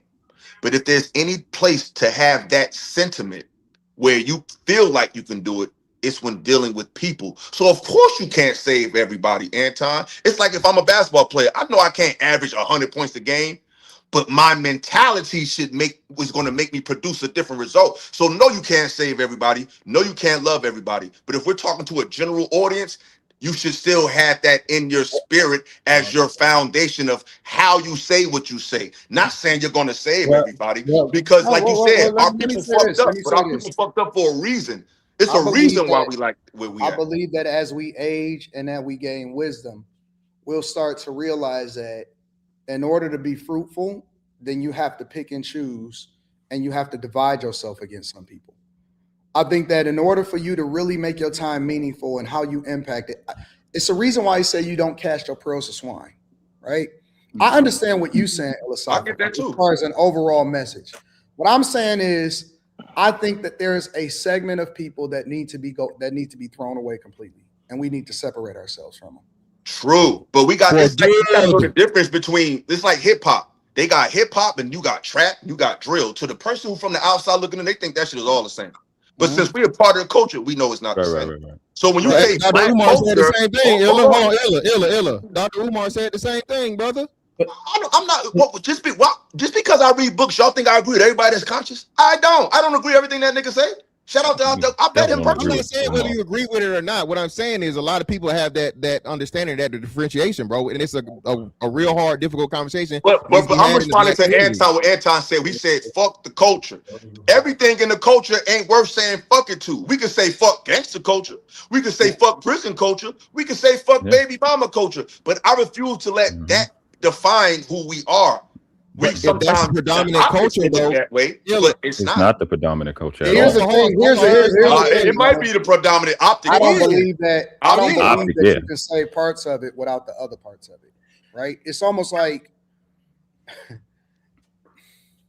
So you think hip hop should be thrown away? We should just no more hip hop. Period. I believe that as much as I love hip hop, because music is one of the most addictive things that you can get into, and it can control you to the point to where you can't even get your. It's like you can't get away from it, even if you know it's bad for you. Sometimes, I think that as much as we love it, and as much as I love it, and as much as I don't want to, I would probably never not listen to it.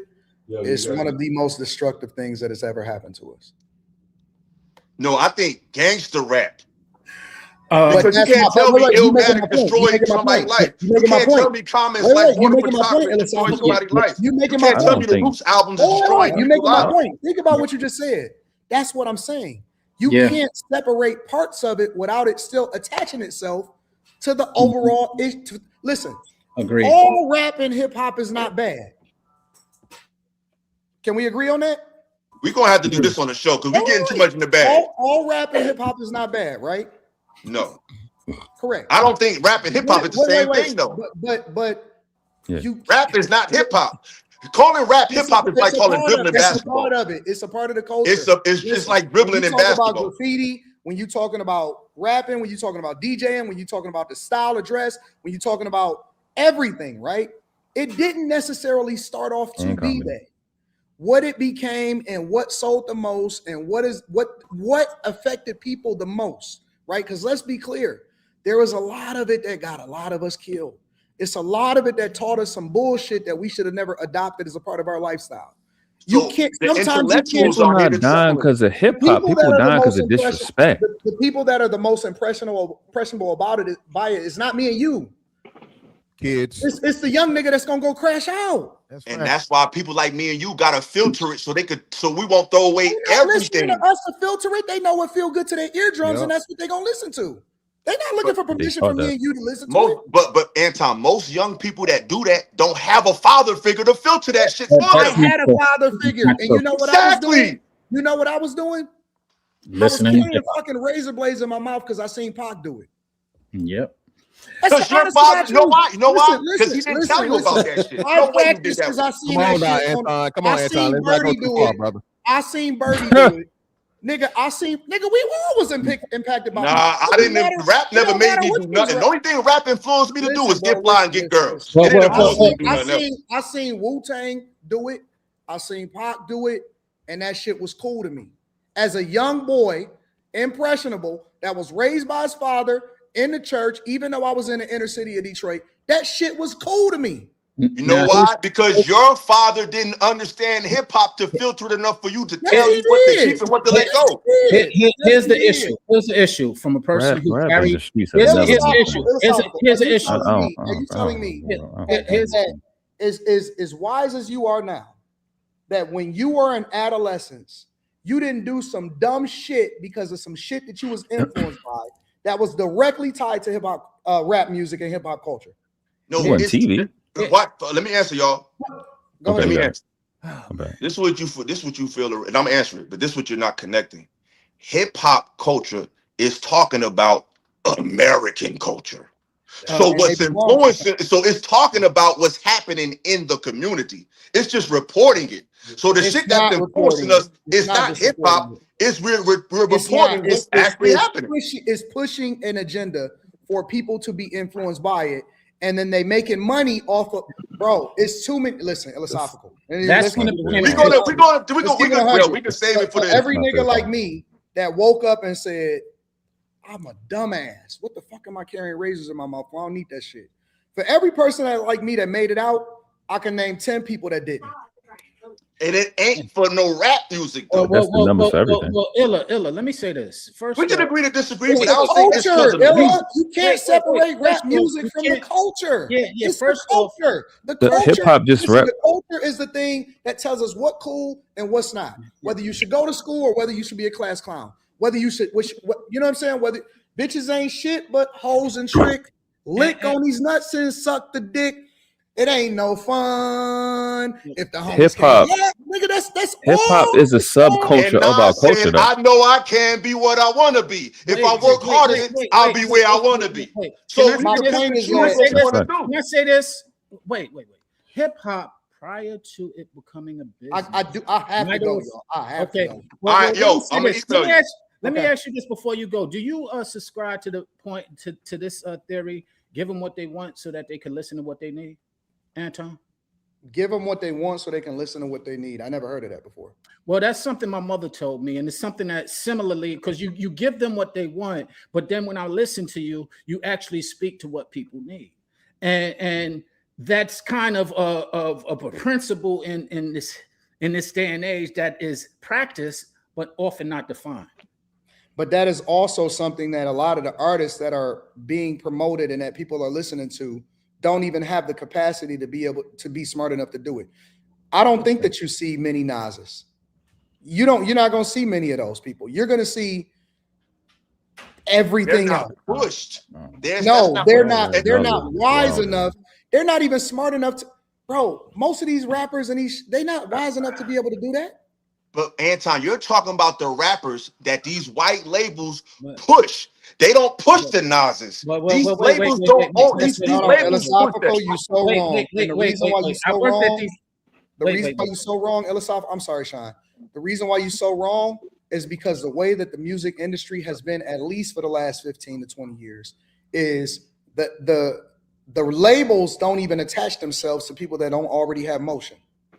Exactly. You're not A&R'd. You are not a developed artist anymore. You already have motion, and all they really offering people is distribution. So you got to have a following. People got to already be fucking with you on your own before a label ever even attaches themselves to you in the first place. So what is being pushed is already there. The people have already adopted it. Bro, I never heard of Sexy Red since she came out. She just dropped. And they can put her out there. Why do your Gotti sign Glorilla? I think it's how do your Gotti find the girl? Because she made a song that was hot. Exactly. That's my point. You said a following. You said a following. If it's hot, she got a following. Let's so she got a following after that. Got a following. No, but Illa. You start homegrown first. Hot on the internet. I gotta go, y'all. Illa, holla at me. I'm gonna come on your platform, bro. Appreciate it. No doubt. Hey, fantastic. It was Matthew 5:44, brother. You said that the Bible don't say that. It's actually the exact words, Matthew 5:44. Jesus told his enemy, he told his followers to love your enemy and pray for him. Okay. You got a point. If you're a Christian, that's what Jesus said. Well, that's what he said. I hate when people tell me I don't know the Bible. If that's what he said, that's what he said. So again, and God said, "Hey," and God said, "You kill the enemies." What we talking about? Yeah, but that was before Christ came. That was before Christ came, brother. Those things were for a time. Jesus is not. Hold on, brother. Jesus is not never ever oversee the Most High, brother.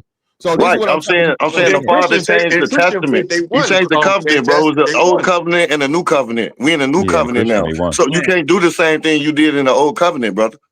But fantastic. That's why I don't deal with the shit. You see how confusing it is? Because you just separated Jesus and God, which I do. But Christians don't. They say Jesus and God. Hold on. That's not true. Illa. I agree with fantastic. Jesus is the Son of God. He's the only begotten, meaning procreated. Means he was created. So I believe he's the Son of God. He's not the Father God, but he was sent. You don't. But most Christians think that they're one. That's because they're being misled that they don't read on their own. I'm saying I read from that, but that's cool. They're gonna have to answer for that. But I'm one of those that studies themselves to be approved. Jesus was more Islamic than anything, because Jesus, first of all, there was no J in the time he spoke. His name is Yahushua. Yahushua. And also he spoke a language Aramaic that's called Aramaic. And what's the name for God in Aramaic? He spoke Hebrew, and he spoke Hebrew. He's a Hebrew. He spoke Aramaic as well. And he did, but his first language is Hebrew, though. No. He comes from the tribe of Judah. They are a Hebrew Israelite tribe, bro. What's the language? It's not a language. Did he speak Aramaic? Yes or no? Yes, he spoke Latin. He's Jesus. He probably spoke every language, brother. No. What's the name for God in Aramaic? I don't study Aramaic. I study Hebrew. So you don't. So let me educate you, brother. It's Isa. Hold on. First, I want to get one thing on the record. Did Jesus speak Aramaic on a? Can you say that he did on a record? That's true. Yes, yes. So you confirm that. And what's also true is you don't know the name for God in Aramaic, correct? No. The name for God, and Jesus spoke with his forehead touching the ground. Do Christians pray like that? When he was in the Garden of Gethsemane, his forehead touched the ground. Do Christians pray like that?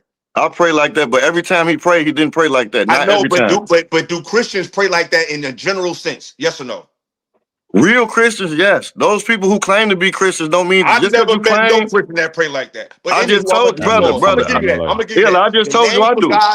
The name for God in Shout out Aramaic to you.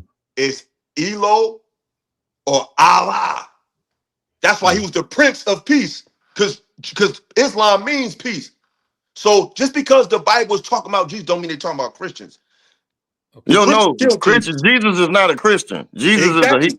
He was right. a believer. He He's an Israelite. he just had knowledge of That's self. right. He wasn't nothing. He just knew Right, he but was. Good conversation. what I'm saying is, But Illa, y'all Chris. pray to Jesus. Y'all don't pray to God. Y'all pray to Jesus. No, I Jesus is not don't, God. brother. Listen, You said I he don't. pray. You saying you don't. You You talking don't. You about don't. You Christians in don't. You general. don't. But Christians do. I'm saying You don't. real Christians. Listen, I get what you're saying, Illa. Just listen to me 1 second.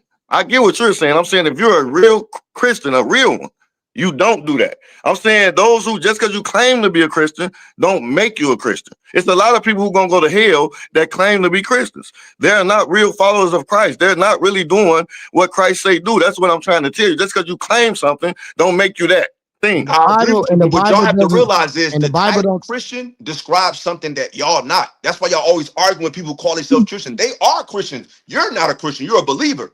A believer and a Christian is two different things. A Christian is a political movement that has nothing to do with what you're talking about. No, Christianity is a They're political not movement. misrepresenting nothing. You're just not a Christian. You're beyond that.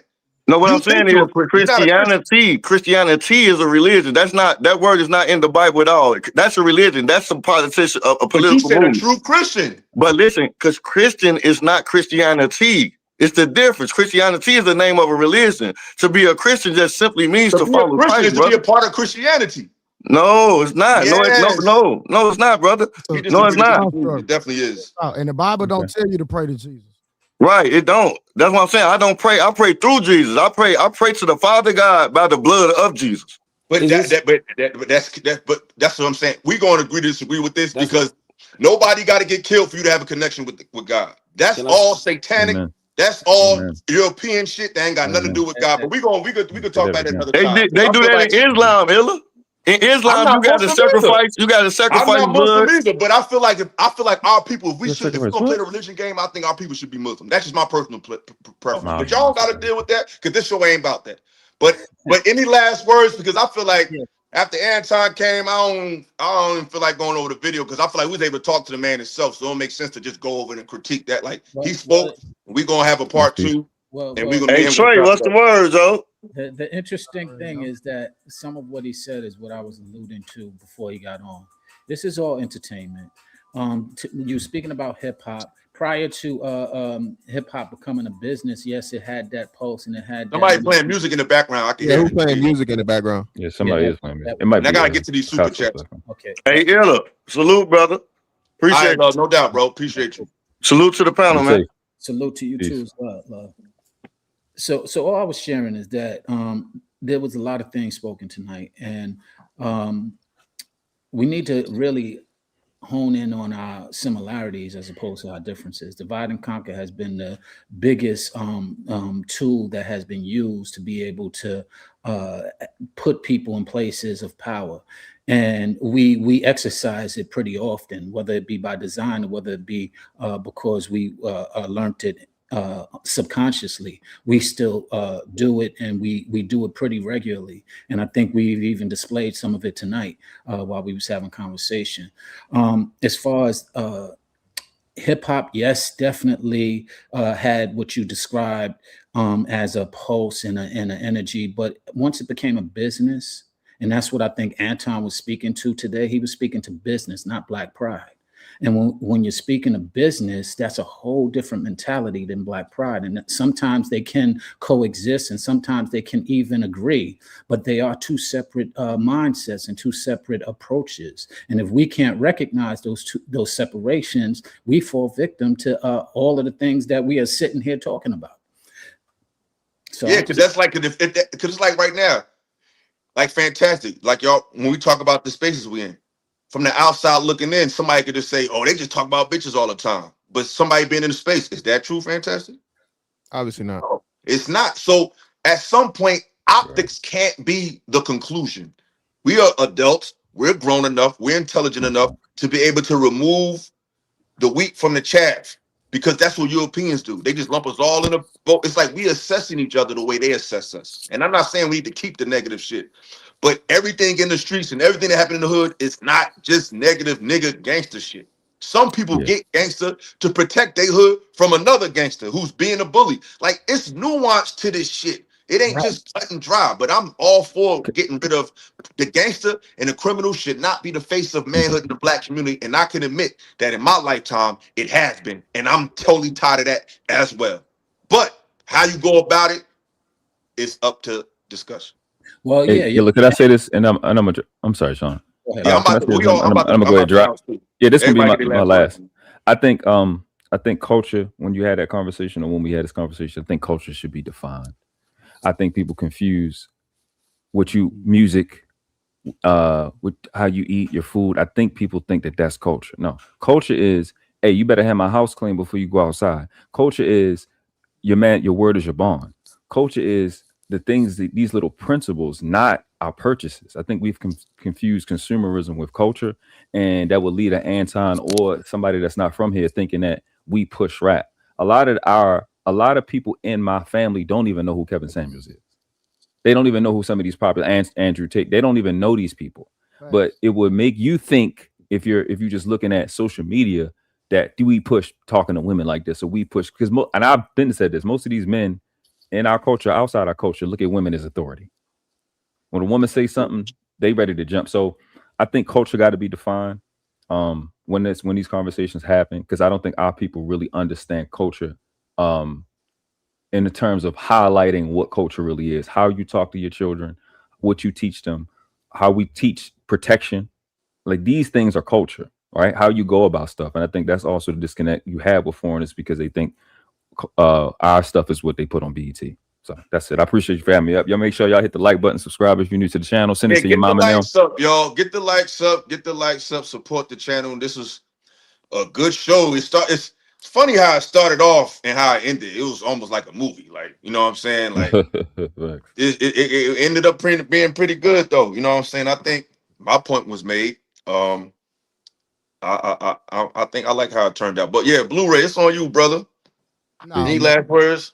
Nah, I appreciate you for having me, man. Appreciate the invite. Shout out to Picasso. We had a little swing at each other, but we y'all Texas love. Y'all got where you? Hey, where you from H? I'm in. Listen, and I'm gonna tell you the funny part, right? I have to say that. I know it's a little petty. You know, Anton said, he said, only people up here to do something is ill and fantastic. That's why I was like, yo, no trade. Really. I'm like, I get paid to teach people how to fight. Absolutely. So that was fun to me. But hey, man, shout out to everybody, man. Appreciate y'all, man. Keep doing your thing, man. Absolutely. No, I appreciate you. Sean, Picasso, any last words? Fantastic. And fantastic to me. I really respect you coming up here, because you proved that it can be done. We didn't agree on the topic, but nothing got crazy.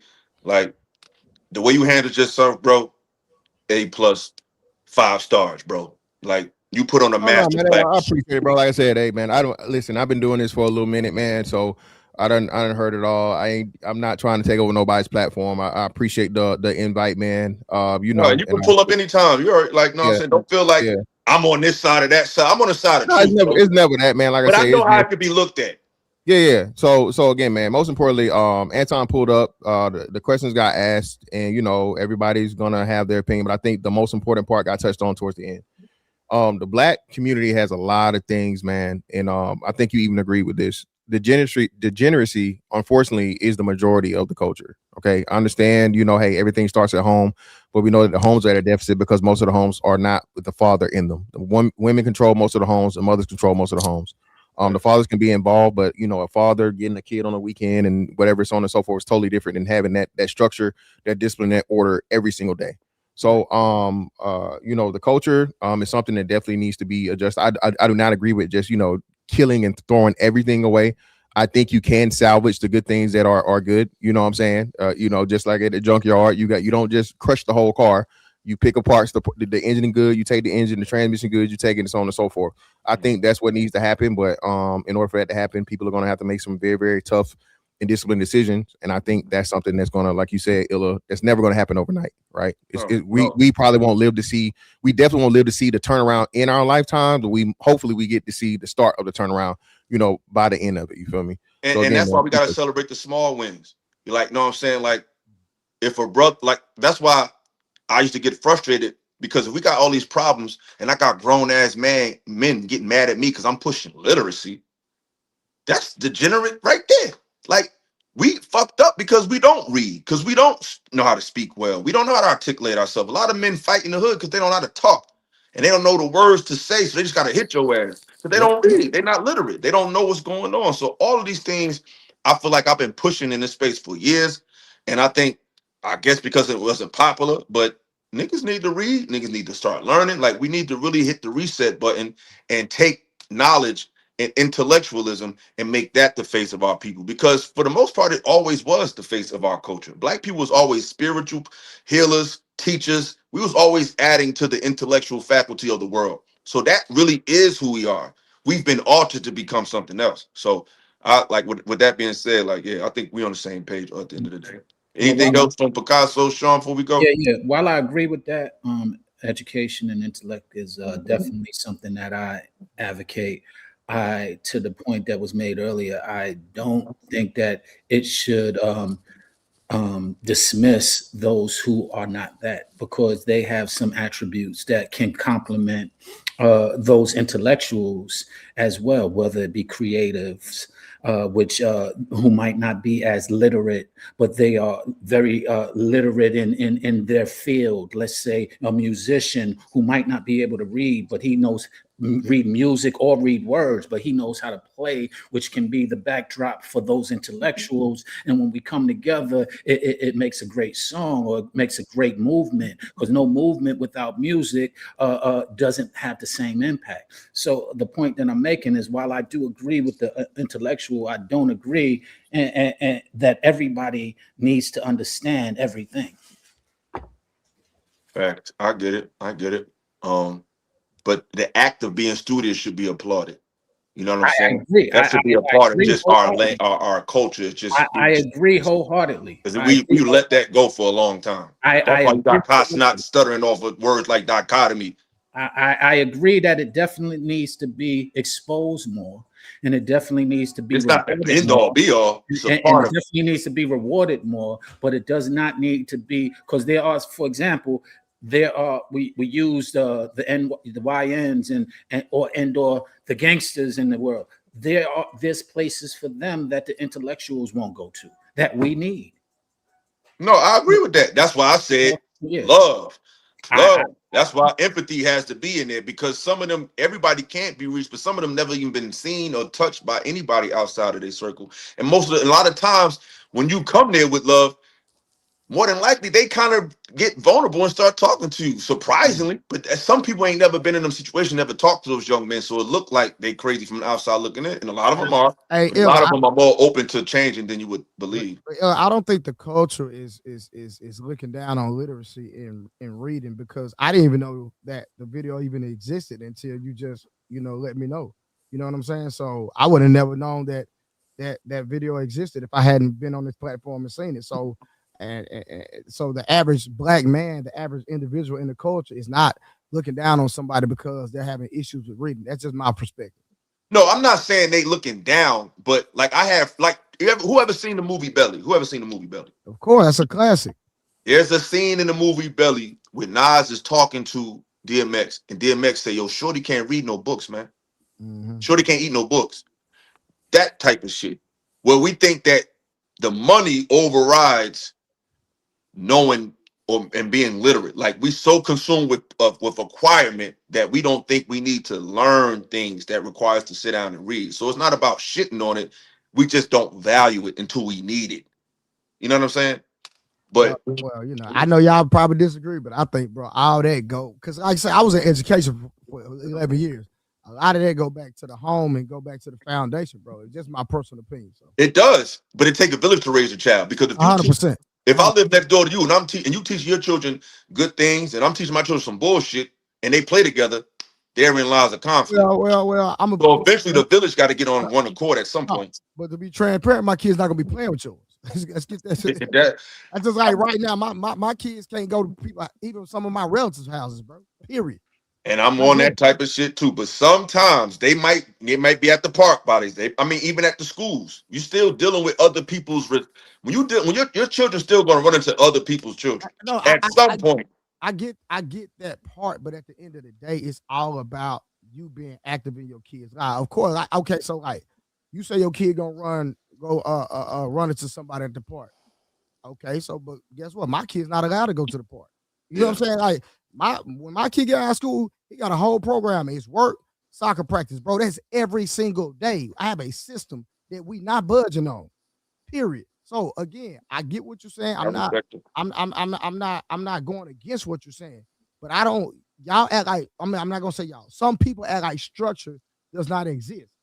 And at the end of the day, just like me personally, right? I made it to the age I am because I had a solid family, solid foundation. Of course, I dibbed and dabbed, but at the end of the day, there was a line that I would never cross. You know why? Because I didn't want certain things to get back to the home because there were consequences at my home. So if people would be more accountable for in their parenting and for what they can control, I think we can alleviate some of the issues. That's just how I feel. And I agree, but I feel like at some point we need some type of uniformity. I agree, 100%. Until then, we definitely got to take care of our home. And you got to think about it. That's why certain people live in certain neighborhoods. Like I'm not living over there because I understand. Hey, it's a lot of degeneracy going on in that particular neighborhood. So I'm not going to move in that neighborhood. A lot of times people move in neighborhoods where, hey, they got good educational system over here. It's a friendly neighborhood. They scout the neighborhood before they even go. So if you're talking about a drug infested neighborhood where there's a lot of degeneracy going on, then either you stay in that and try to change. You understand what I'm saying? Vote for your local city council, et cetera, to change your that neighborhood, or you move and become the change you want to be. Facts. Any last word? I'm about to get into these super chats and then I'm about to get up out of here. I want to acknowledge everybody that donated to the show. I appreciate you. All right, thank you, bro. All right, brother. You want to talk first? You want me to do these super chats and then you can have the last word and we out? Yeah, that's cool. Do the super chats. Appreciate everybody.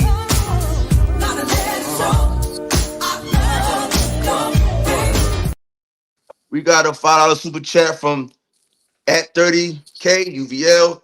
Thanks showing support. Appreciate you. Witch Doctor, member for 9 months. Appreciate you, brother. Thank you. He said salute ill in the chat. D Movell, D Bonvelli with the $5. Appreciate you. Super sticker. Appreciate Sister Wanda. Always coming through. Appreciate you. I remember you. Homie said Fatty don't want to bite the hand that feeds them, but the hand came and fed us, so it kind of worked out for me. Jamie with the super sticker, $10. Appreciate you, sister. D Mavelli came again with the $5. Shaq Fatty up the show ain't about him trying to go viral. Yeah, that was crazy. Shout out to Chicago Rilla with the 5 memberships. Peace to you, brother. I appreciate that. He said, "Is Anton paying Fatty like that?" I don't know if he was or not. He pulled up, so I don't know. Henry Jackson with the $5. Said, "How can you defend fuck Malcolm X Anton?" Yeah, that was crazy. And as you can see, he couldn't for real. So he's willing to talk about it, and we're gonna give him the benefit of the doubt. 18th letter with the $9.99. I appreciate you, brother. Always showing love. For years. Unc be streaming. Anton came on with BS. I was on time with the weirdness. Unc be streaming. Shout out to Unc be streaming with $1.99. 18 level with another $9.99. He said Anton's a capitalist. Anton has said numerous times he doesn't care about black folks. You never asked this question about how the conservative women are responsible for the direction of the country. Yeah, I definitely touched on that. But like I said, he said he's gonna come back. So we're gonna finish this. Which doctor said Anton energy on the show. One, Anton energy on the show wasn't the same after the show, saying he would beat Corey ass. Two, his security can't let him have an illegal street fight. That's true as well. Unc be streaming with another $2. This nigga just think he bigger than Corey. That's funny. 18th letter with another $4.99. Anton's a grifter, plain and simple. He's in it for the bag. Everyone knows that. When you grift to the conservative white male base, there's a bag there. I agree. That is some grifting shit. Unc with another $5. Why y'all debating with a clear narcissist? A ninja who says he never had a bad day. Everybody around him is winning. He never falls. It's perfect life. And we gonna get to all of that. We gonna get to it. I ain't know the brother was gonna come. I had no idea. I thought this was way beneath him, but he pulled up. Stewart with the $5. Appreciate you, brother. 18th letter, another one. Don't love. Everyone knows the easiest thing to do online is to put down black folks for money. Regurgitate conservative white man supremacist talking points for a bag. It's true, because the thing about it is everything that every issue our community has a paper trail that started with their community in some way, form, or fashion. So it's like you can't talk about something that you help contribute to. That's just not a fair conversation. Let's bring our transgressions to the table and have a real conversation. So that's my point. Jamie with the $5 always showing love. I appreciate you, sister. Thomas Skyler said the Somalis use local voting to push their agenda, billions from the Democrats. Appreciate the $5, bro.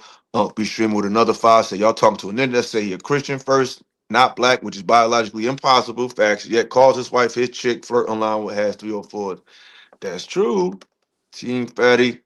Philosophical is Team Fatty. Philosophical is kissing the ring as usual. Are you saying he's unprincipled or something? I have no idea what you're talking about, but thank you for the $5. Do you know what he's mean by that, Picasso? I can't interpret that. I'm not even trying to interpret it. Yeah, I don't know what you're talking about. Brother said we don't control what we eat, see, and consume all across the board by design, but people make it seem like this is genetic. The rat race is created. Absolutely, absolutely.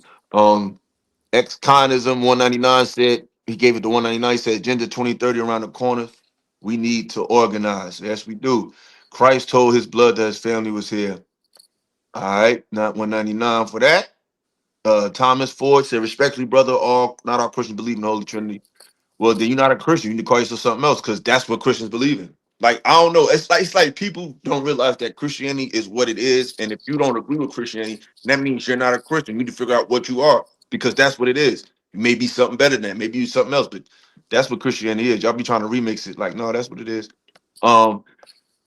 James Blair said, great show, been fantastic, and brother Illa, appreciate that. $2. Ex-con of saying black culture is like saying black fatigue. Facts. Is it? I think that's the last one. Mimi Flow with the super sticker. Appreciate you, sister. Appreciate you all.